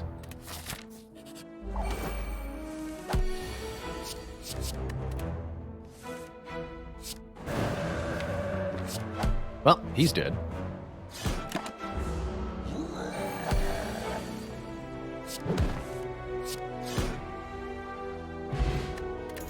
Strike Dummy's back. Deus Ex Machina is here if we want some more energy, and I think this deck does appreciate that, actually, with the Inner Piece now. And the Gambling Chip. Oh, this is really good with Gambling Chip. Because you can discard the Miracles. And we don't have Miracles normally. Yeah. Let's take it. Alright, we steamrolled through the act. We have 8 relics to our disposal for 4 elites vanquished. And now all we have to do is beat Hexagos. That shouldn't be too hard. Let's upgrade. We can Wheel Kick to make our best attack better, or we could consider upgrading the Inner Piece, perhaps. Or the Empty Fist. I think Wheel Kick's our best attack, though. Let's get that upgraded.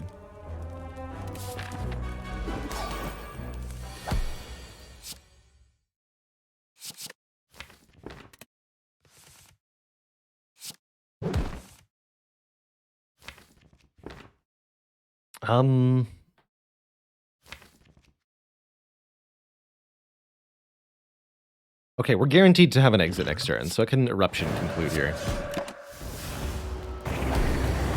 7 cards and 3 exits. I have to be able to draw 1.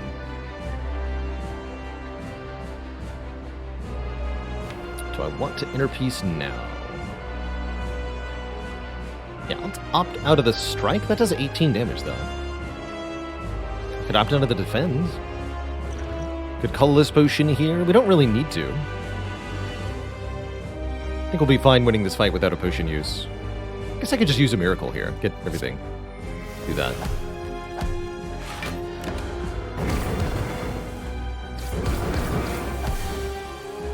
And then this turn is incredible. Just, like, amazing. No Wheel Kick, though. Bummer.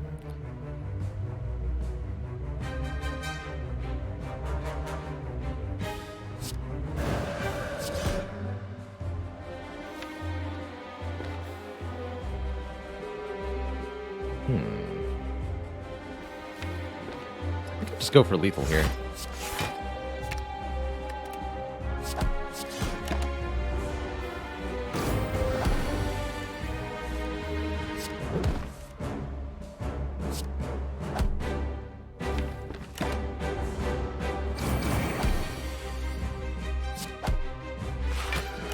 Get him, Hourglass. Good work. GG. Vault causes Hourglass to deal 3 extra damage to all enemies. Incredible. I don't think I need 2 copies of Deus Ex. Sure, I'll take a Vault. Don't mind if I do. And in a deck with Vigilance and Inner Peace, I certainly would consider Violent Lotus, giving us an extra energy when we leave Calm. I also would not mind Fusion Hammer at all. This deck has got a Black Star, so we're trying to fight as many elites as possible. 1 extra energy per turn for the low price of being unable to upgrade isn't so bad. What I wouldn't want to take here is Cursed Key. We've got the Tiny Chest, meaning we're likely to see 3 more chests this run. That would be... Although we have the blue key, I'd have to reasonably skip 3 relics to take the Cursed Key. Or get 3 curses. You know, I actually really like the Fusion Hammer, the more I think about it. There are a few good upgrades in the deck, but not that many, and again, with Black Star, I'm not so worried. Just want more power right now. So I'll take more power right now. The No-Skip Ladder. Oh, a long time ago. That sure was a long time ago. Maximum of 2 elites this time. Lots of rest sites in between, too. Interesting. Might go for the Burning Elite.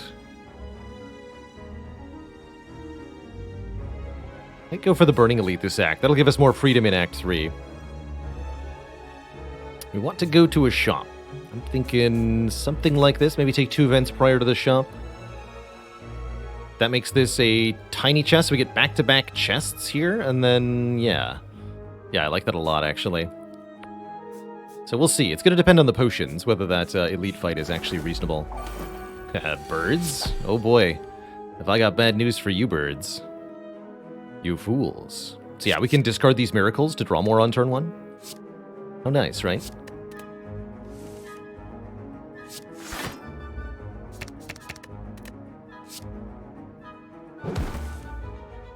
Oh, nice.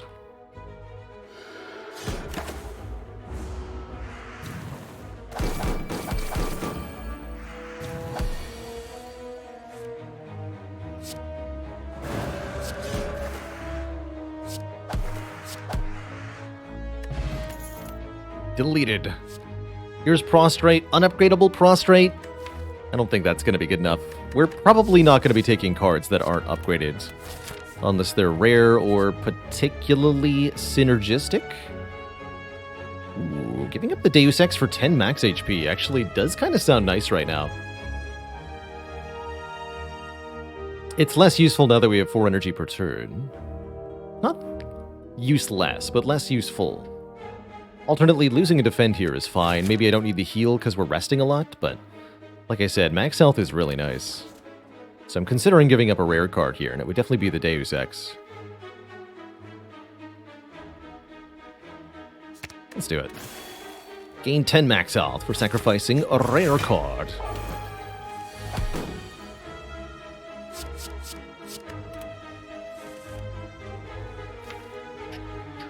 Okay, so I'm setting up a kill next turn, looks like. Good luck to me.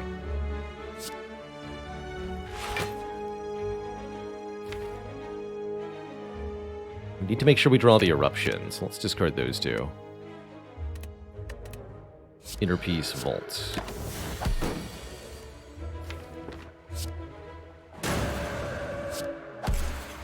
Bonk.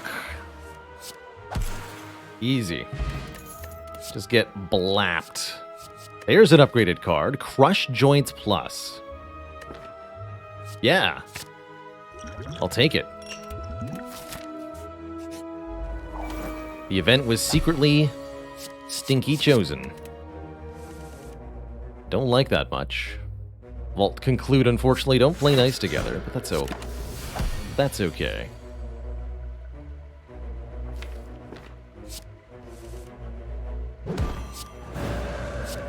Actually, you know what?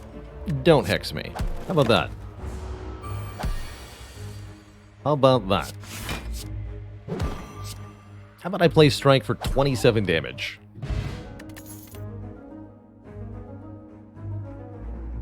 I actually would have taken a regular Tranquility if we'd gone Violent Lotus. Not gonna take any of these. Alright, shop with 500 gold. And a membership card. Yeah. Very, very good things for sale here.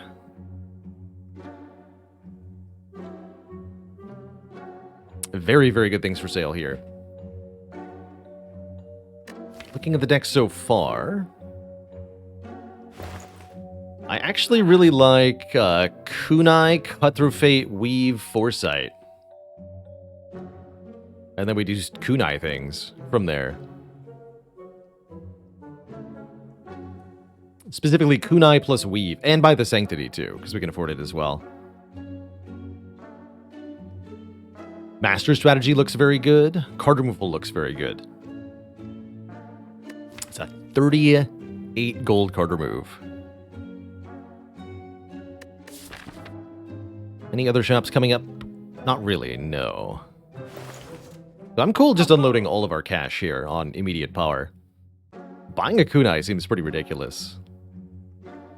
Yeah, we could go for the whetstone, even if it hits strikes. I mean, they would do 12 damage base, right? Strike pluses are pretty good.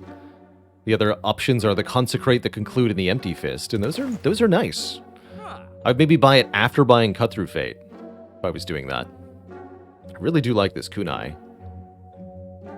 Let's do kunai, Cut Through Fate. This is on sale. I'll buy that too. So it'd be like, what's better, Master Strategy or Whetstone, I guess. How many blocks do I actually want? Now I want those prostrates.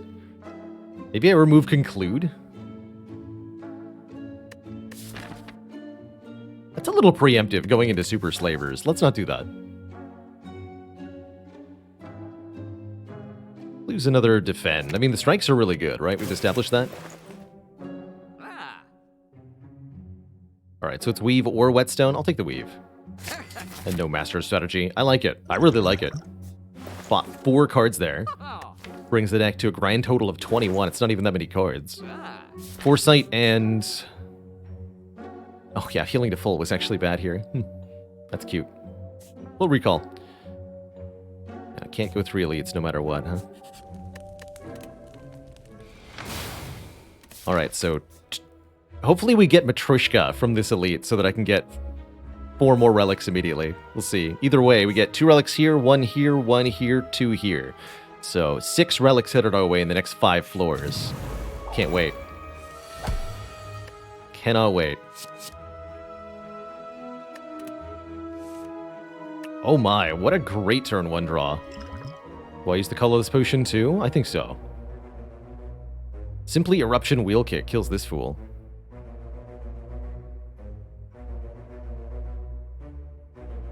Actually, we don't wheel kick the person we eruption, because Consecrate's also here. Yeah, they're angry, but they're going to be dead. Hard to be angry when you're dead. I guess we cut through fate first, just in case of what? Vault? Or conclude?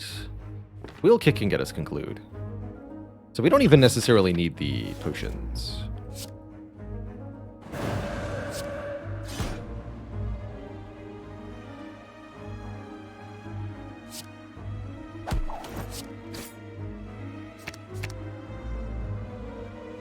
Won't be able to draw cards with Sanctity.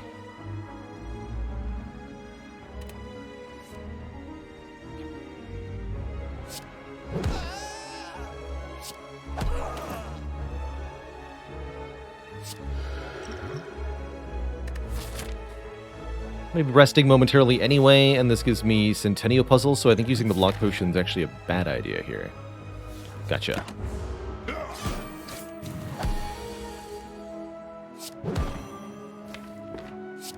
No side quests in this deck.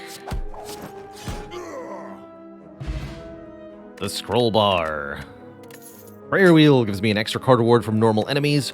Pocket Watch gives me bonus draw. There's the Empty Mind I wanted. There's also a Flurry of Blows. Take the Empty Mind. We'll leave that on the ground. Scroll Bar of Power. Ice Cream lets us conserve energy from turn to turn. And Dreamcatcher gives us a card reward whenever we sleep, which is actually right away. Giving us the Prostrate that I skipped, or another Cut Through Fate. Take the Cut Through Fate, actually, with the Kunai and the Weave. Now, where's Goldeneye at, you know? I see you.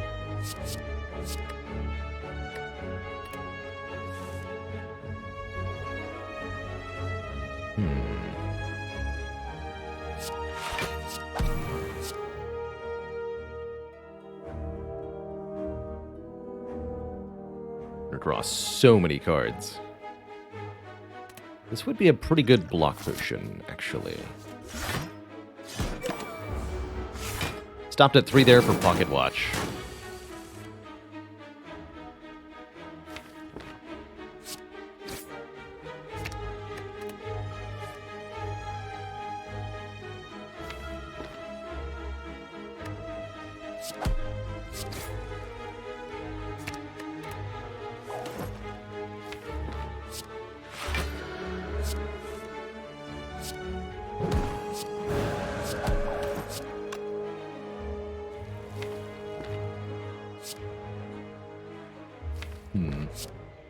Have I made the wrong choice? Maybe. Yes. No. 27 plus 27 equals 54?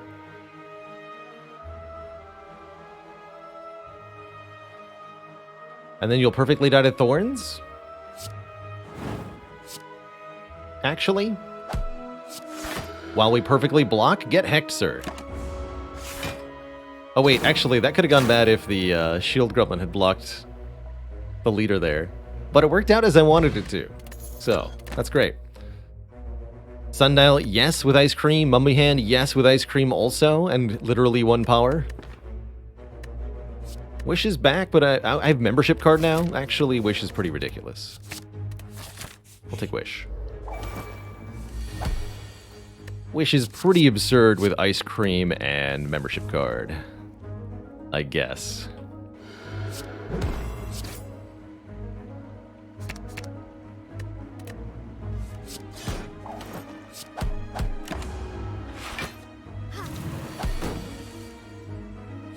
Bonk.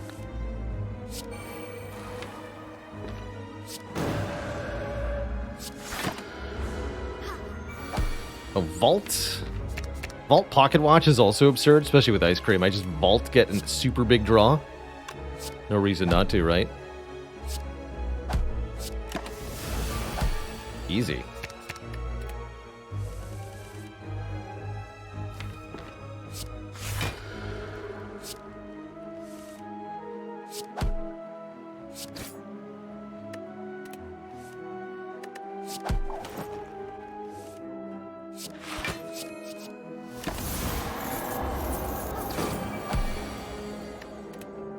And the Ice Cream rewards us for holding on to energy from Pocket Watch, generally speaking, as well. It's really good. Freedom Evil's pretty good in a deck like this. Take one more stance swap. Don't have any need for fires. Let's go double events here.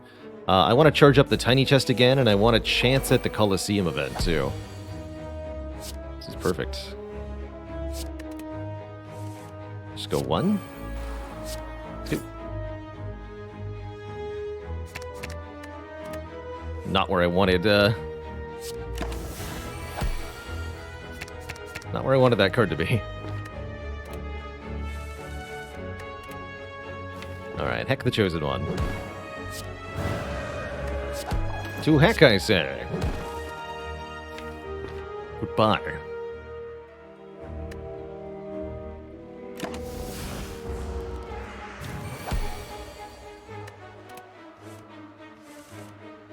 Hey, that was convenient.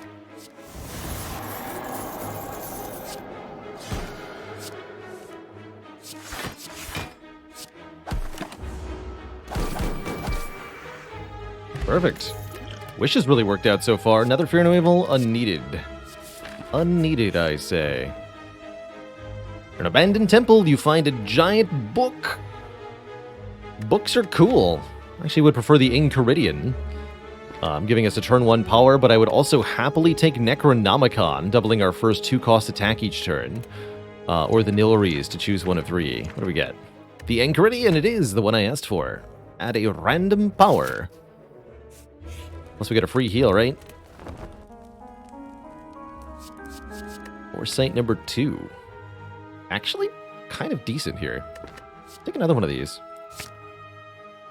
Double Foresight. The 5-side.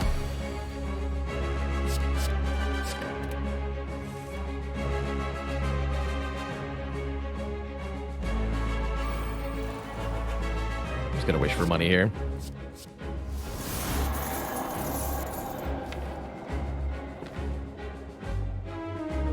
Save some energy for later. Yeah, just bank all of it. Now I can do whatever I want, and you can't stop me.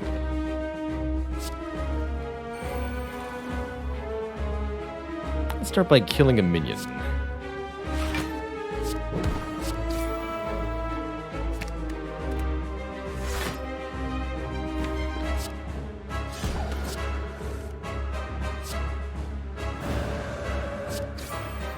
There's a Weave. And I draw Vault too. Let's leave Vault for later. Discard them both, get the Weave back. Nirvana is blocking its heart out. Good job, Nirvana. Save some energy for the future.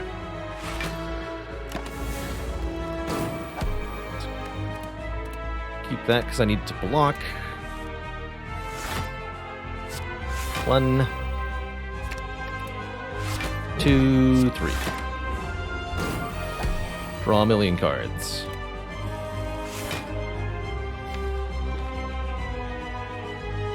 Draw even more cards. Now scribe even more cards.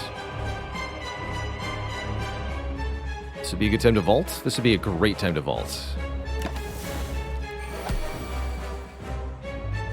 Now I get to scry 6 each turn, which is very good.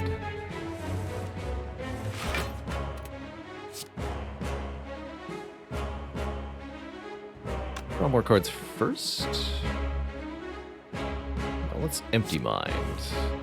Then Inner Peace Eruption. For as much energy as humanly or inhumanly possible.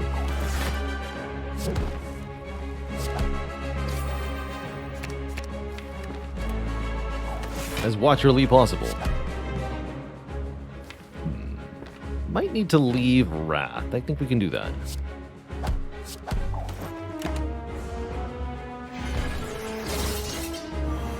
Heck is fun. I see you're trying to re-summon. Good luck with that, Collector.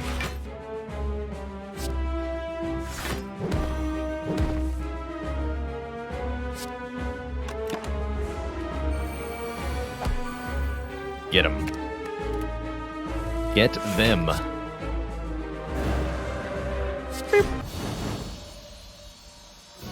GG, what a fun fight that was. This deck is kind of absurd. If we feel like we are not rich enough, if I had Courier, I would go Double Wish. Conjure Blade with Ice Cream can be fun. What about Alpha, Beta, Omega?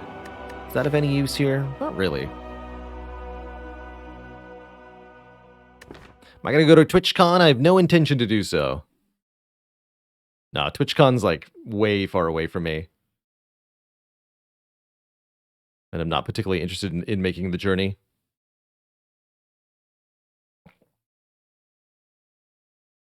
Maybe some year, but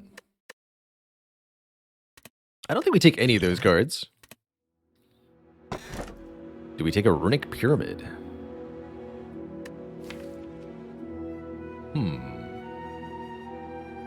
Retaining is not necessarily good in this kind of deck. I'm actually willing to believe that this Sacred Bark is extremely good.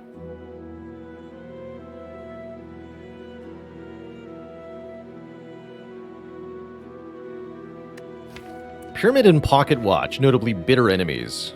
That's why I'm not exactly excited about a Runic Pyramid here. Without being too specific, I am in the East Coast of the US. I'm in Connecticut. The insurance salesman state. I'm going to take the Sacred Bark, actually. Really like the Energy Potion with the Ice Cream here, but more generally, I think any decent potion in duplicate could be exceedingly good for our late game fights, which is really all we have left to concern ourselves with. Love that shop placement. We do want to hit shops if we can. There's only those two. Okay, well, good talk. So, tiny chest on 2. That'll be a chest. Excellent. Love it.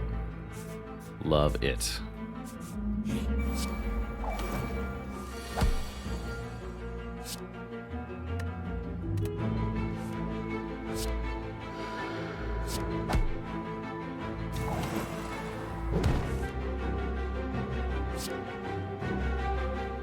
Vigilance, Foresight, Vault is free.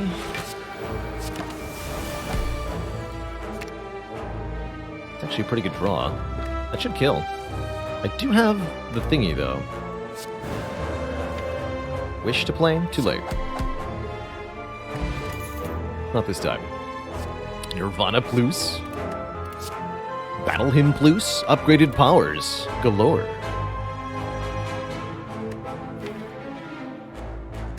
Feels all unnecessary, although card reality is not bad with the kunai, actually. 2 attacks in 1, so to speak. Love Glowing Tesseract, could be a lot of good things in here. Master of Strategy, heck, good instincts with kunai is excellent. Secret Technique or Dark Shackles, also both very good. I think Secret Technique is quite exceptional here, actually. Helps me get the Wish in play, but can also fetch me card draw at a key moment. Almost like that more than the Shackles. Panache has some utility to it. Can definitely deal some additional AoE, and it's a 0-cost power. We're fighting Time Eater.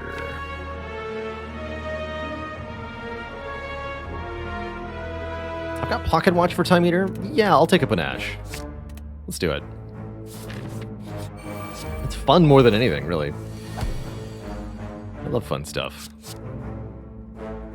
Establishment seems worthless here. I'm just going to discard that.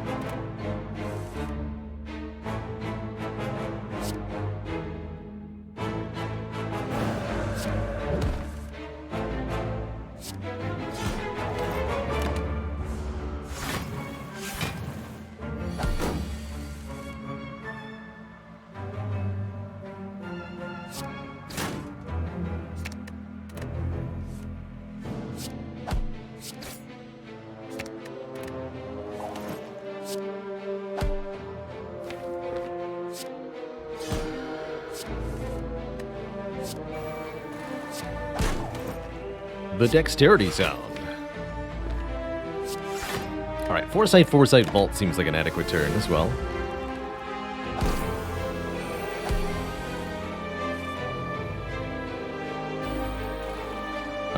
Let us Secret Technique for Wish so that we can Mummy Hand it. That's another cool thing that we can do with the Mummy Hand.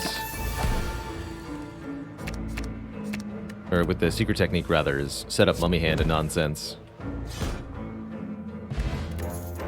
4 Strength Potion. That's pretty good. Hold on to that for a bit. Rushdown Plus. Still only got Eruption, but yeah, I'll take it. Actually, Protect Plus is surprisingly good as well. This deck do want some card draw, though. Filling it with powers will help. Assuredly it will. Healing will also help.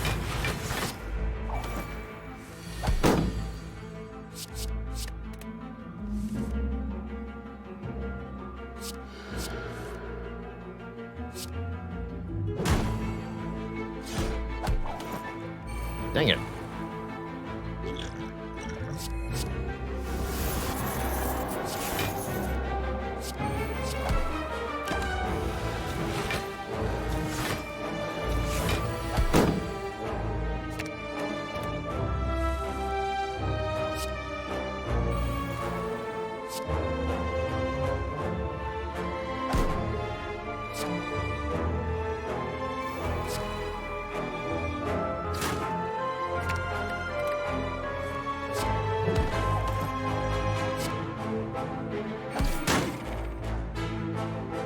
Yeah. Also, I vault. Good luck.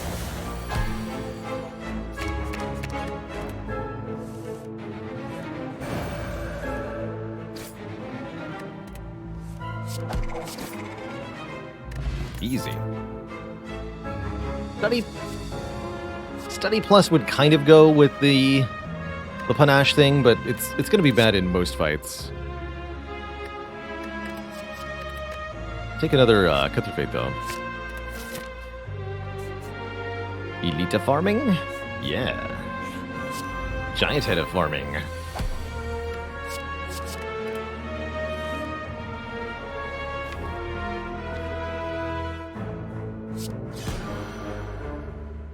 So Foresight has to make Vault free, and then if I Secret Tech for Wish, Fasting has to make Wish free.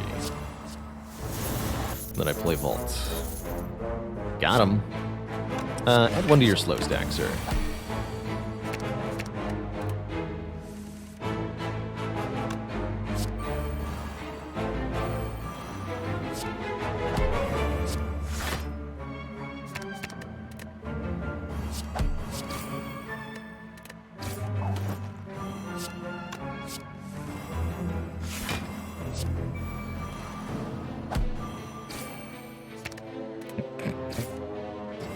Keeps coming back.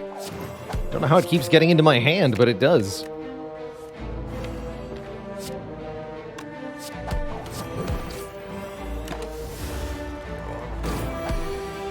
Alright, only 3 more turns of setup, unfortunately, Twitch chat. So we're gonna have to speed this up.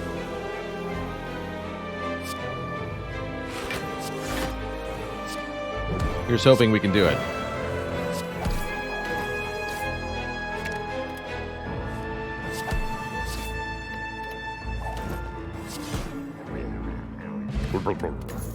Letter Opener is going to blap things. Unceasing Top maybe leads to hilarious turns.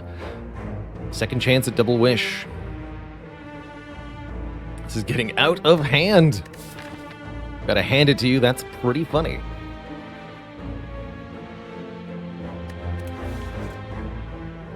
Wish you were here.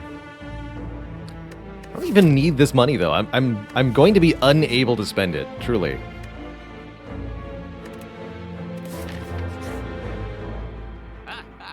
Why do I open my mouth? Well, hello, sir. Would you like to sell me a hand drill?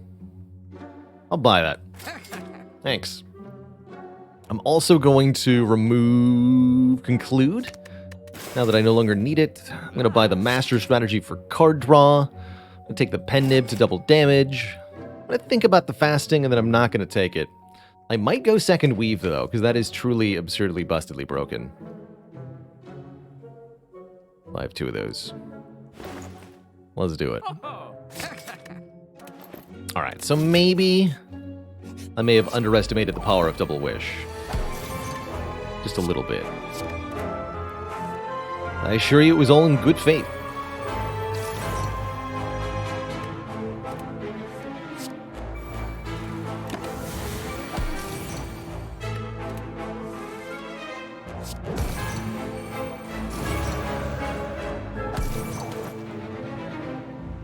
if I can kill this thing.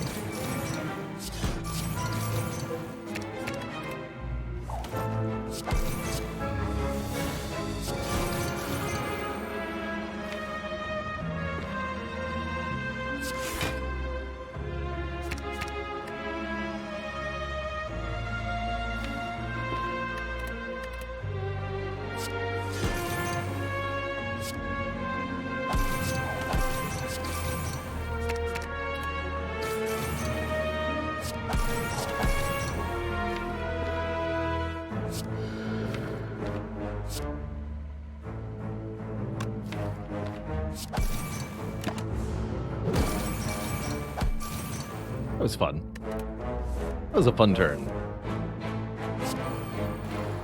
Yeah, I figured you wouldn't make wish free, you stinky.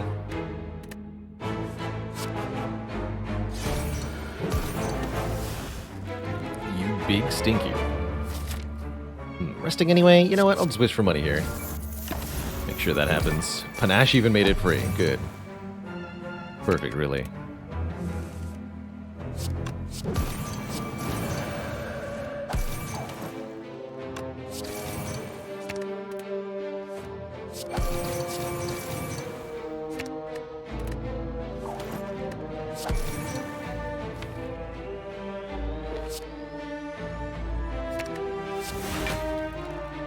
Moves on 5. Got it. No reason to actually play more cards this turn, so on.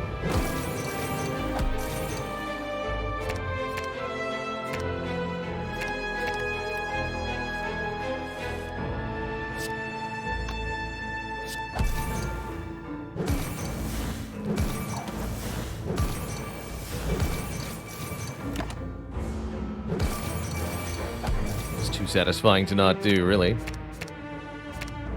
How could I resist?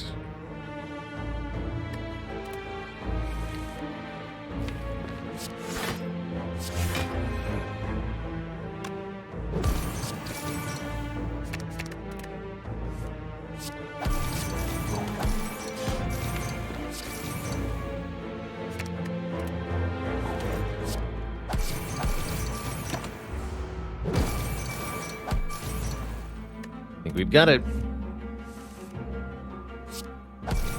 Bonk. GG, transient, get destroyed.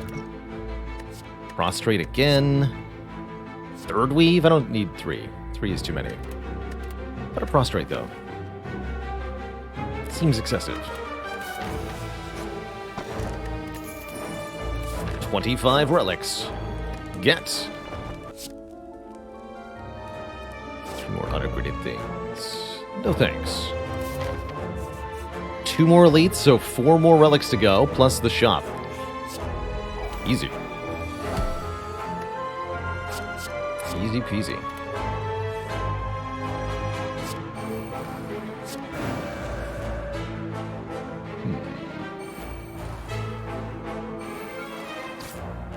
Of course.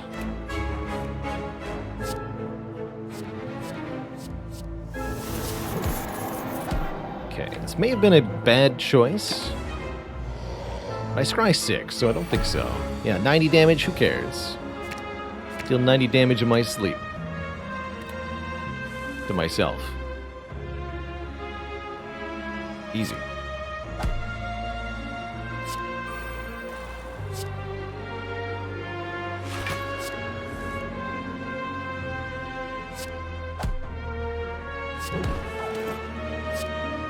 Looks like I used the block potion here, although again, not really necessary. It is a 24 block potion. Seems like what it's for, after all.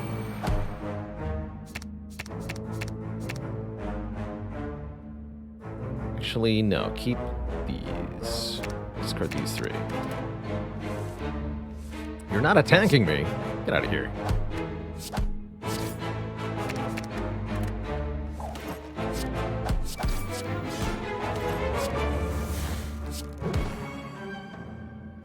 Well, now.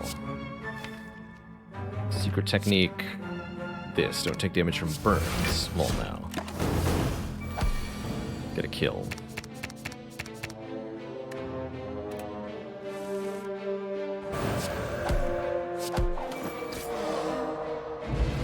Boot Thingy and Maw Bank, which won't give us much money, but I don't really care about that.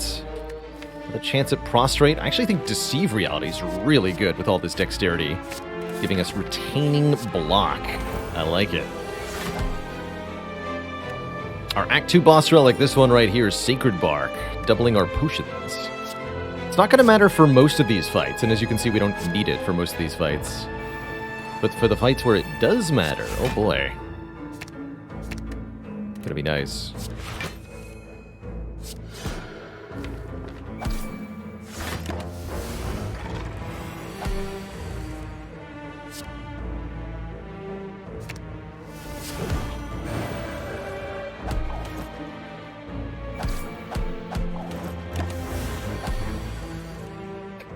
Unceasing Top drew a card when I played Vault? That's funny.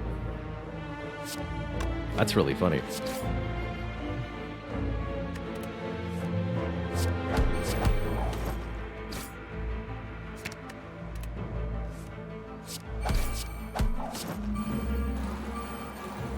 I want to like sarcastically thank Unceasing Top. Just gonna go ahead and stay in Wrath if that's cool with everybody else. Works for me.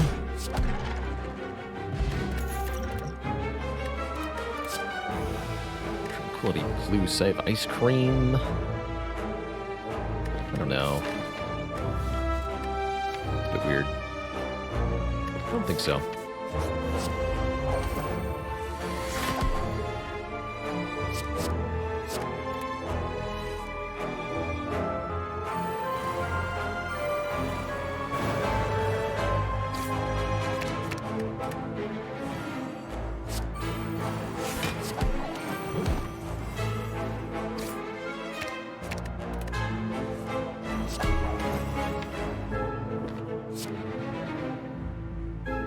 And with inner piece here? Sure.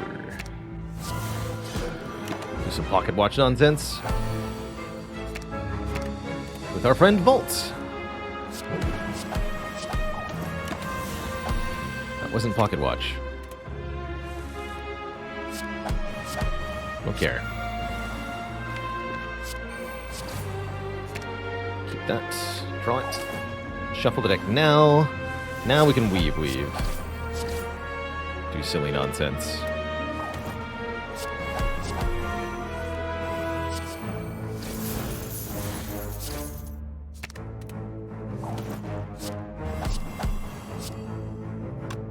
Strike does 30 damage. I should probably block somewhere in here. That's okay. Figure it out later. Who needs blocking anyway? Oh my goodness. Goldeneye. Whenever we scry 2 more, that is really busted, let's just say. Oh, and there's another Cutthroat Fate. Sure. Sure, why not? Lesson learned, you're late. You have failed to show up on time. Finesse, though, seems absurd. Strike removal seems absurd. Sling of Courage also a little bit late. We could take it and it would maybe do something. Pantograph could be nice. Just for maybe. I don't know if it's actually going to heal us anything, but it's a nice safety net. Super Liquid Memories could be okay.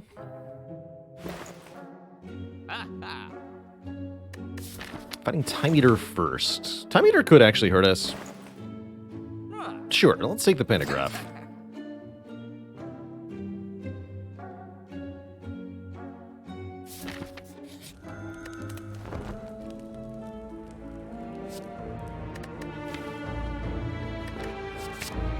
We've been offered 4 wishes this run.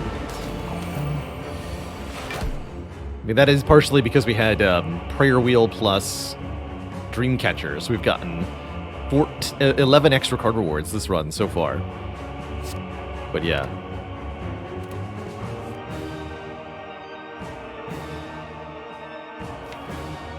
Secret technique.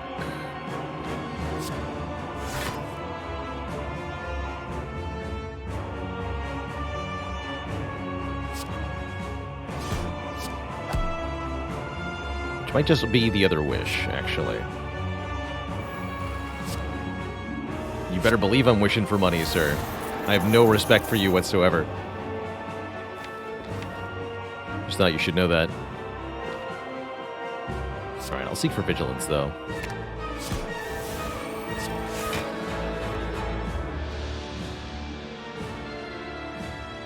This is fine. I'm going to scry 8 at the beginning of the turn.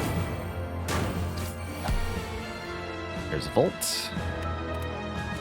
You are attacking for 32 because you are a big, stinky time eater. I understand. I really do.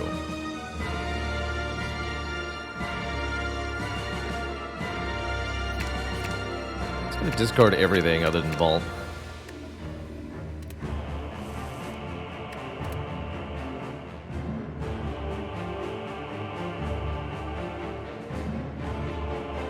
Panache, Foresight, Wish Vault. Seems pretty good.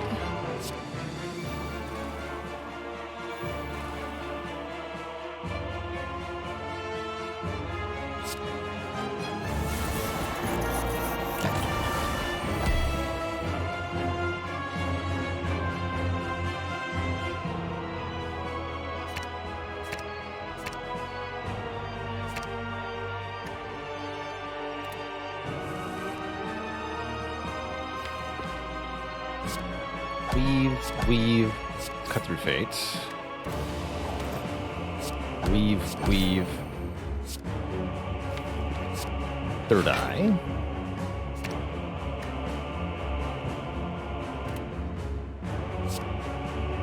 Sanctity.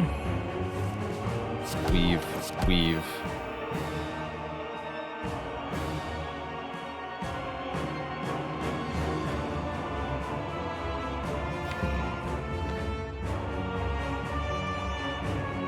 Rushdown, Deceive, Safety? Do that.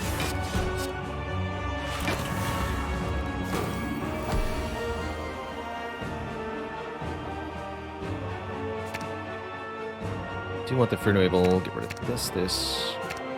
Basically everything except these. Scrying so many cards. This is a little absurd here. We're just going to play like 12 cards per turn now.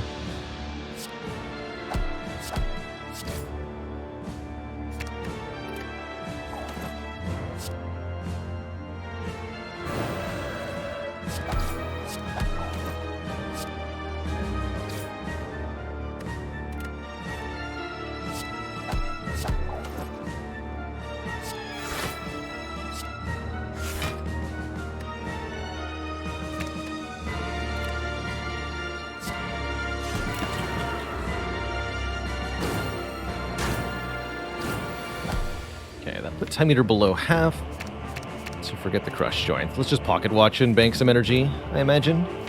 Could play the Slimed. Not a lot of reason to do so.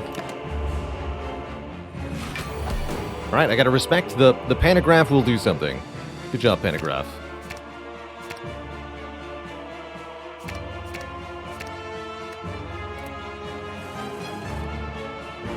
Excellent job, Panagraph. 6 dexterity here.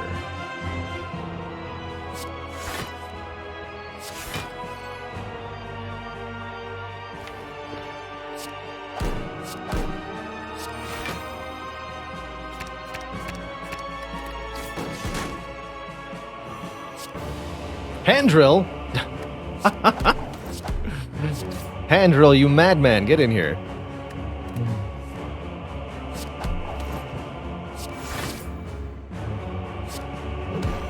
Hand drill, hand drill.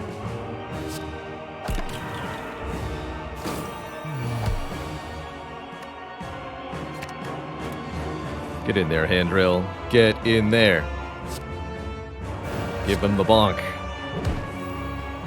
Give them the bonk. The bonk of the ages. GG, Time Eater. GG. Double wishing for money, no problem. Who's next? That might be too many powers on turn 1. Or it might not be. Only one way to find out. And that's to play all of them.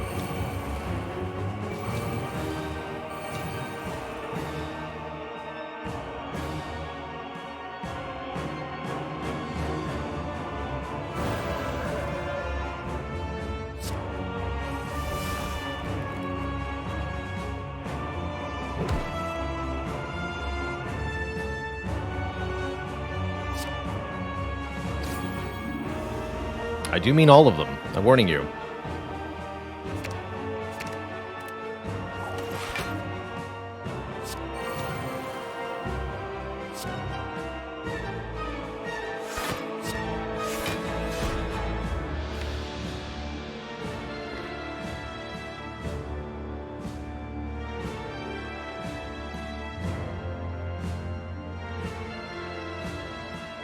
Crush joints, Fruno Evil, Third Eye? Could secret technique here? To what end? To get stuff.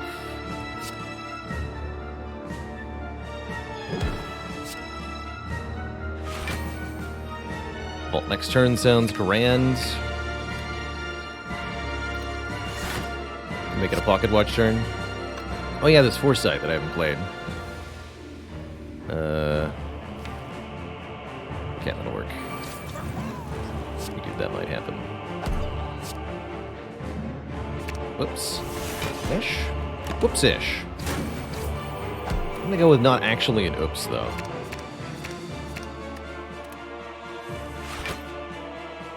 Is the thing.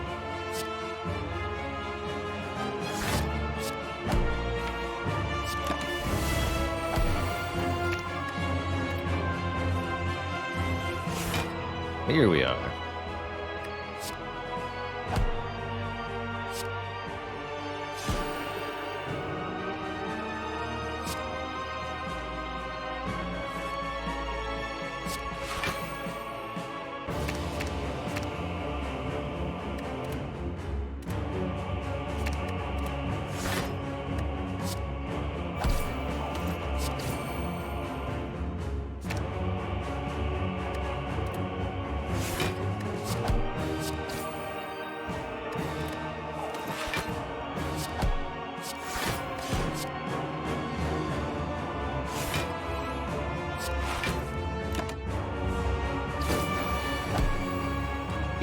By 4. Okay, here goes.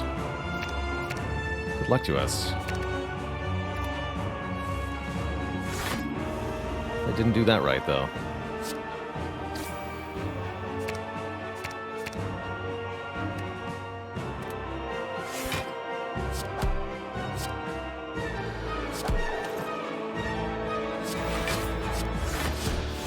Ouch.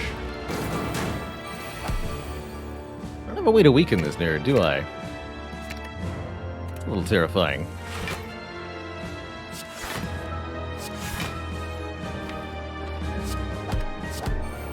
Okay, we just need to actually correctly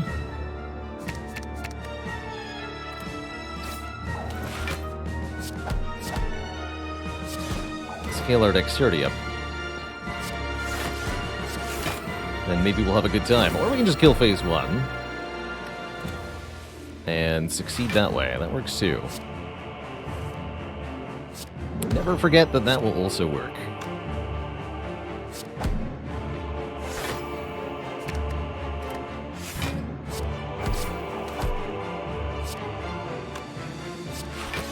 Bonus points if you die to the thorns? Question mark? Deeply unclear.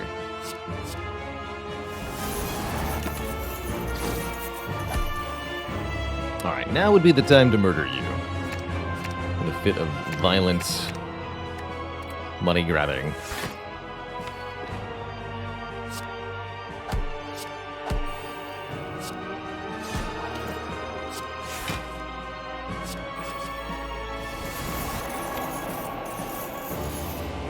That'll suffice. All this scry, that will suffice. Actually, keep the eruption and the empty fist.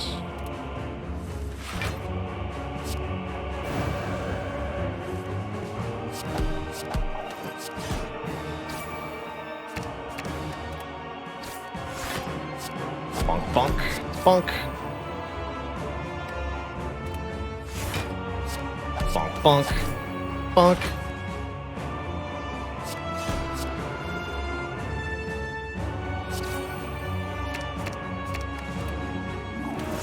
This deck is really fun.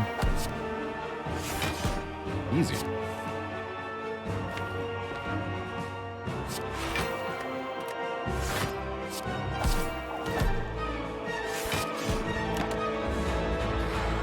Stop there with our 14 dexterity.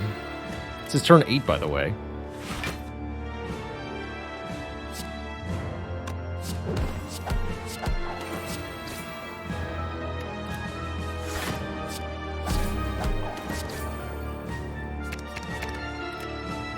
GG Awakened One.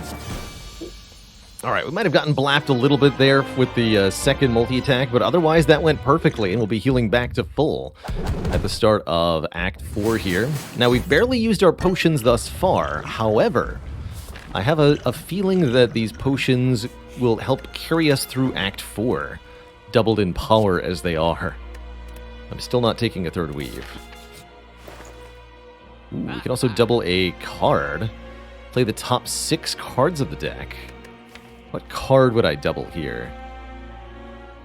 Double Panache. Double Master Strategy, more wishing? Do you wish for more wishes? Schmemmerin says, hear me out, Eruption. Double Eruption in this deck. It's actually not a bad idea.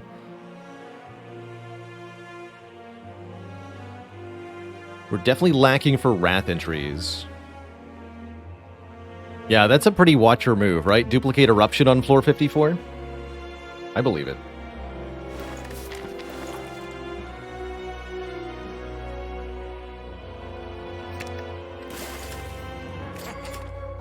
I actually really like that. And I think I'll swap out one of these potions. Let's do the top 6 cards potion. That seems pretty hype. And I'll take another Good Instincts as well. Double Rushdown, double Eruption. You love to see it.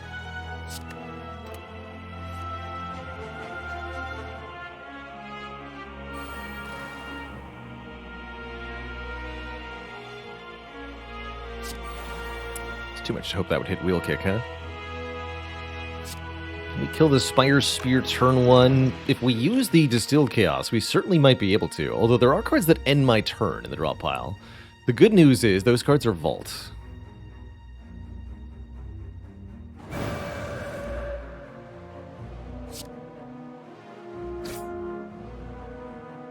Okay, if we get Vault into my hand, that won't be an issue, actually.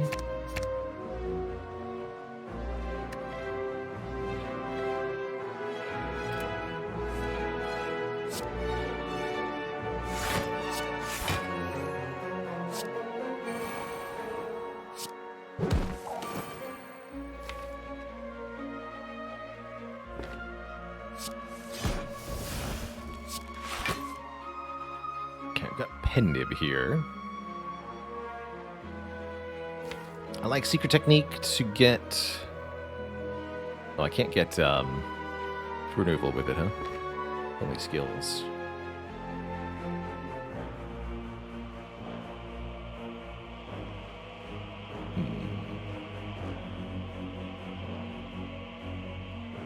Bonk him with the Empty Fist, or I could Vault now, actually.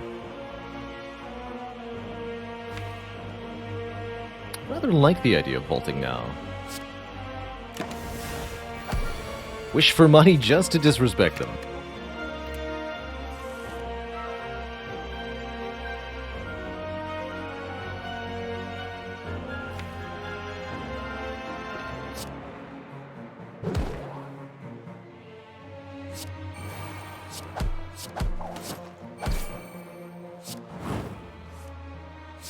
Now that's what I like to see.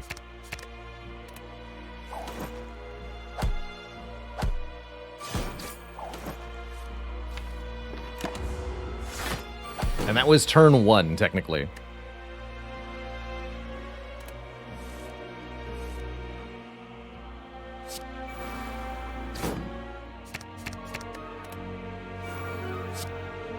Bonk.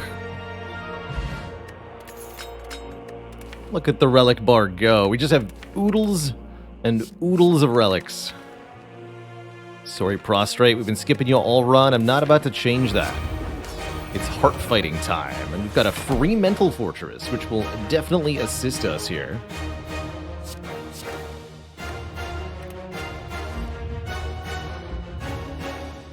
Love this opening draw. Panache, Mental Fortress make these 2 cards free. We'll definitely be wishing for Strength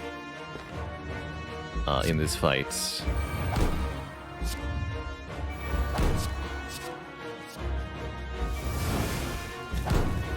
That Centennial puzzle.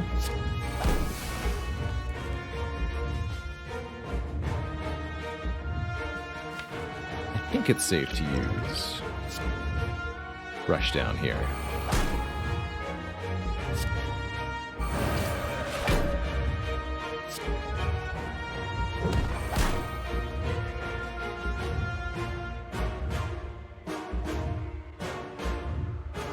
Haven't used a potion yet because I want to heal from it. Got Tornithopter. I think we'll be capping damage this turn anyway.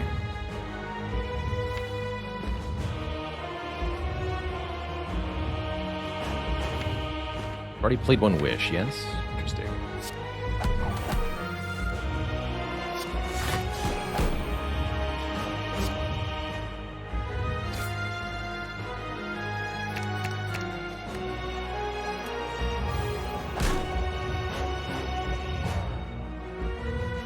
Definitely want to end this with Empty Fist, so Weave, Empty Fist, Deceive. Or I guess Deceive, Empty Fist, Weave. Doesn't much matter either way, right? Weave Empty Fist, of course. Okay, we have this potion for future. Save 1 energy.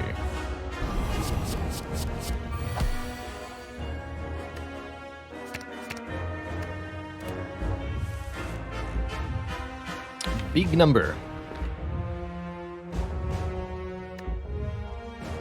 Big number is here. Gonna just have to eat some beet. Eat your beets.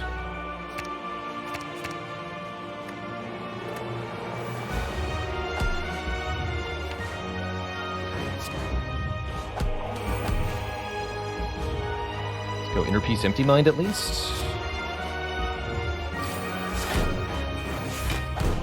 Definitely considering playing the top X cards, but these are all garbage cards. Would not want to play the top 6 cards if those are they. Under no circumstances. No, sir. So we go what? Crush Joints, Bolt.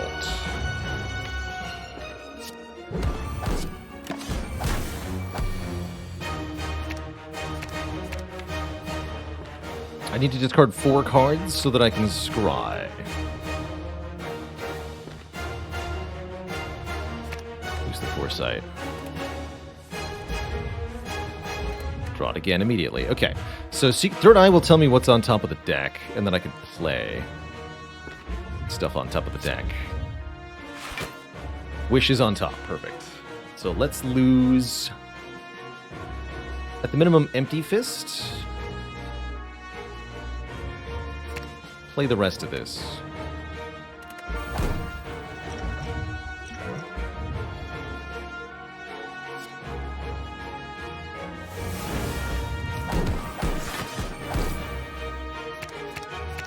Discard all of that.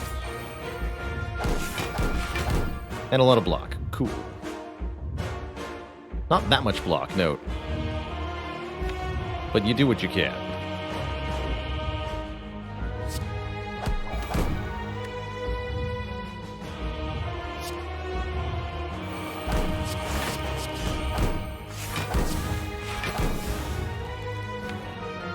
Seems to be the best we could muster.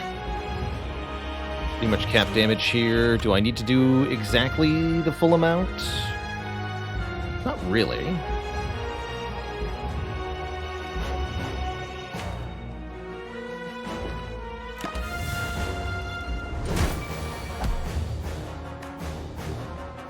Okay, I don't need both eruptions. That seems a little overkill here. 1, 2, 3, 4, 5. Looks good, though. Okay, we're at 5 dexterity, but we're still frail. Still very early in the fight, despite the heart's health total.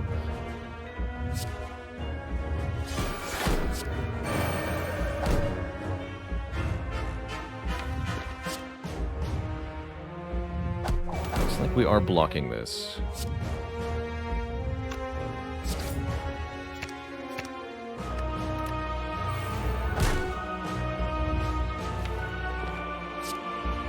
Go Inner Peace, then Empty Mind. And we can go Vigilance, Sanctity, Finesse. Basically block this.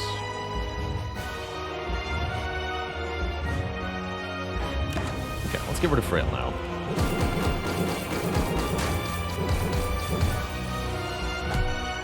That should be everything we need.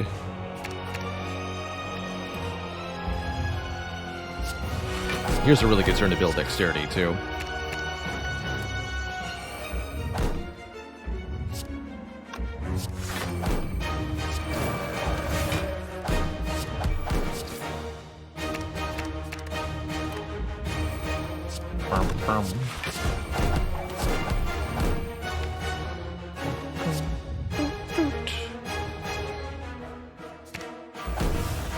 What I wanted? Not sure that's what I wanted.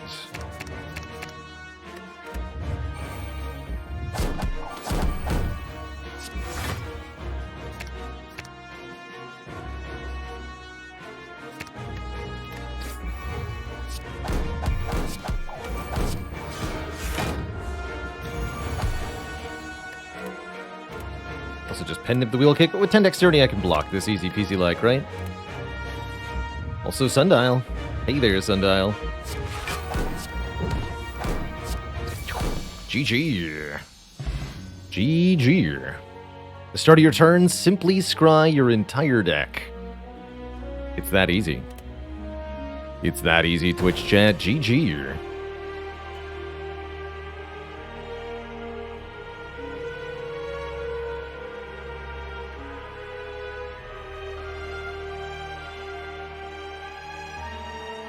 GG. That was a little closer than I expected, but still nice and comfortable in the end. Well done. Well done. GG. See you later, Mark McCarr, Modargo, GG. Best victory art. I like the Ironclad's Purple Fire a lot.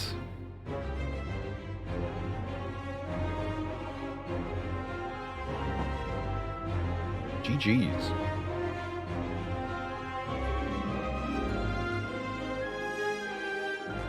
GG's. Alright, so that's 3 wins today. Do we want to try to make it 4? It's Ironclad up to bat. I don't mind playing Clad while absolutely tired. Gotta say that trying to play faster, it does get you more wins per day, but it is more mentally exhausting for sure. Doing more runs in a shorter period of time is exhausting.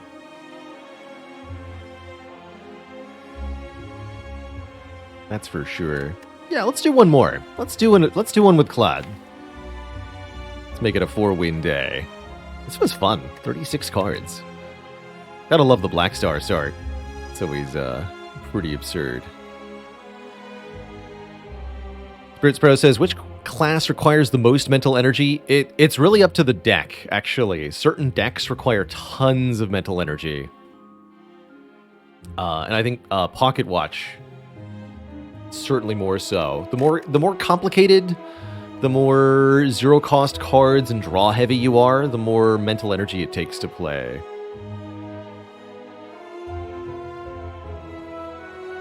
Certainly, scrying this many cards was a brain drain, for sure. Alright, back in a few minutes, folks. I'm going to grab a quick snack before the Ironclad run, get a few calories in me. When I return, the Red Boy bonks the Spire. Let me just make sure that got recorded too. Not yet, it didn't. Win W.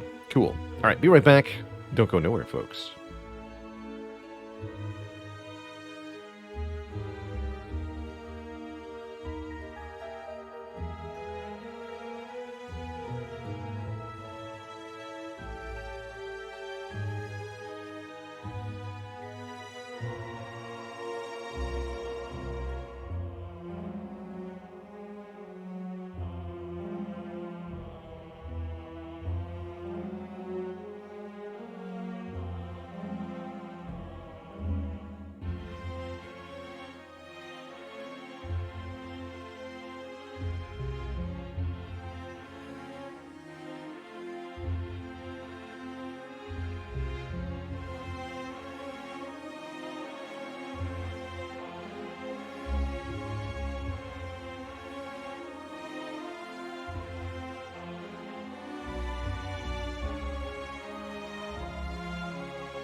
Alrighty, folks, we're back.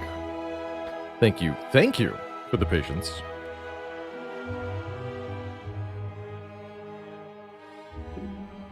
We bought it for the dopamine, that's right, hand drill. It applied vulnerable to the time eater, which almost mattered, but then didn't.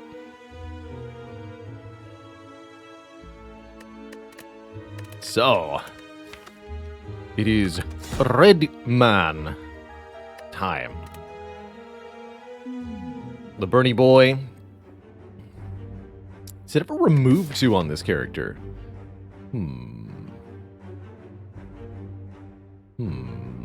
I could easily see making this a 3 elite act. Lose gold for remove 2?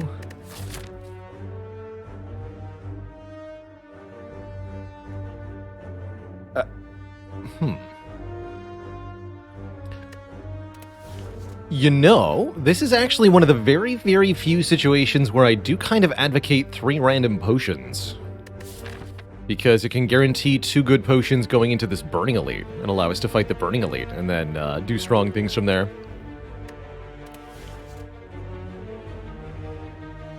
I don't like losing all our money, given that I'll be going to a shop later. I could maybe be convinced by remove 1. Ever bought an entire shop just for the lulz? Yes, we've seen the blank carpet before.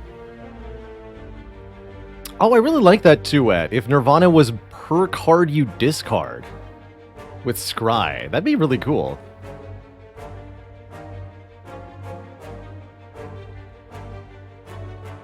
Winscoman has Defect with 1 extra. It should. Defect and Watcher should have 1 more.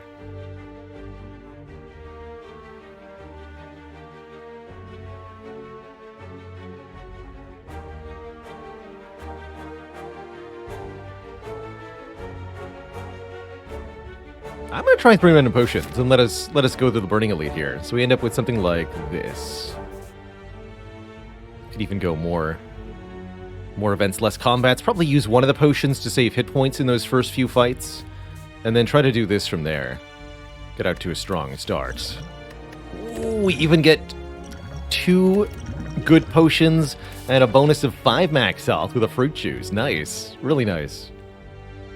Actually, rather do it this way, yeah? Take the events here, maybe take a 3rd event just in case. Yeah, that was a really good roll on the potions. Am I going to use Liquid Memories on a defend here? Probably not. No, probably not.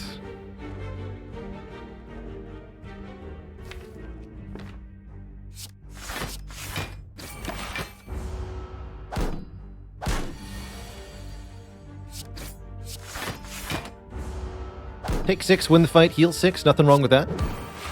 These are pretty good potions, so I would be okay if we didn't replace either of them. More motivated to use 1 in the next fight. If you're going to fight multiple elites, I don't hate Iron Wave as an Ironclad card. Certainly I like it more than I like a floor 1 Wild Strike. I am not a Wild Strike liker. Sorry, Wild Strike lovers, but that ain't it. Here, the energy potion saves, I think, enough that I'll use it. Letting me play an extra strike and block for 3 more. Pretty minor, ultimately. Like I said, we're likely to get 1 more potion before that Burning Elite.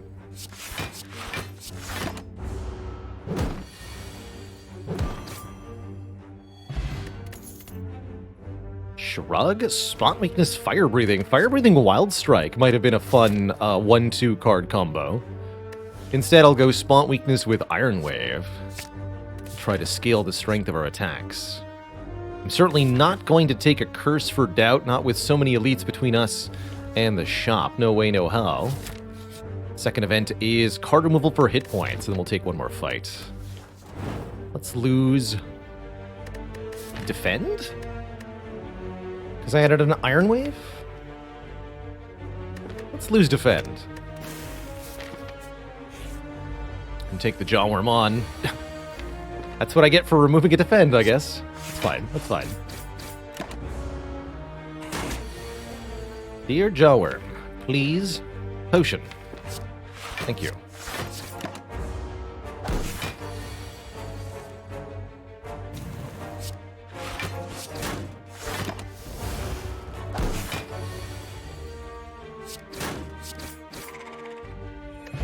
Thank you. Ah, very good potion, too. Okay, we're set up for the elite, and Carnage with Liquid Memories is gotta be the pick. Double fire breathing. The deck that we could have had, Twitch chat. Would it be any good? I don't know. I don't usually build that deck, but it's kind of fun to see how that might have turned out. Boop. All right, Burning Elite. Regenerating Sentries. Classic. Very classic. So what do we like more between the Attack Potion and Liquid Memories?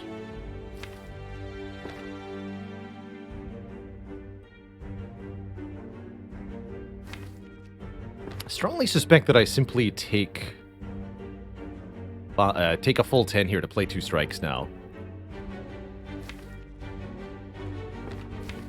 Yeah, the Attack Potion will give us another card to draw back to. I think I'd like to just use the Attack Potion, in which case, am I using it now or next turn? I think I'm using it next turn. Okay.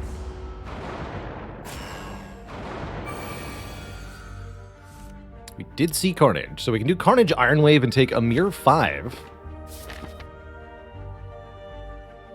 Keep both potions. But the fight will go on. I'm gonna use it now. Cleave, or a second Carnage. Cleave does 11 to all.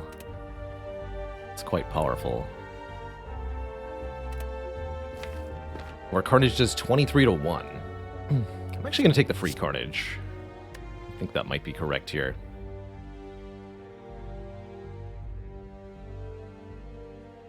It doesn't let me kill both of them, does it?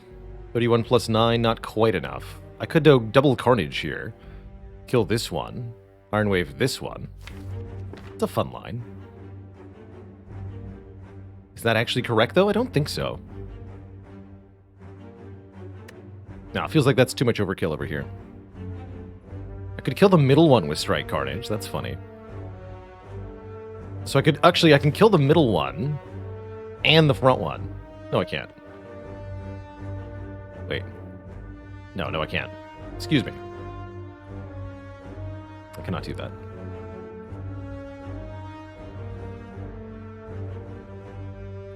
That's 42 exactly. Okay, so... But we could set up the middle one for a kill next turn, maybe. I think we need to. Alright, with all those lines considered, we'll do it thusly. We win the Blizzard run. We sure did. It was very glorious, actually. Really loved that Blizzard run. A lot.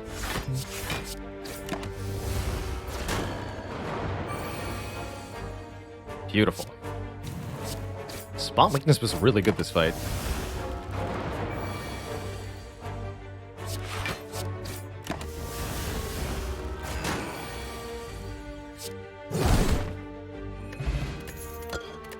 Tiny chest is not a huge reward.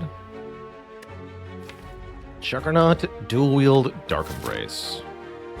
And I just fought the sentries? Weird. Pretty happy with none of these, actually.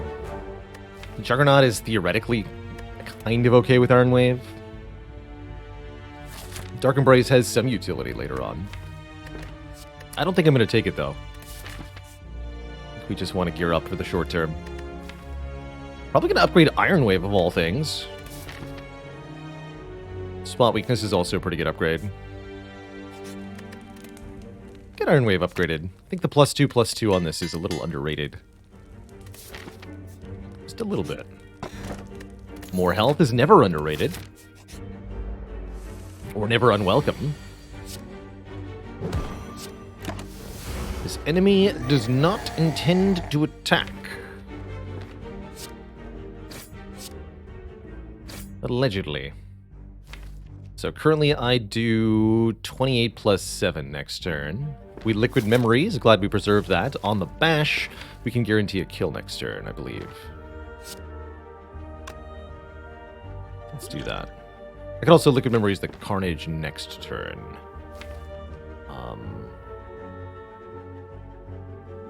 That'd be 56 plus 7. That would let me play defend here if I do that. Let me just verify. 28 plus 28 plus 7. That is 63. Okay, so I play the defense.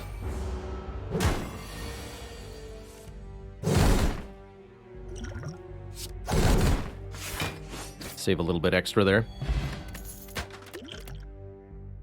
Double iron. What? No, I'll just take a shrug. Actually, don't mind a war cry there either. If I had a headbutt, I might have even truly considered it. 35 is not a split.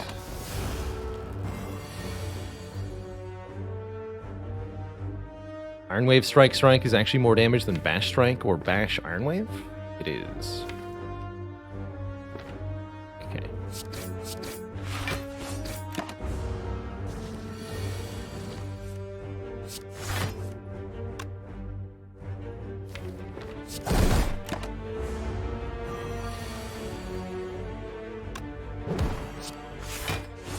Good fight.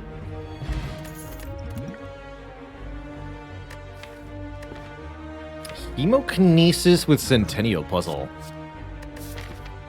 And we do need a little bit more Blamplitude in this deck. I'm going to take this. Losing 2 health, but drawing 3 cards immediately has quite a bit of value here. What about losing Carnage? Does that have value? D-Money, thanks for the Prime sub. Welcome to the QZ Sub Club.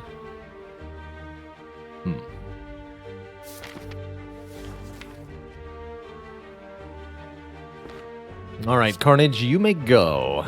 You're dismissed.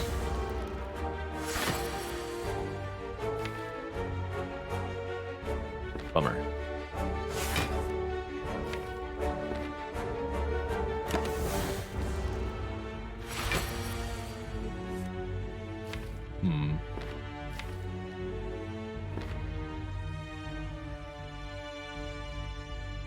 I think I need to use this now. Not gonna play the Hemo yet. Precisely. Draw 8. Here we go. Now I'll use it.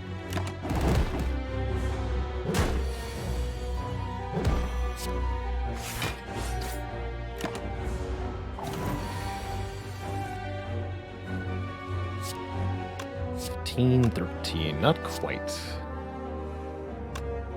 Not even if I spot weakness, will it be enough? Okay, so we take one more hit for 9. Cool with that.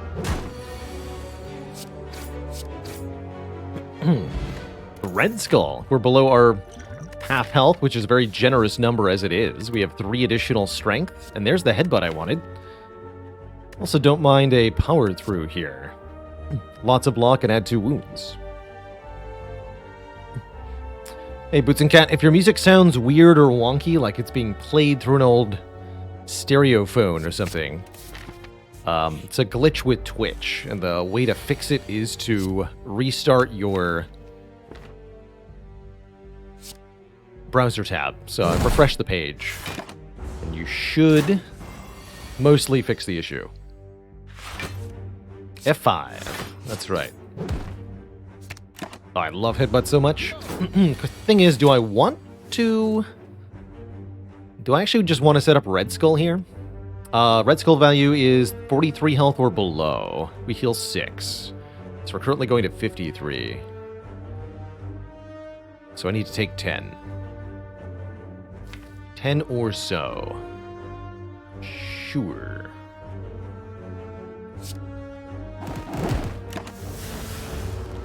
I've taken 10.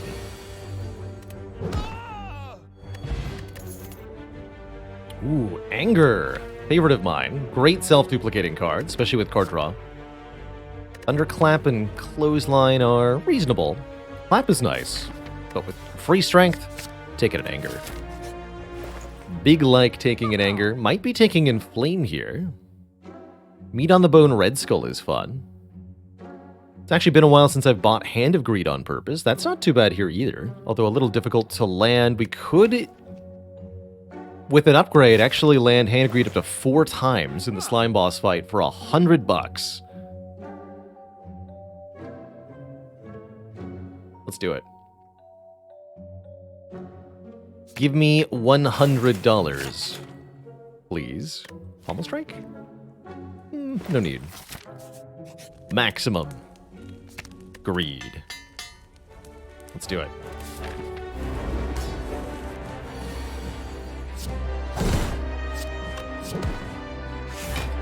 Let us do it.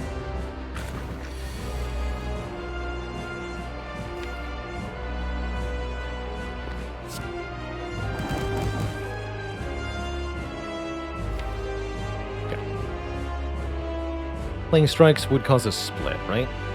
82 minus 9 is 73. That's no good. Want to do Hand of Greed headbutt.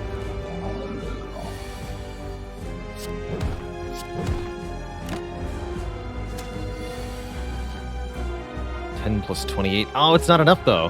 Bummer. Unless...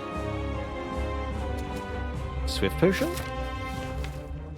Well, I don't even want to kill them outright, right? That's true. It's going to be very hard to avoid... We're definitely not getting $100 with this draw. Super not happening. I'll use this now, though. Yeah, because Hemo Hand of Greed gets there. I'll take 75, maybe.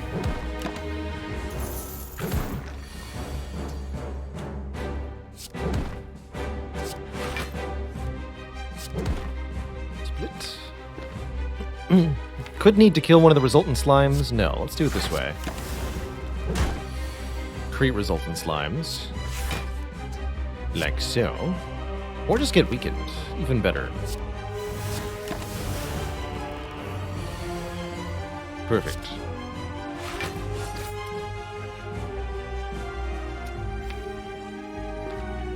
Don't want them to be too low, because I would ideally want them to be able to survive a headbutt here.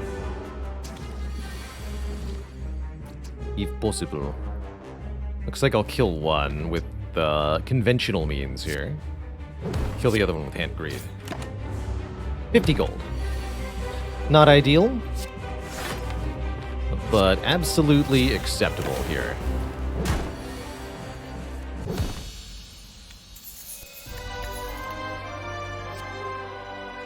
Offering puzzle, Red Skull? Yeah. It's an offering from me. Actually a pretty dang good situation use case for Black Blood. Black Blood can help make offering or other self-damage cards feel less bad because you're healing consistently. Otherwise, we could go Fusion Hammer here. Prevent ourselves from upgrading, but get more energy per turn. And with the 2-cost Hand of Greed, we definitely want more energy. Bashnetta says, how is Anger different from Endless Agony? Anger duplicates and you play it. Endless Agony duplicates if you don't play it. And that's the key difference. Anger you play and duplicate. That's good. Endless Agony play or duplicate. You don't get both.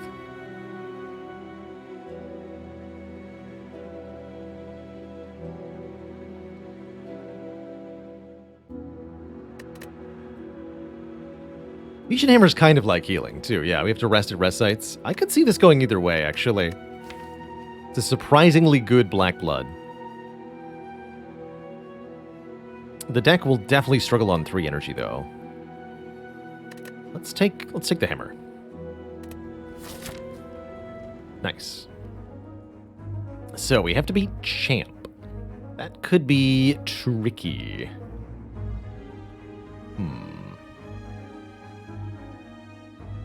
Tricky. Looks like elites are the best way to scale now. I like this mixture of fires and elites. We get a lot of healing.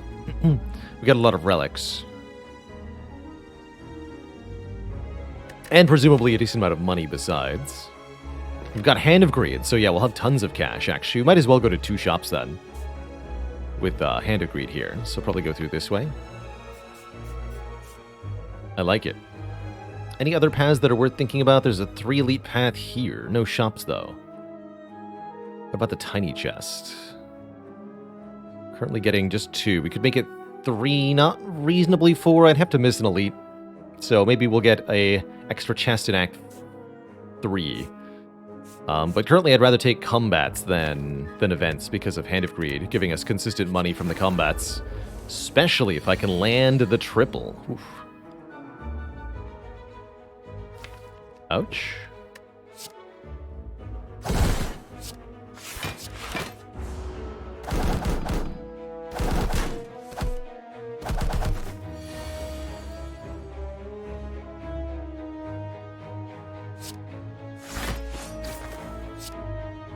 That kills. So I could just do Hand Shrug, don't play Offering. But I drew Headbutt. Let's go Hand of Greed, Offering.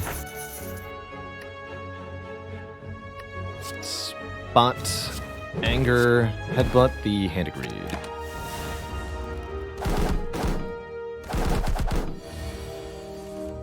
And then you're the one attacking me. How rude. Picked the wrong one. Bummer.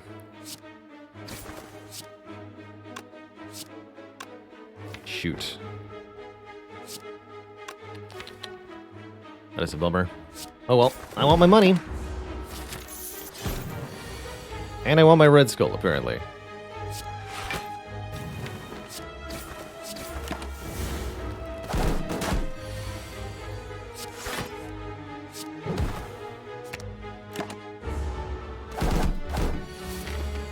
Maybe I actually wanted to take even a little bit more? I don't know. Do get loads of money. I think this deck does want double headbutts to give us even more control over where the Hand of Greed is. I like it quite a lot, actually.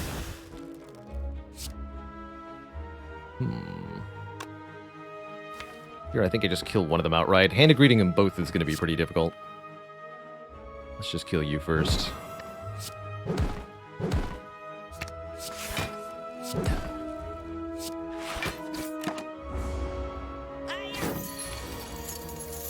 Hiya, indeed.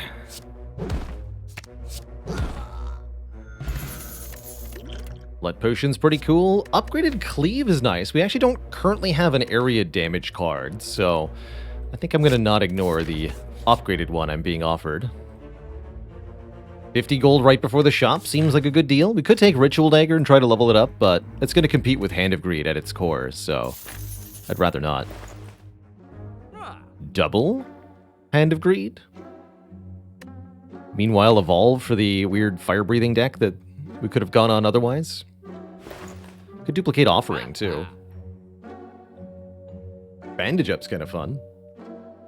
Another Blood Potion. Overall, I'm not thrilled with this store. Shovel. Buy Shovel.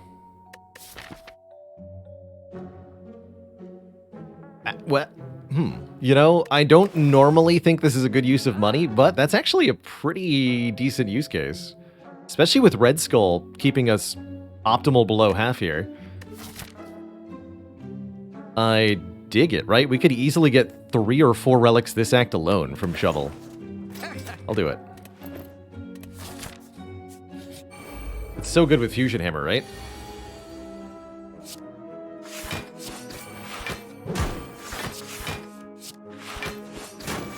Almost too good to ignore.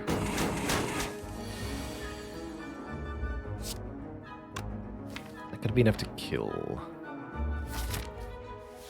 I want to take damage anyway. Currently go to 44. If I want to truly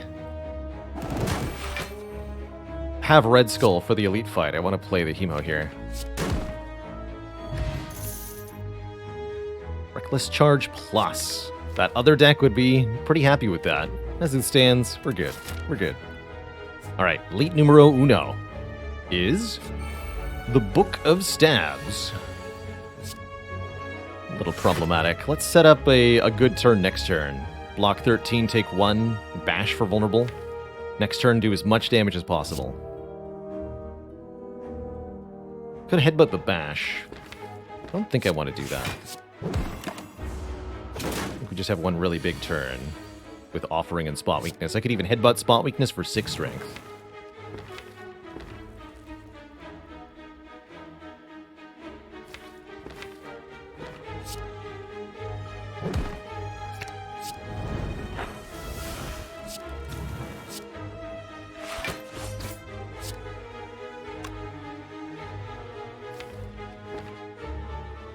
Maybe I did want bash back.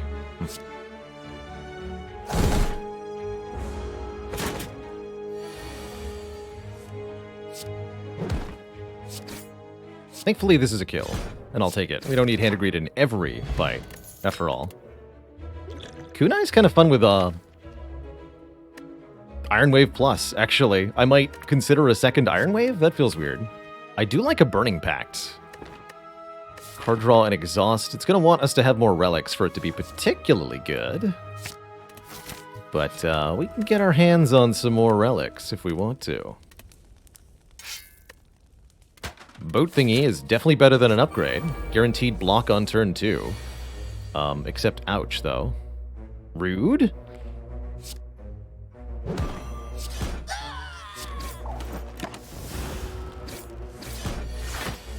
Could have done that next turn. Come on.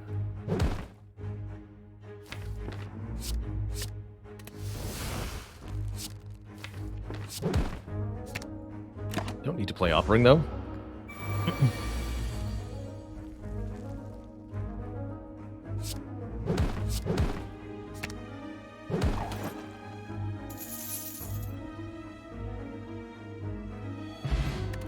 Hey, and we get enough health that I actually don't think I need to rest at this fire either. We'll just dig again. Twin Strike Plus or Impervious? Twin Strike Plus or Impervious? I am the sun. The sun with a bag of prep. 2 more cards on turn 1 and a Ceramic Fish, giving me gold per card I add to the deck. And Clockwork Souvenir? Or how about a Bag of Marbles, applying 1 vulnerable to all enemies turn 1, helping us get turn 1 KOs with the Bag of Preparation. Wouldn't mind Nunchaku either. Yeah, all the bags, double bag detected. Let's do it. Souvenir Red Skull, that's fun. That does have an interaction, for those unaware. If you have Artifact and you go above half health, then Souvenir will stop you from losing the 3 strength that Red Skull gave you. And then if you drop back below half health, you'll have 6 strength. That's pretty funny. Moreover, I like the Souvenir for in Act 3. If I was afraid of Champ, I could take a Cultist Potion here.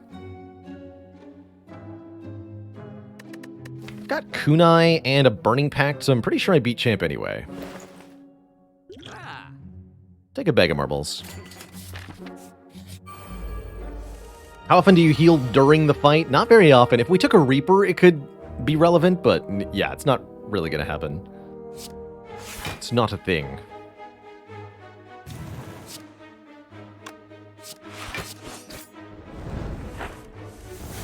Double Headbutt. You'd love to see it. I could Hand of Greed Headbutt. That won't be enough, though. I won't get a kill like that if I do that.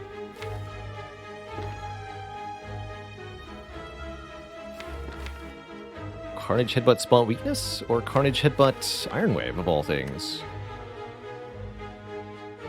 I have this next turn. I think Carnage Headbutt Spot Weakness.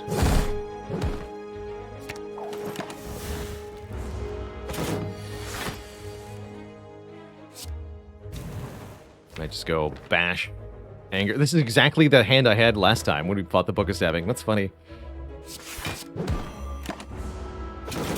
Last card, Hand of Greed? Come on, one time. Nope. All right.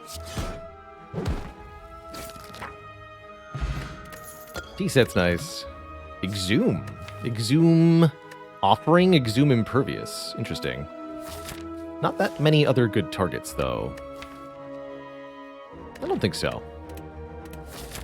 Not here, not now. Whetstone. It's like 2 upgrades, except they're bad upgrades. Don't know if that was good. If I want a nice, juicy heal before Champ, this is a great opportunity that I can get another relic at the fire, or I can choose one of 20. What would this deck want? We were already beating Champ. I just want more health to do it with, so I think I'd rather just take the heal here, get another Relic. Although I could maybe pick up a Dark Embrace or something. Yeah, it's kind of the perfect heal amount. Brings us to just below half. I'm cool with that. We get the Eternal Feather, which will now heal us at rest sites.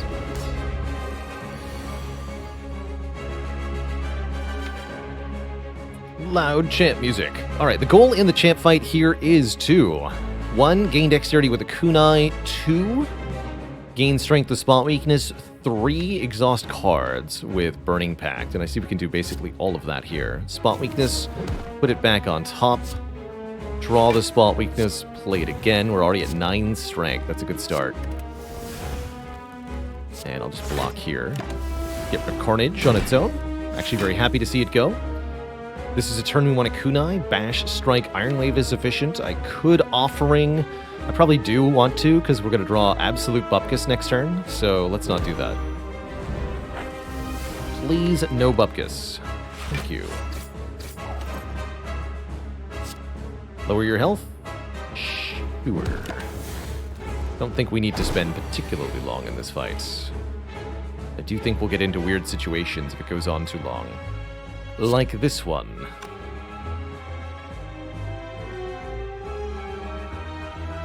Although I do like going Bash, Anger, Headbutt, Burning Pact the Cleave, Anger again this turn. Leaves him vulnerable for next turn. Normally wouldn't attack us next turn. Okay, we're gonna play the Bash. I'm just not sure about the rest. Don't want to bring him below 220 here. That'd be 221. That's perfect. It's actually perfect. Alright, with 3 Vuln, we put Anger on top? Yes. Ouch. So now I have to kill Champ in the next 3 turns.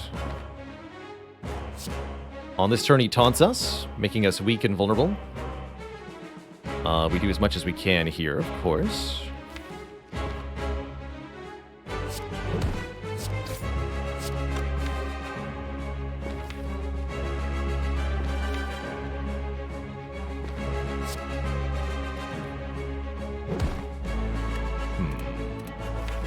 I think we want Headbutt again. Could potentially Headbutt Impervious then. The next turn he'll use Execute. Won't be Frail. Looks like I might need to Headbutt Impervious, huh? We don't have a kill here, do we?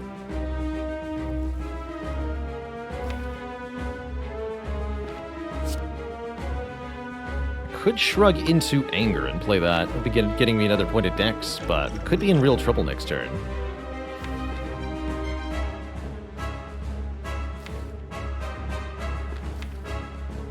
Yeah, we may end up needing a Sippy Potion as well. Put Impervious on top here.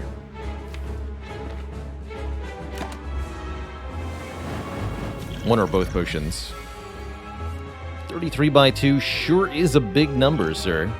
Although, no, Champ has got no Metallicize. That's funny. How did you end up like that, sir?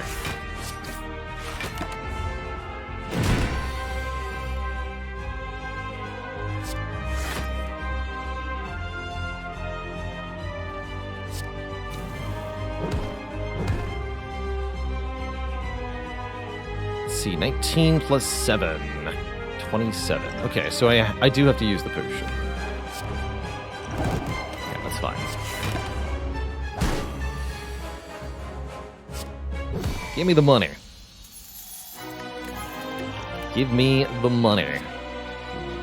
Speed versus Hand of Greed, kind of awkward. Corruption. This deck does like a Corruption. Now I do wish we had that Dark Embrace from earlier. Or Barricade, which can also be a nice way to retain block. Double Headbutt Barricade is pretty powerful, notably. So I can actually see this being either of the 3-cost powers.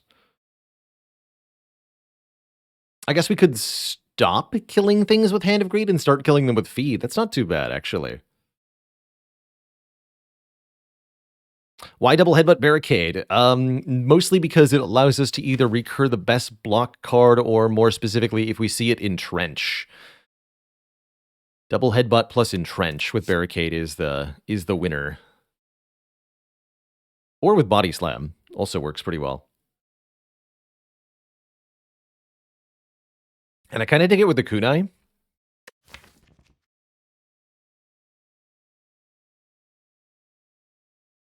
Although corruption will help us do a lot of good stuff too. Okay, I'll go corruption first. If we see a barricade after this, we'll pick it up. Fusion hammer, coffee dripper. With a turtle feather, that's actually fine. We're actually forced to dig. That'll be the name of this VOD. Forced to dig at gunpoint. How can you say no? I mean, really.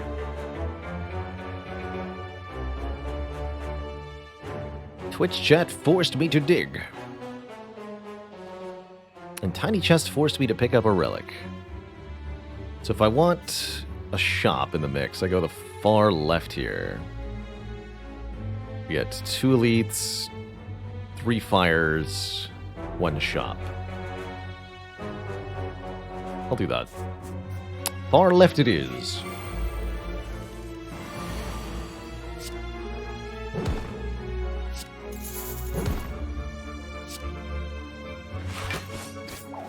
Now, here's where I wish I had barricade. Just saying.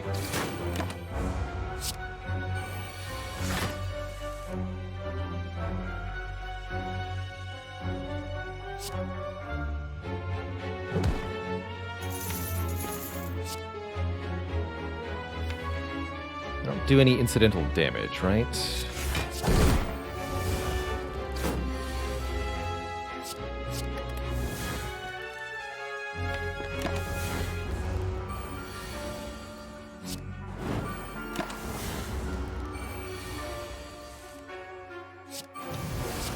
Alright, I'll take 3. That'll probably let me get what I need anyway. Yeah, exactly. Money, money. Look at that fat stack of cash. Feel no pain with corruption. Yep. Thank you. Apotheosis with fusion hammer. And corruption. There's also toolbox, but yeah, it's gonna be apotheosis for me. And another shrug, too. I like where this is headed, Twitch chat. We buy the money card? We sure did. And I even liked it.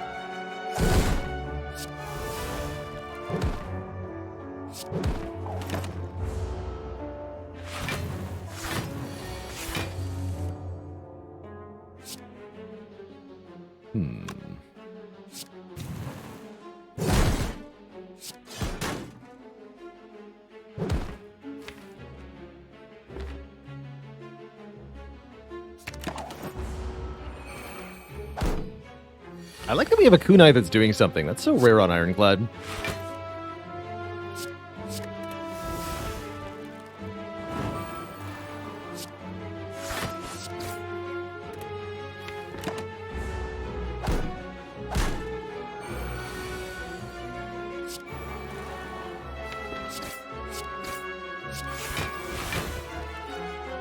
Take 1?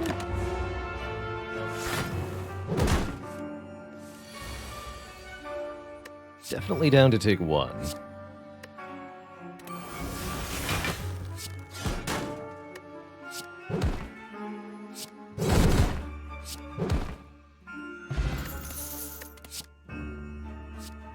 Second spot weakness seems quite exceptional. With corruption, since I can only use the regular one time, having another copy is just really nice. Don't do that one. Thank you. Definitely might have gotten cursed there. No biggie, though. Getting cursed happens to everyone at some point in their lives.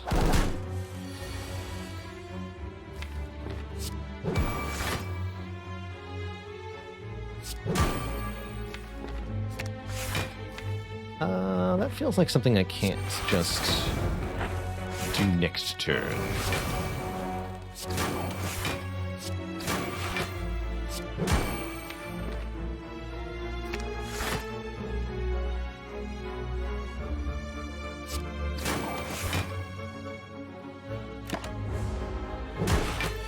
Again, I could have gotten cursed there.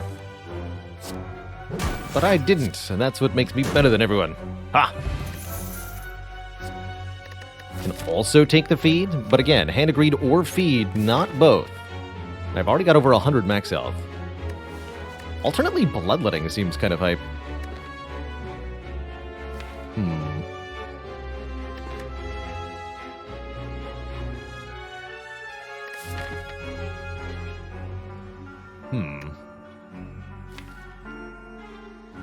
Hand of feed? I'll take bloodletting. I trust we're gonna find Dark Embrace or some silly nonsense. It'll happen.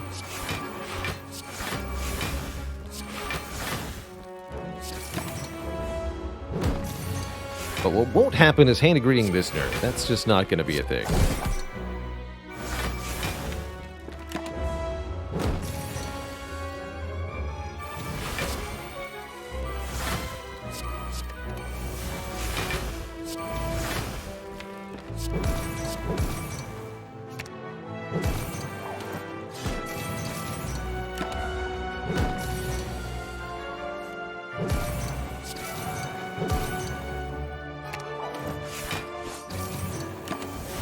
Sure do a lot of damage, though. Bonk.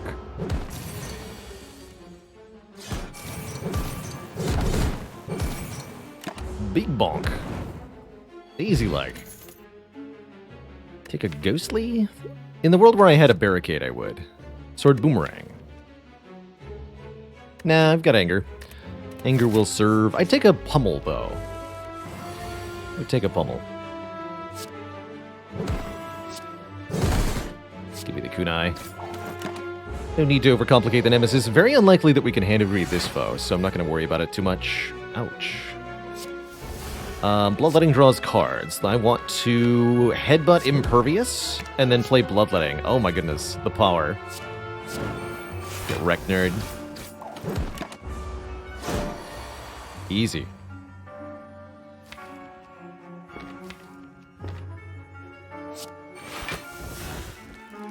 What am I headbutting here? Angers? Sure. Haven't seen hand agreed yet. We have not. Sort of going crazy with the keys there. Not quite, though.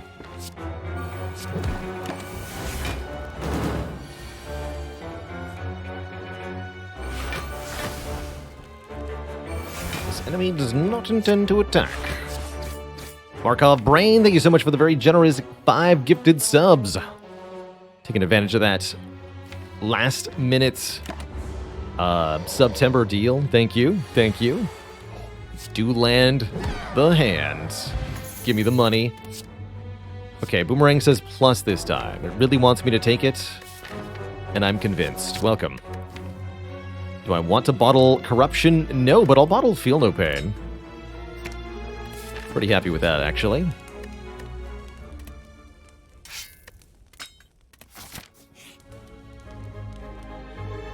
Upgrade all? We are at full health. We have an Apotheosis, though. That's kind of ridiculous. Let's just fight a boss, get another relic. We can also land Hand of Greed for even more money in this fight. Land the hand.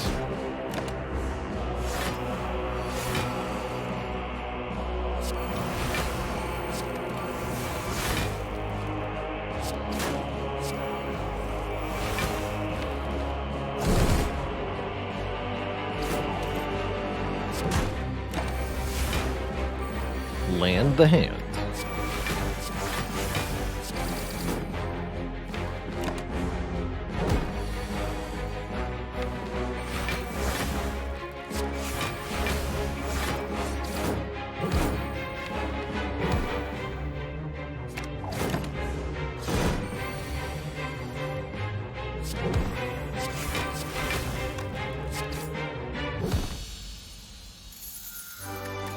Champion Belt. If you apply Vulnerable, also apply Weaken.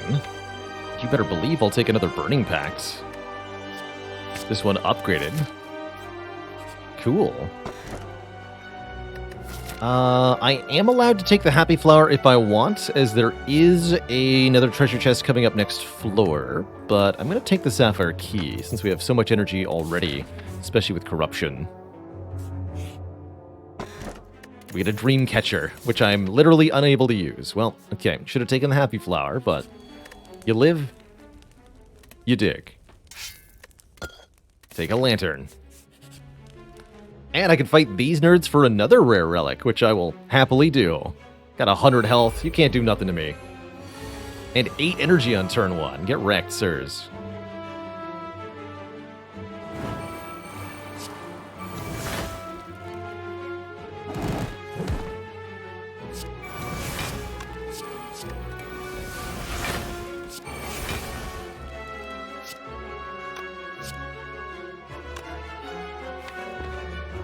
How this works, though, huh?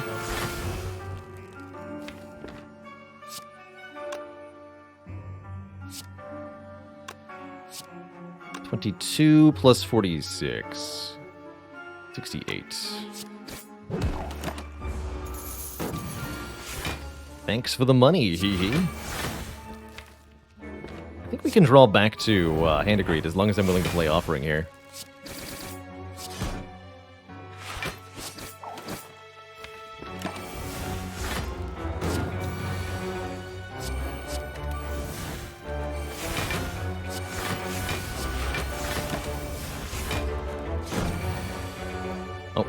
No luck. That's fine. I'll just take the casual gambling chip with our bag of preparation. And that's a Body Slam. I'll take a Body Slam. Do I need a Body Slam? I don't need one. No, I don't need one. Thunderclap with Champ Belt, though. Actually, that'll take. That'll take. Elite first, might as well.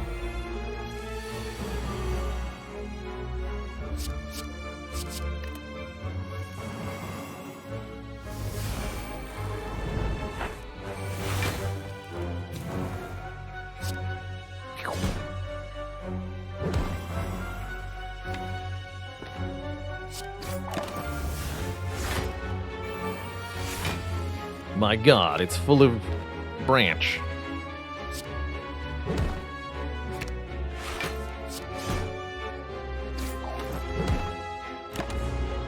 Cleave Plus doing some really good work for us, actually. Shame about this turn, though.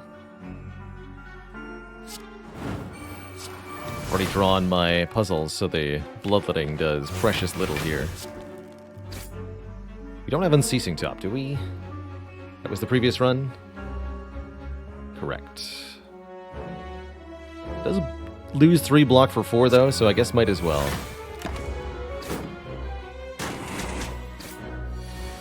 Technically +1.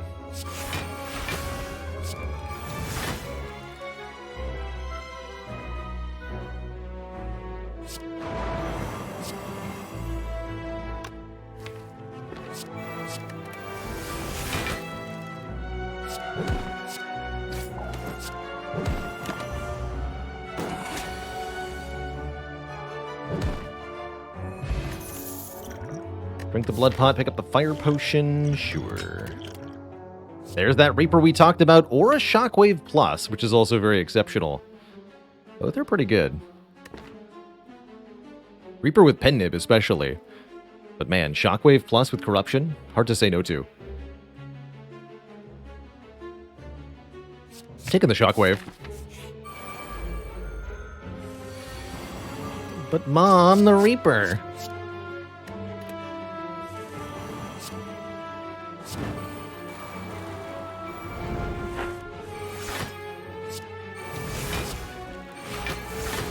I want to reap their souls, Mom.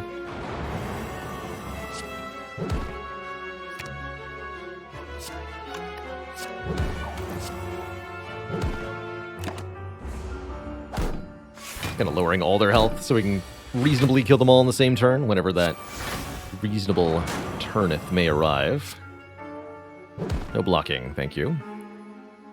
Simply card drawing.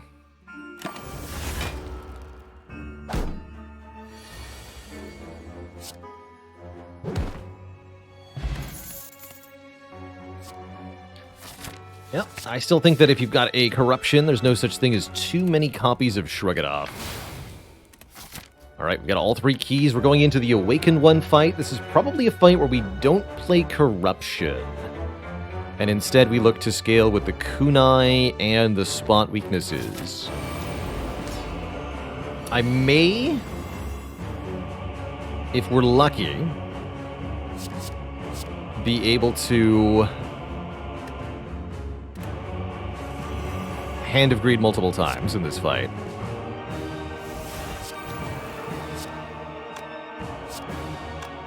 For some big moolah. Ugh, we are lucky.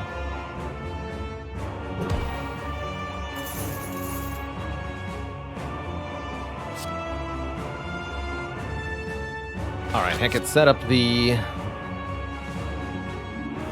kill.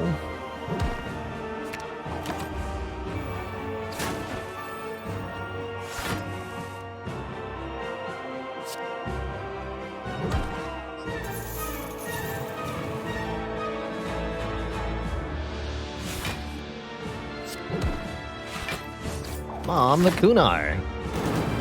Alright, 2 dex, 8 strength. Seems like a good start to me.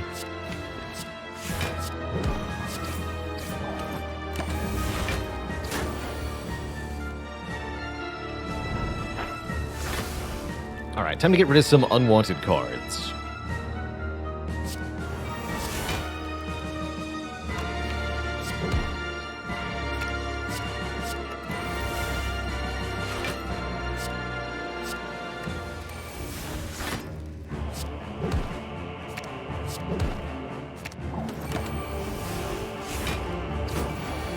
Note how the double headbutts let us recur the burning packs more quickly to better do nonsense with here.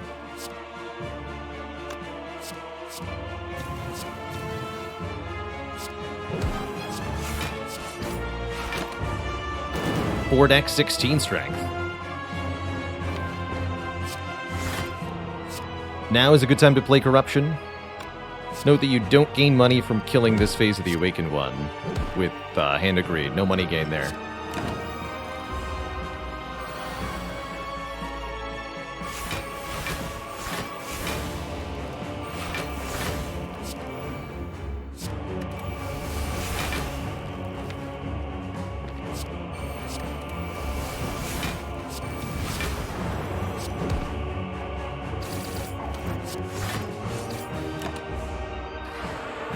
Meow.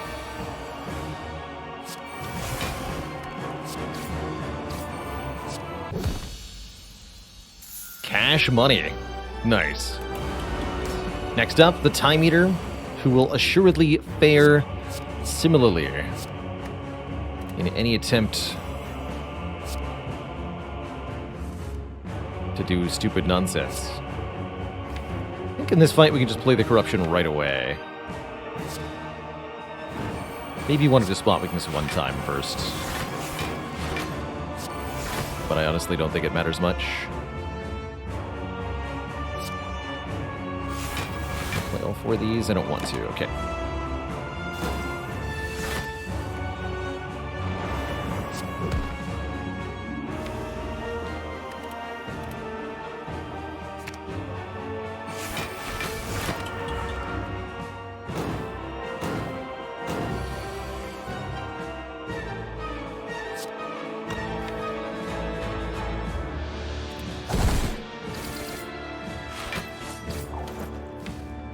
That's good enough.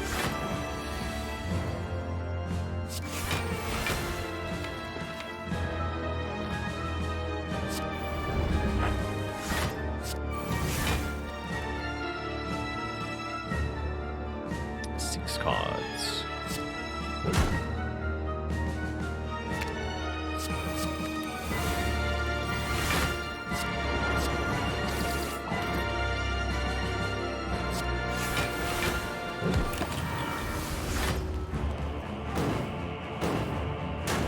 quite get below half, though. Probably should have.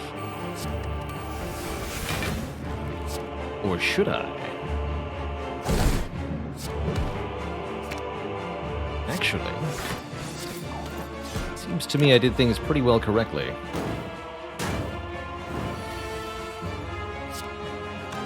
+28 plus 48. Nice. Alright, we're rich, Twitch chat. Two thump, two thump, two thump, a deep pulsing dread. Give you felt throughout the room is this. The heart of the Spire, the source of all this untaxed income. You ready your blade, dealing 2047. Eagerly awaiting a new Blade Runner. And we are literally forced to dig so many options. Don't know if I would agree with that.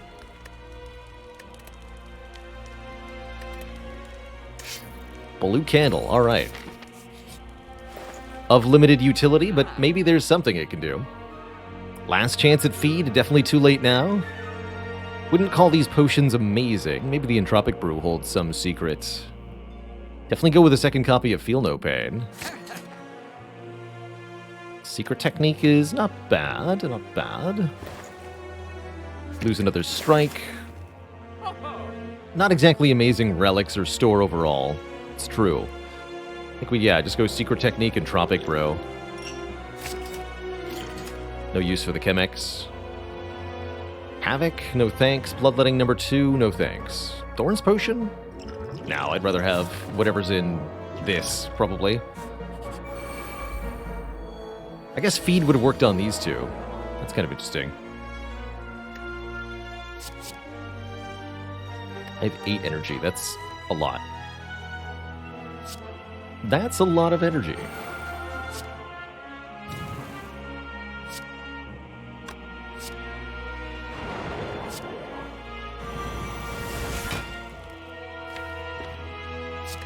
rid of that headbutt. Just go wild. Wild, do you hear me? Any shruggers?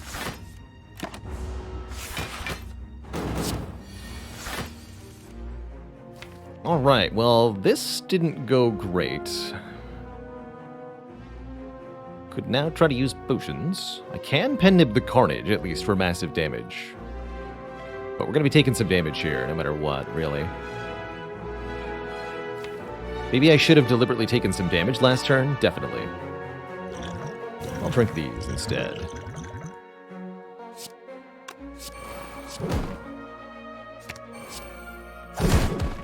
Close but no cigar. Ouch. Well, that's not ideal, but I'll allow it.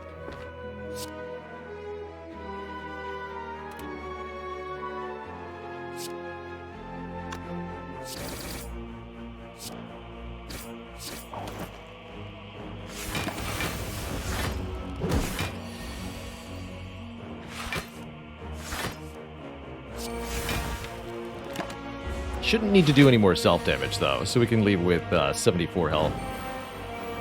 If nothing else. At least that's my fondest hope. Yeah, we got it. Heron's Ashes. Whenever we exhaust a card, deal damage to all enemies. And to utilize our Strength well, a Heavy Blade Plus is blessed upon us. I'll take it. Also take the Essence of Steel for just a wee bit more survivability. It's not a lot, but it does help.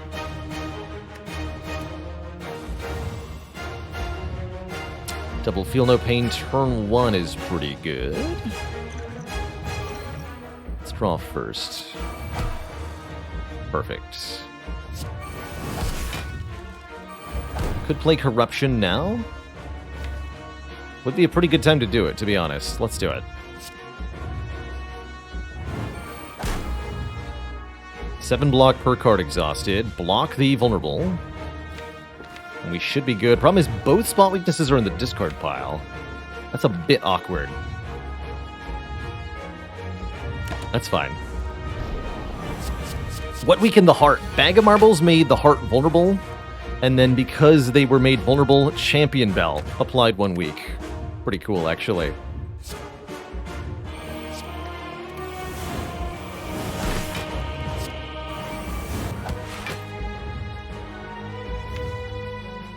Do I play Offering here? Yeah, I think so.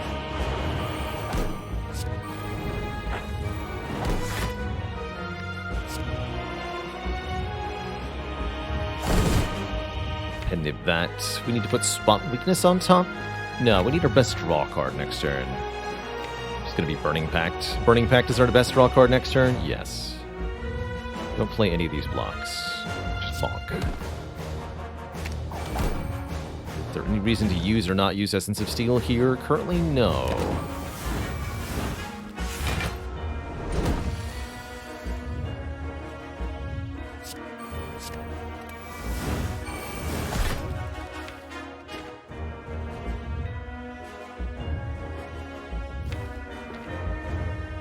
Take the shrug. Alright, that'll have to do. Get rid of this too. Get him, Karen's Ashes. K-Ron.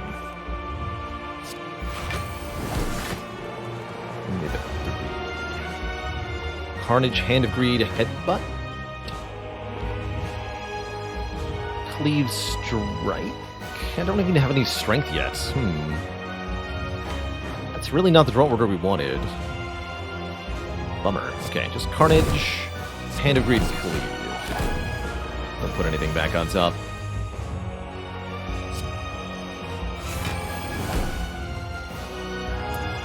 Wookie says, what's my 820 overall win rate like? Overall under by 50%? Currently, for this year, we're about 100 wins ahead of losses. So we've got 300-ish wins, 200-ish losses. And the exclamation point win rate has that broken down by class. Mostly Silent and Defect that struggle. That's for the entire year, including runs that I've punted, including a couple runs I've abandoned. Every single run. I don't really want to headbutt anything, huh? Next turn's gonna hurt. You never die next turn, though. But next turn is definitely going to hurt. There's no way to draw a card. There's no way to draw a card next turn. Shoot. Not playing headbutt then.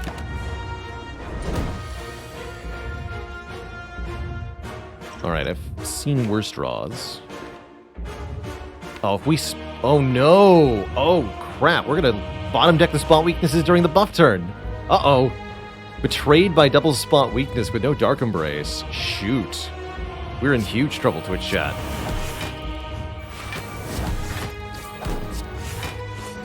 That's a real bummer.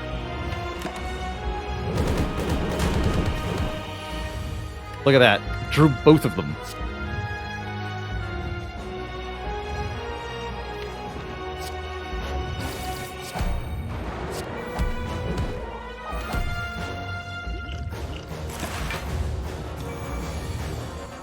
Okay, that's kind of good.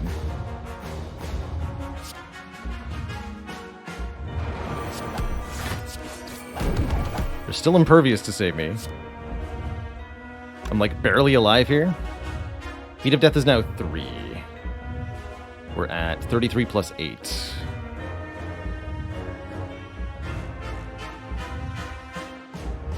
Math. 38. 37 plus 4. So I am allowed to play this. Seems kind of bad, though. I'm not going to. Alright, we did draw the Impervious, but guess what? It's not enough block. And we're dead. We're straight up dead to that draw order. There's nothing I can do about it. Bummer. We could restart the combat, but there's nothing I could do. We drew both spot weaknesses on turn 1. And then they ended up on bottom deck again when we reshuffled. There's nothing I can do about that. And I'll take the loss. GG. GG. Maybe what we needed to do there was not play the corruption initially and use the burning packs to get rid of all the other cards, but I don't know what to do if both spot weaknesses miss on both draws in Heart. I really don't know what to do. I could have headbutted a spot weakness at one point instead of a card draw card. But at the time I was focusing on surviving. I don't know. That was really weird. I was really not expecting to bottom draw them like that.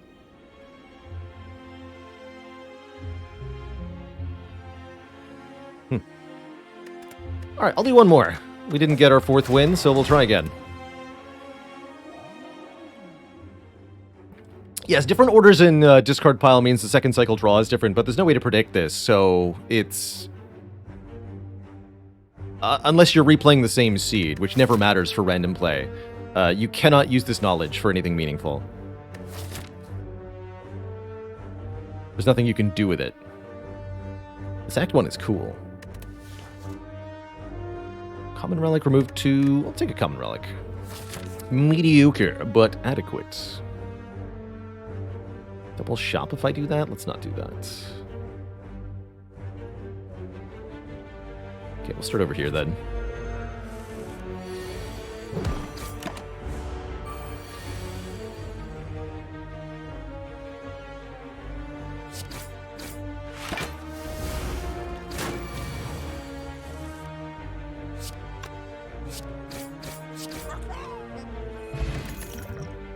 Alright, despite what just happened, I'm entirely willing to trust another run in the hands of Spot Weakness. I think it's a really good card. Thanks, Blood Vial. It's just a good card.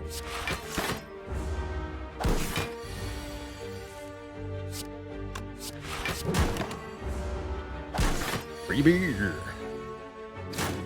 Whoops. That was not the correct card. I was trying to play the strikes there.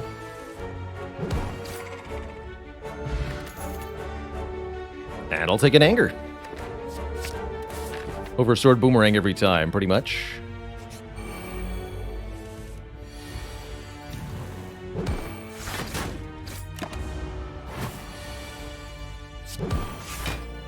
Bonk. 20 in a row, that's right, Alone in the Darkness.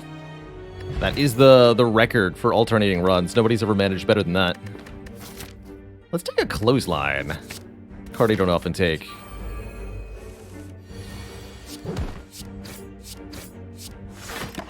Perfectly cromulent card. Better upgrade than Bash is how I like to think of it.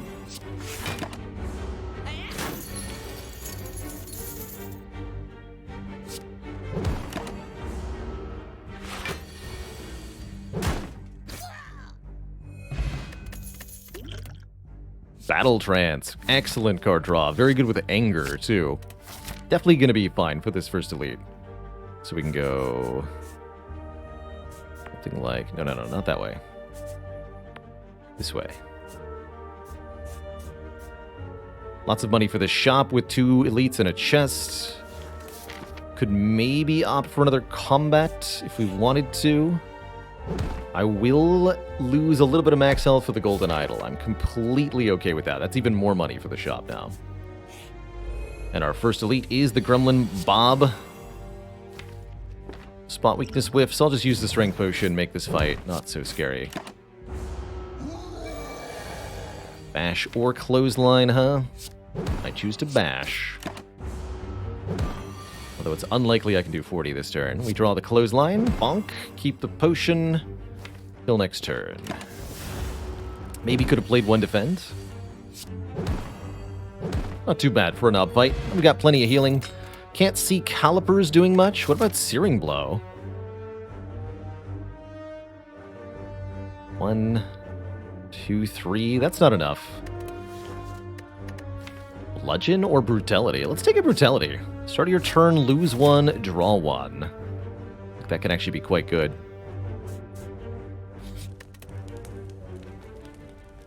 And I will upgrade the Clothesline. Get 14 and 3. Paper Frog will actually bash, though. And our next 2 chests will have 2 relics. There's 2 more chests coming up, at least. We'll take that, too. It's future value. Or some such. That's gonna suck. Oh well.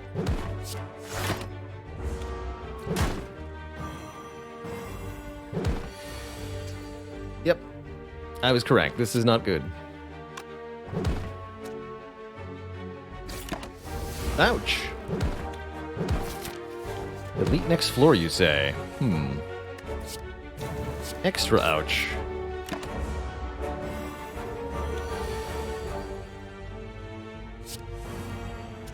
Super duper ouch. How's it going, Tompree? Hello and welcome to the channel. Dropkick? No, I just have bash. That's Seeing Red. We have enough card draws. Seeing Red's actually kind of decent here. Was kind of dunking on that card earlier today, but I think with a Battle Trance, it can actually do some pretty decent stuff, letting us play Clothesline or 2 strikes on this turn, although Clothesline is the better option. Are we going to survive this fight is the better question. The answer is I have no freaking clue.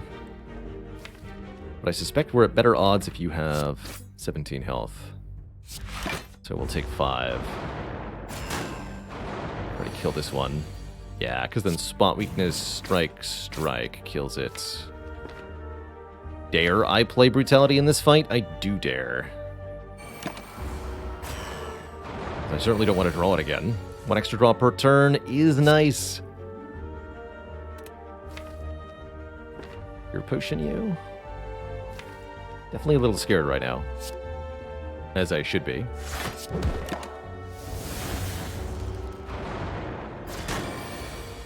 think I'm going to die.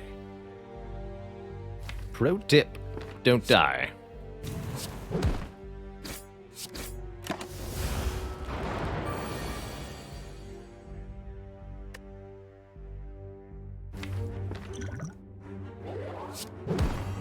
Fool, you can't kill me. I kill me. GG. Hold on, did we record the first loss there? Yeah, we did. Okay. Mission point loss. Ironclad. Easy peasy. So we're at 199 losses. 294 wins. Yeah, we're way ahead. One more time. One more time. This time, there's less good starting bonuses, but that's fine. I see a way. We almost won that fight. It was really close.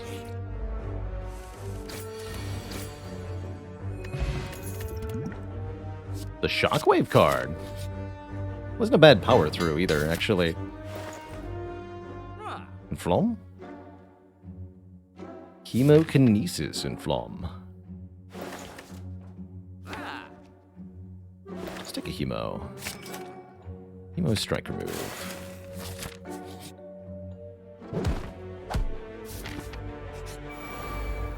Revenge!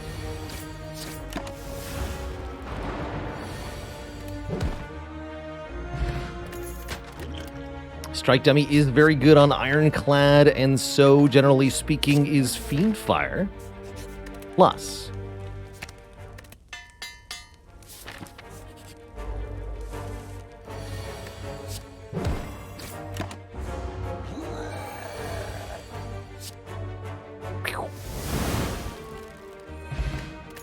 Juicy Bracelet. Yeah, whatever. Flex, Iron Wave, Anger. Already got those. Good fight, right? It's a good fight. Again, first chest from Matryoshka. That's funny to get that twice in a row in that exact same location. Twice in a row. Alright, but this time they're angrier. What will you do?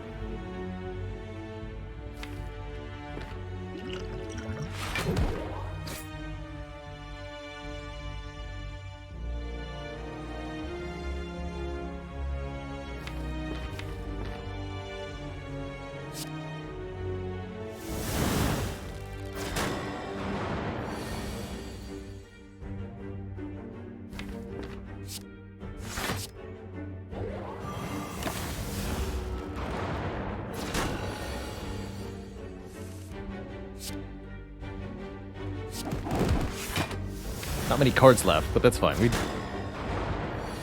Not many dazed either.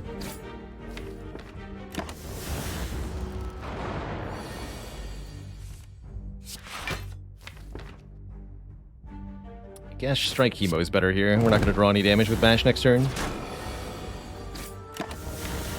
Not really, anyway. This was a fun fight.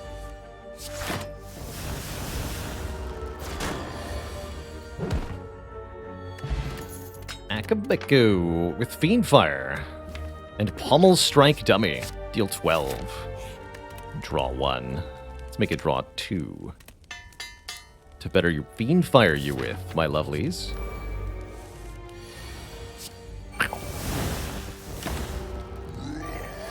And once again, Gremlin Knob just gets absolutely stomped on. Sorry, buddy. Not today, kid. Twin Strike with Strike Dummy is very good. Not the world's worst Burning Pact either, but yeah, Twin Strike, Strike Dummy, exceedingly good. Just exceedingly good. Curse me, I dare you, kid. Ha. The Anti-Curse. Remove the strike? I'll do it. Doesn't mean I like it, but I'll do it. Alright, event or combat. We're mostly set up for Guardian here. Guardian shouldn't be too bad. I wouldn't mind a potion prior to Guardian. Take the combat. Oh, we're still in the easy pool. Yeah, definitely correct. Take the fight. Take another Pommel Strike. Seems too easy to ignore. Let's even upgrade this one as well. 2 upgraded Pommel Strikes. 13 damage apiece. It's pretty powerful.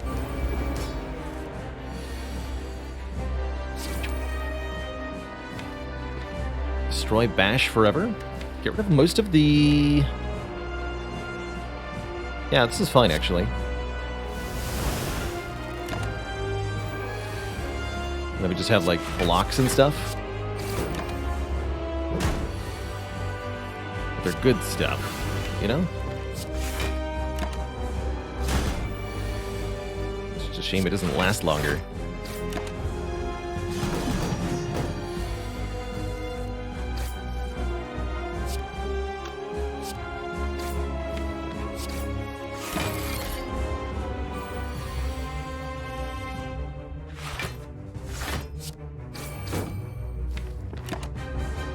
Got plenty of health to trade, so I don't think we need to use the potion or anything.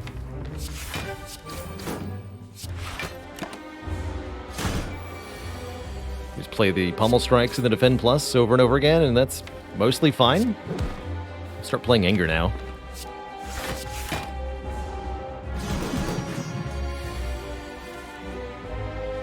Looks like we gotta play that.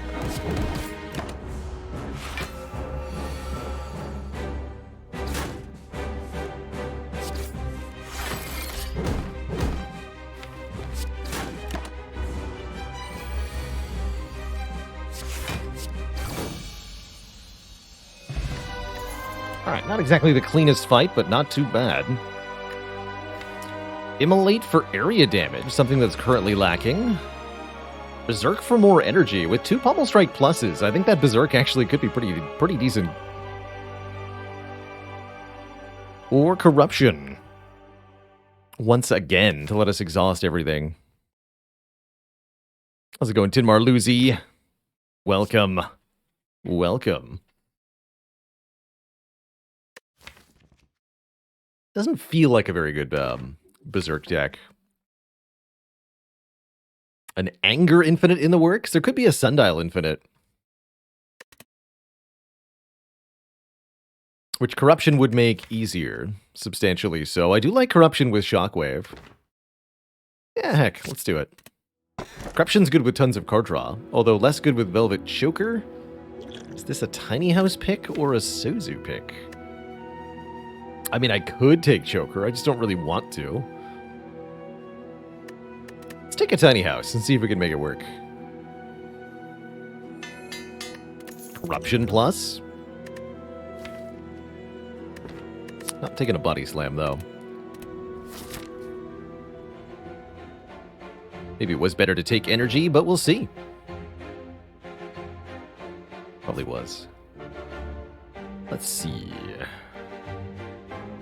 Don't mind this shop. Could also go here. I think in the far left side. Ow. Although...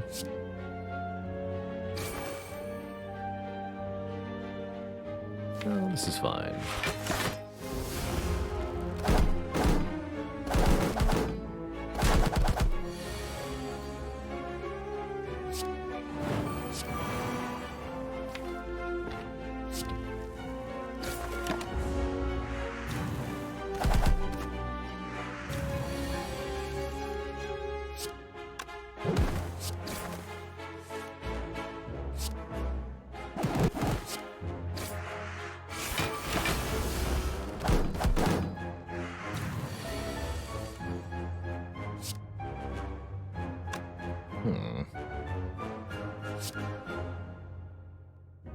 Times 3. That'll actually just kill.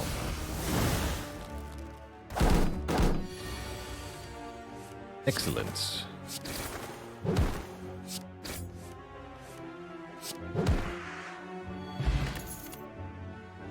Headbutt, evolve, fire breathing. I don't think this deck wants a headbutt. Evolve could be interesting. Not expecting to face too many enemies with statuses? I don't think so. A third Pommel Strike.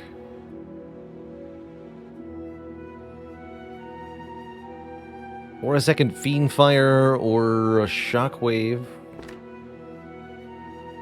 I'm going to take a third Pommel Strike, honestly. We're going to go this way. Upgrade all strikes into fans. 1, 2, 3, 4, 5 upgrades. Really not that many. Just keep removing. Keep removing. Upgrade 2 at random. Remove 1 or upgrade 1. Just keep removing. Remove an upgrade, please. Remove an upgrade.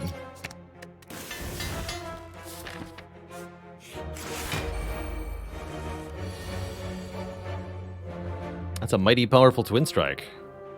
Also a mighty useful Smoke Bomb, actually. 24 damage. Twice.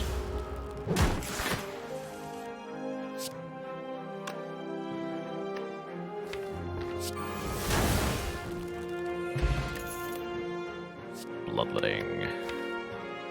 Yep. That's a winner. That right there is a winner. Oh yes, we're headed in the right direction now. Let's upgrade that.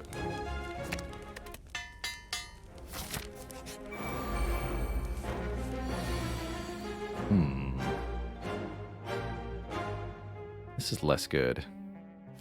I might be smoke bombing this fight. Let's see.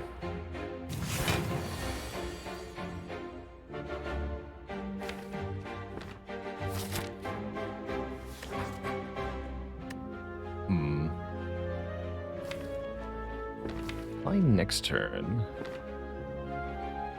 This would be Corruption, Defend, Defend.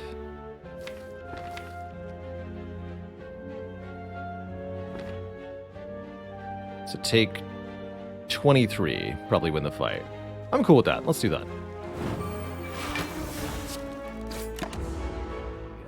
Oh, 26, because I'll be playing that Bloodletting. Actually don't want more Angers yet.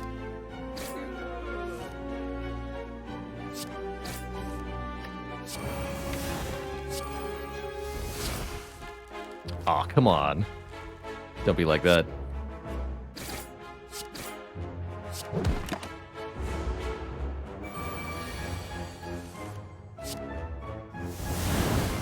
Okay, that was a good trade. Get a bag of preparation for more cards turn 1 and a regen potion. Dual wield is cute. Havoc is interesting. Dual wield is cute though. Not cute enough to actually take, but cute. Am I upgrading Shockwave? Could go for 2 more elites, but I think I'd rather hit the shop, right? So, event versus rest site. Our sights are not that good. Moment.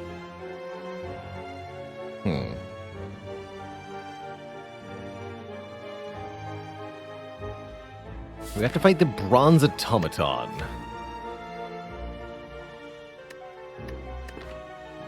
I need like a burning pact or something. Maybe I should rest. Do that.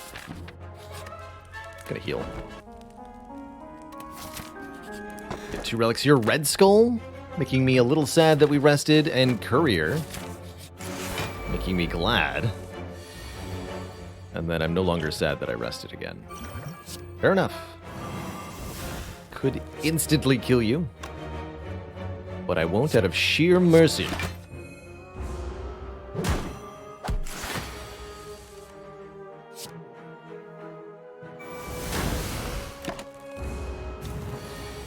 It's pretty much the same as that fight went last time we saw it.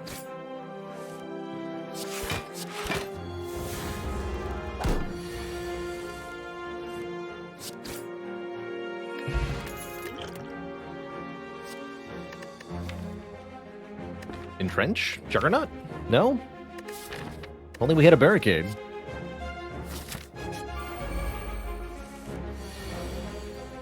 So logic behind not going for Choker. This deck really feels like it's trying desperately to be some kind of infinite. Or something similar. Choker's gonna restrict that too much. Way too much.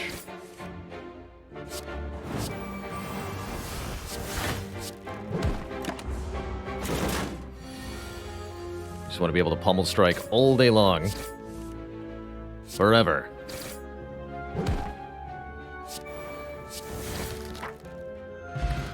Centennial Puzzle's great to go with the Bloodletting. True Grit Plus, that's the card I was thinking of. Let me exhaust specific cards within the deck. I should have taken the Entrench. There's a Calipers here. Dang it. Trip is kind of interesting. We've got Shockwave. Brimstone is very interesting. Start of your turn, gain 2 strength, and all enemies gain 1. Brimstone can be pretty spooky. This doesn't quite feel like the deck that wants it either. Gurya kind of works. Gurya, instead of upgrading, is not the greatest thing in the world. Body Slam could be, but we're lacking the block engine because I didn't take the Entrench. How maddening.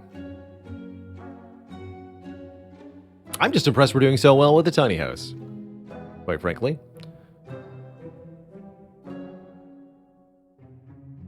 Brimstone could make me lose to the heart. I wouldn't say that it will, necessarily. It could. I'm going to lose Hemo now. We're done with you. Do I want Violence, Trip, Second Wind, any of that? Not really. Keeping the deck small feels correct for the moment. How am I beating Bronze Automaton? Hit points. Am I going to that rest site? I don't think I am. I think I'd rather take an event.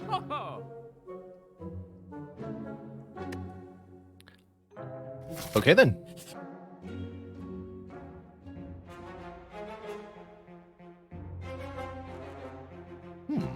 Okay. I now heal when I get money. I like it. I like it a lot. Welcome to Dire. That was all 3 pummel strikes, it's true.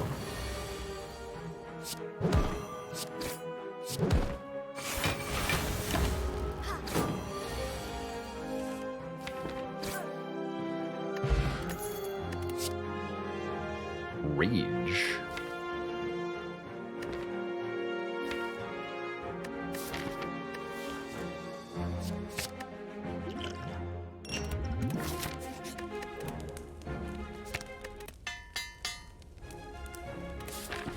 Let's try that. With extra loud music, just for fun.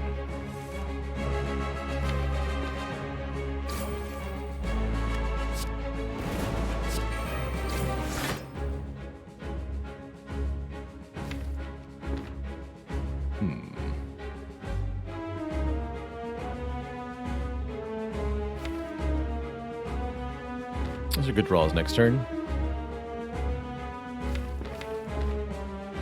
Oh wait, no. That's what I've discarded. This is not what I'm... This is what I'm drawing. Well, I don't like that as much.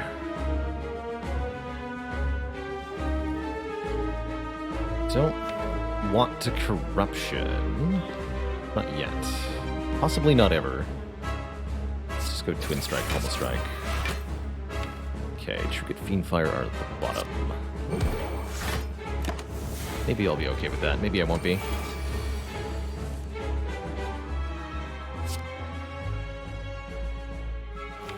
Alright, I think I should just play the Shockwave now, unfortunately.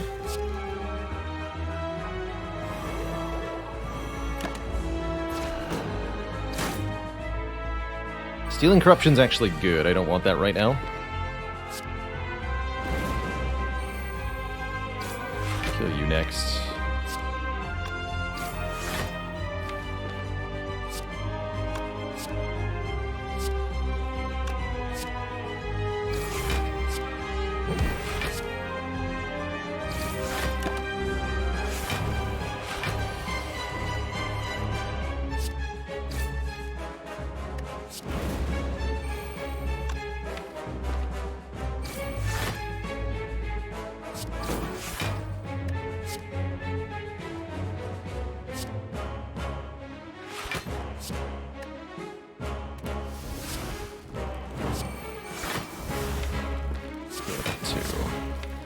I don't even want the anger? I don't.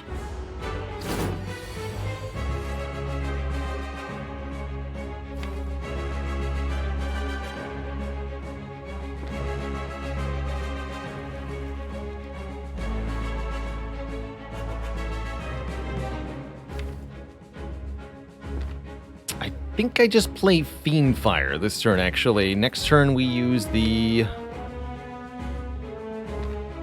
Rage. That means I'm not using the Bash next turn, though, which is a bit awkward.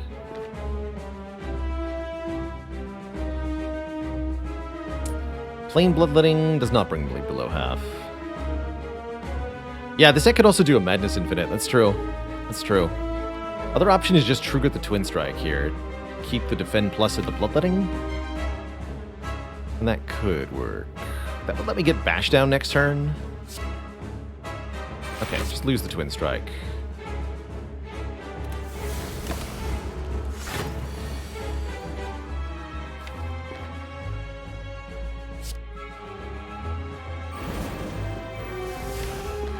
This question is, how much anger am I playing? Then yes.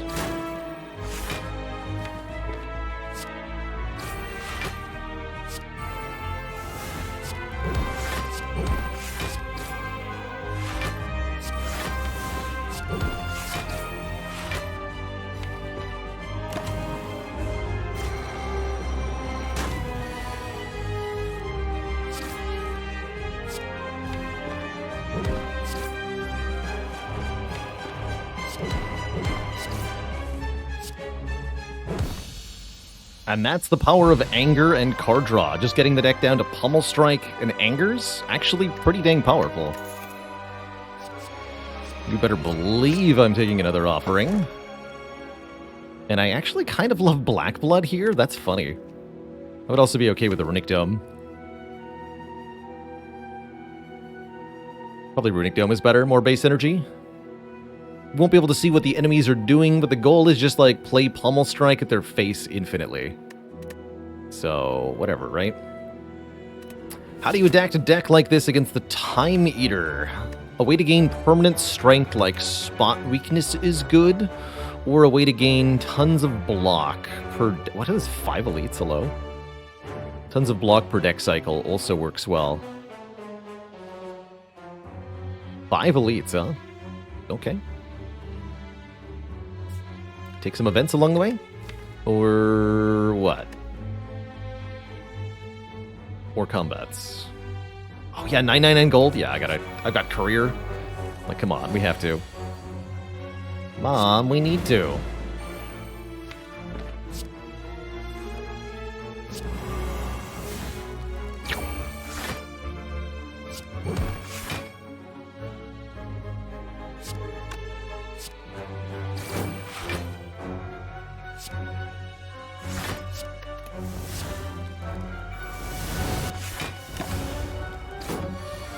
Hey, how dare you?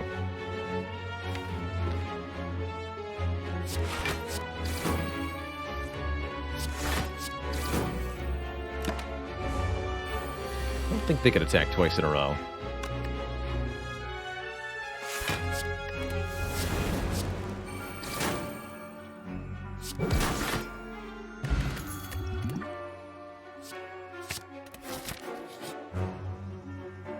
Definitely look at 3. Flash of Steel could be really good here. Don't think Impatience is what we want, though.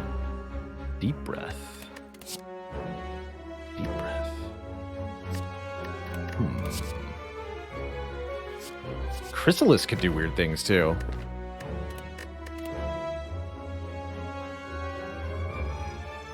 Don't think we want a Hand of Greed. Hand of Greed heal us. Yes. We do want it. I don't think we do.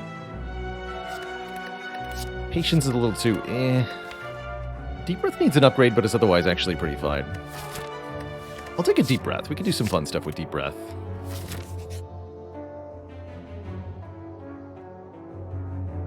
This is enough money to buy a Rare Relic. I guess with Courier, that's true anyway.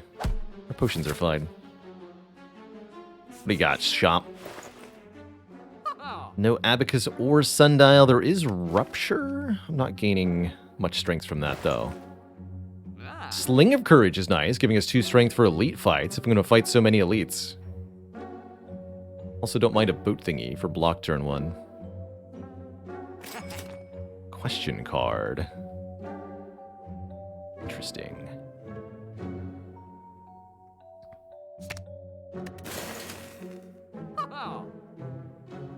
Save the rest of this cash.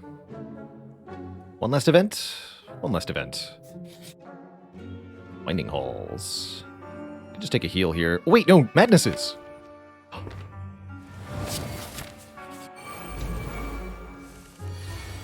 We want the Madnesses.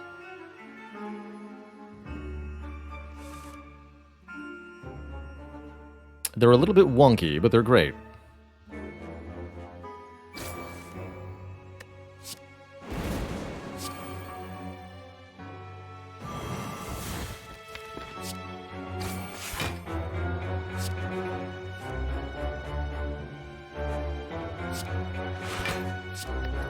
Madness is with corruption, too.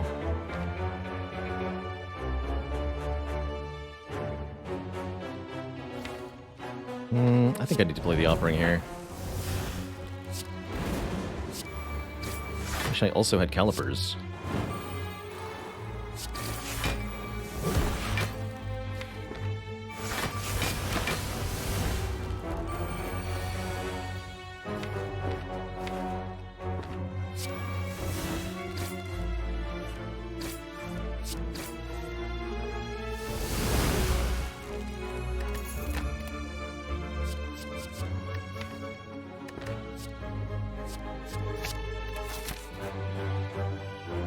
That's a winner. Let's grab a recall now.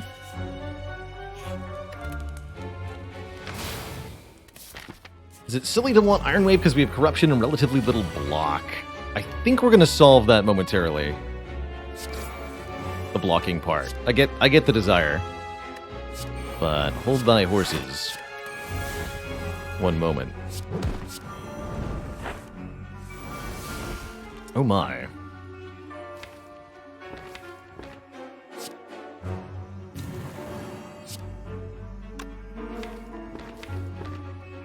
Works for me.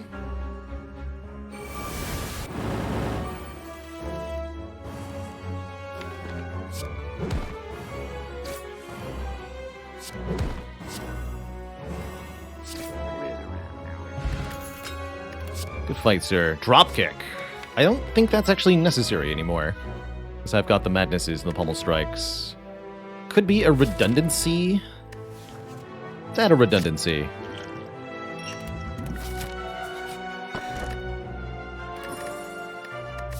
Shame about that White Bee statue.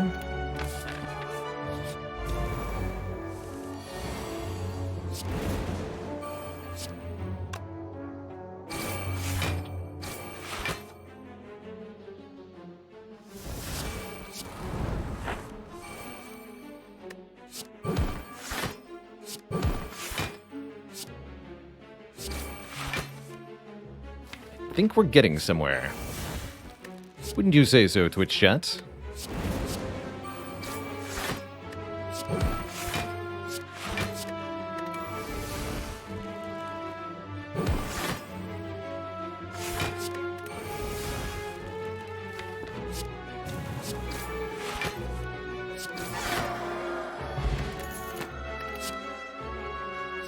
So there's Iron Wave, but do we want it? I don't think so.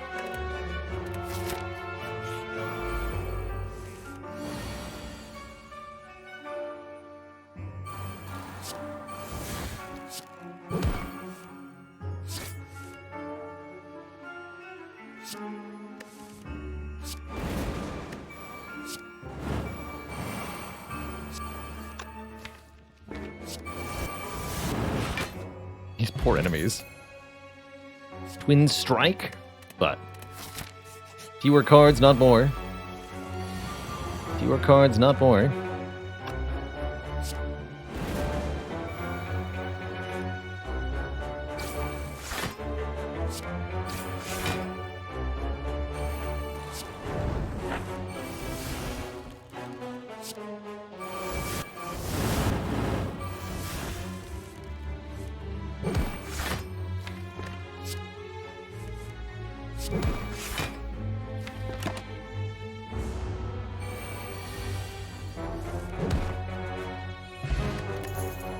Mawbank, Bloody Idol, the healing. The healing. This deck almost wants Havoc. Nah.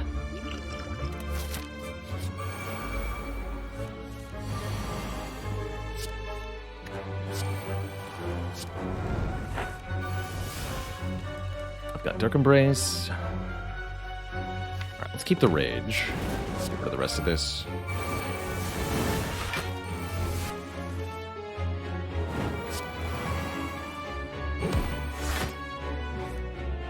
Play this and win now.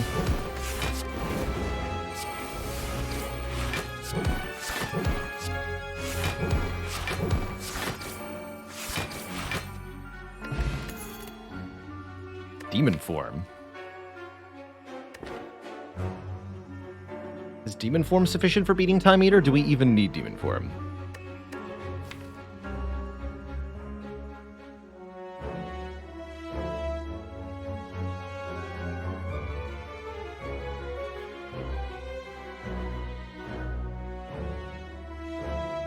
If I play Corruption, the Rage no longer works. So Corruption is to be used in fights where I'm not full blocking. So Corruption's for anything except Heart. I'm not using Corruption in Heart.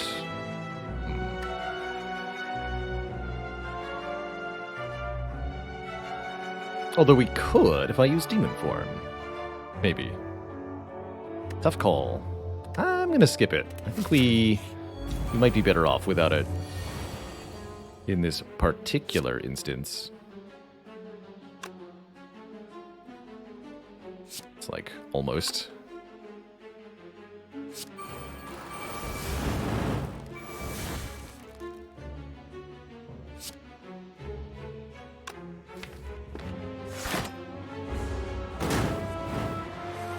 Fair enough.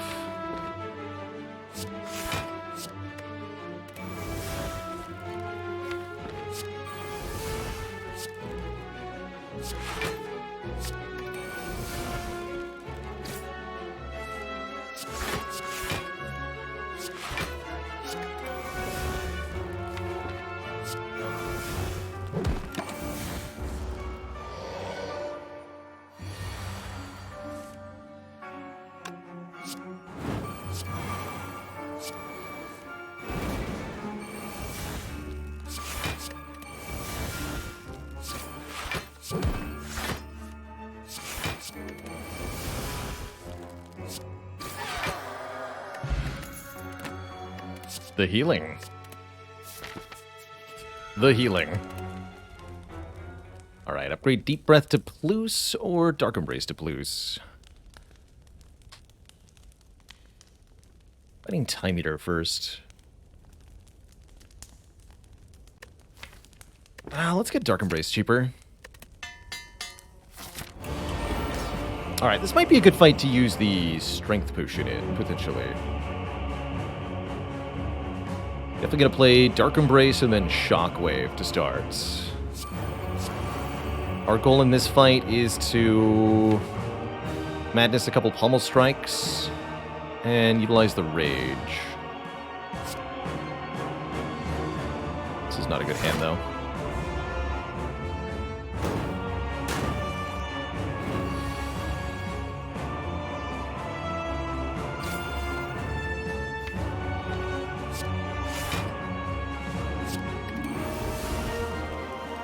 Not going to use Corruption. Actually, I think at all in this fight. Let's get rid of it. Being unable to see what Time Eater is doing is a bit problematic.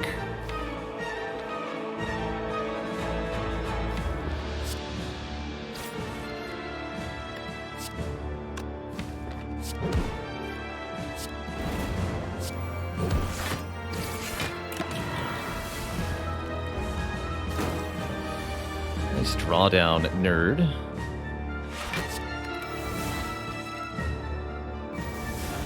Perfect.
Can I do 186 damage in one turn? If no, the answer is then to not play anything this turn.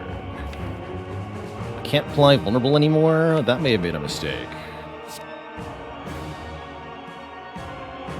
Play 10 Pommel Strikes to win? I don't think I can quite do that. Let's see what we can do.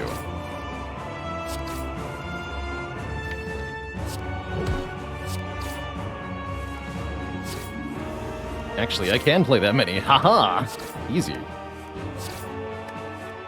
And thus, the Time Eater was defeated. No prob. Now for these nerds. These nerds I can just play Dark Embrace Corruption.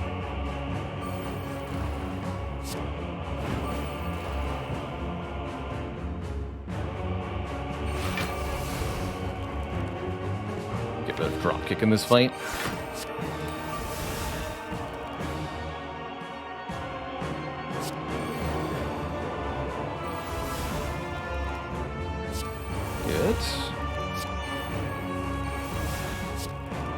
This is getting corrupted.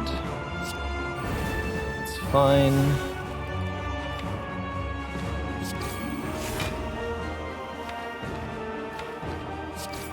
Okay, discard pile is literally just those. Unfortunately, things got more complicated.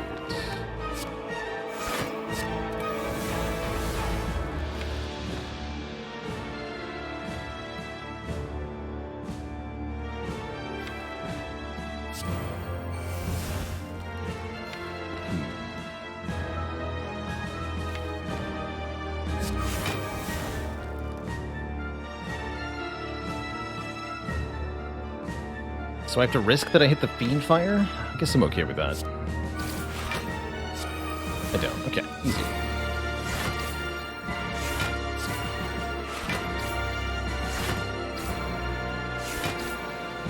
Huzzah! Twitch chat.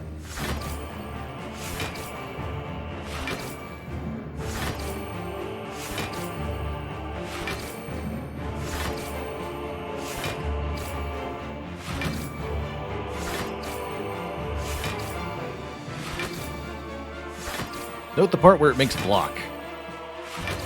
That's cheating. Not in my book, it ain't.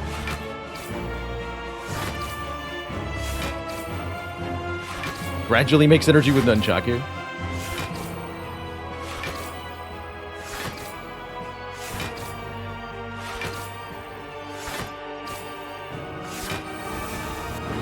No cards left. GG. Two thump, two thump, two thump. A deep pulsing red could be felt throughout the room. Is this the heart of the Spire, the source of all this random healing?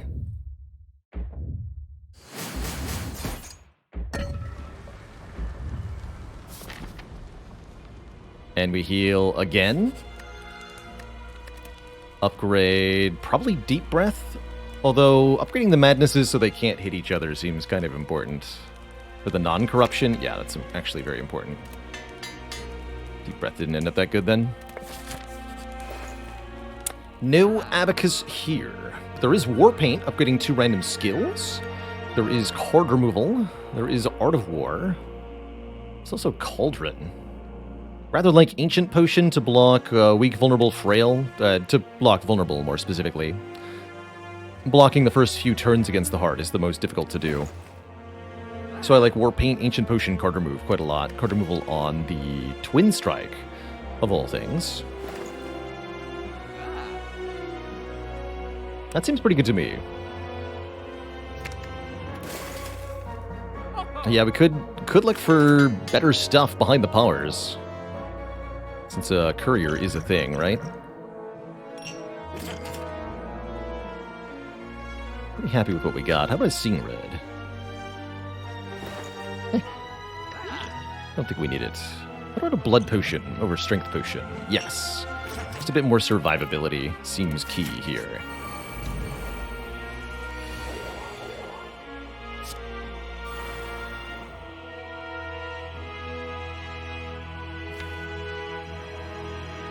Wouldn't call this a great fight for dropkick. Let's just destroy it.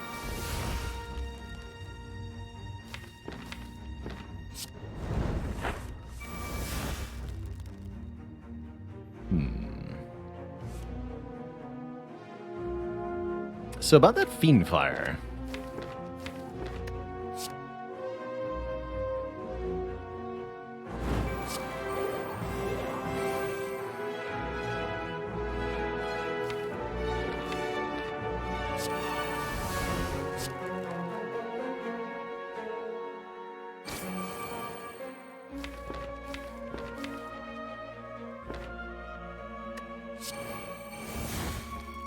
Two pommel strikes to be alive for this.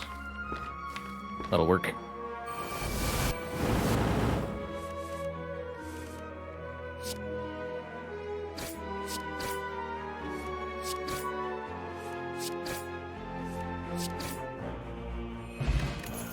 Back to full. Feel no pain or an impervious. Feel no pain seems pretty reasonable. That'll help us get set up a lot. Yeah, that was turn 2? Turn 1. That was turn 1. It's pretty good. Take the Feel No Pain over the Impervious, but both are pretty good, like I said.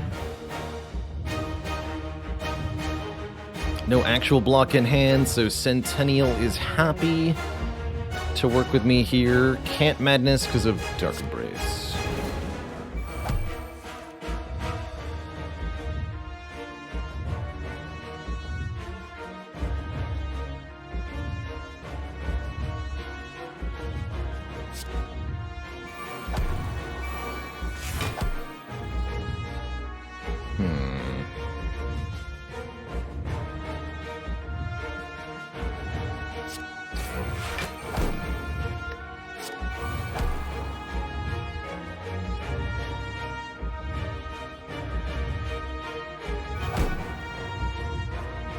This needs to get played.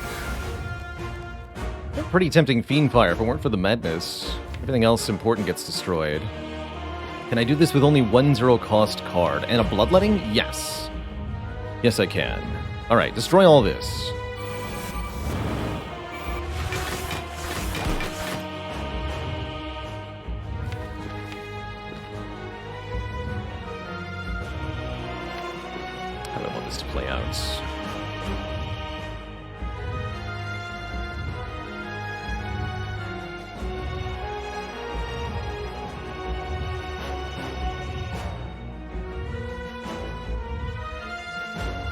do I offering? I mean, I don't really want that to be my draw pile, huh?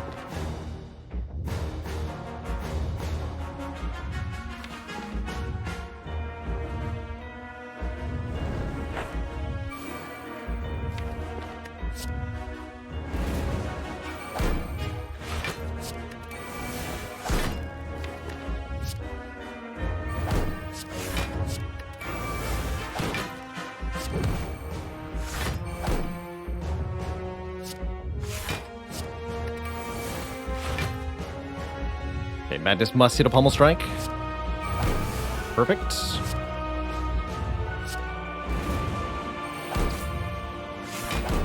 Draw pile contains Rage. I'd like the draw pile to contain Pummel Strike Plus.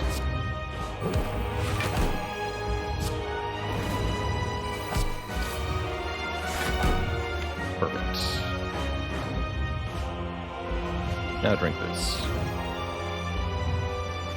Stop there. Okay. That'll do. Who even needs corruption, am I right?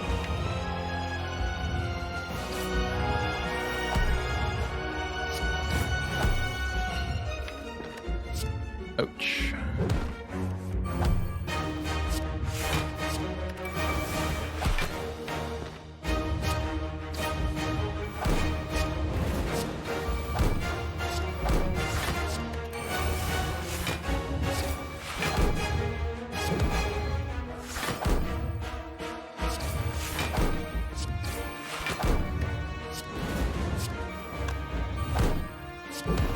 Not vulnerable, so I need to block for at most 45 here.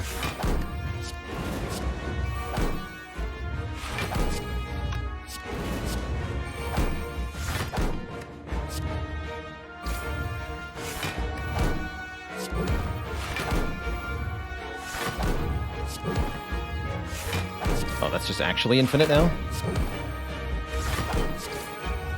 Cool. Get rid of the slimes. UFL Big B, thank you so much for the Prime sub. Welcome to the Cozy Sub Club. Feels good.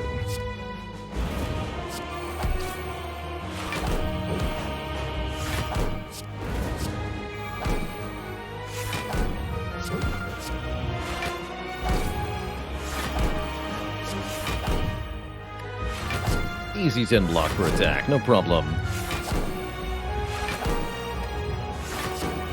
Thanks for those madnesses. This deck is awesome. Easy. Just 5 off from getting a 4-turn art kill.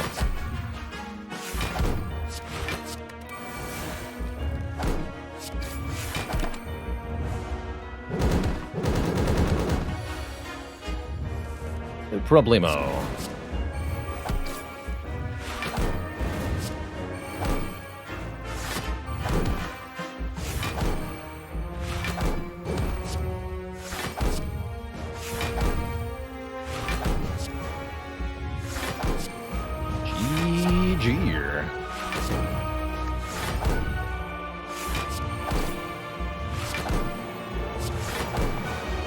Blocked. Unacceptable. How dare you?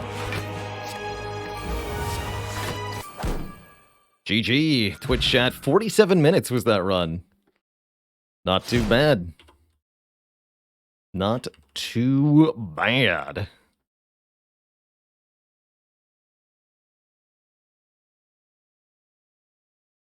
GG. And good night, Krogsar.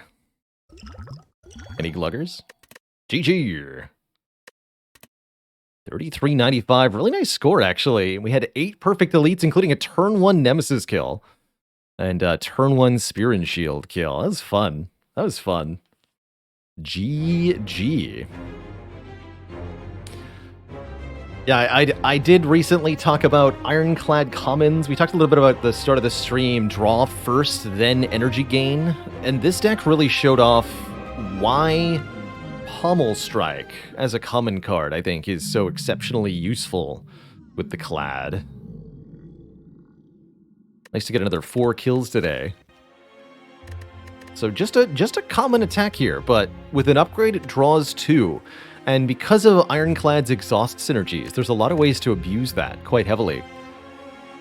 Especially with stuff like Madness. Love that this Rage ended up being key to our victory. That was pretty cool. Our block engine against the Heart. And yeah, this was Tiny House. Intentionally taken going into Act 2 over Velvet Choker because I thought we might go infinite, and we did. That worked out really well. GG. Very GG. Well, Twitch chat, it's been a long,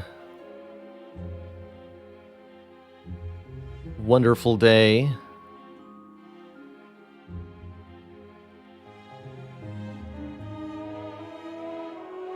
Of stream, but I'm afraid that I must part ways with you here and now. Twitch chat will be back tomorrow, of course, not later than noon Eastern Standard Time for some more Spire action.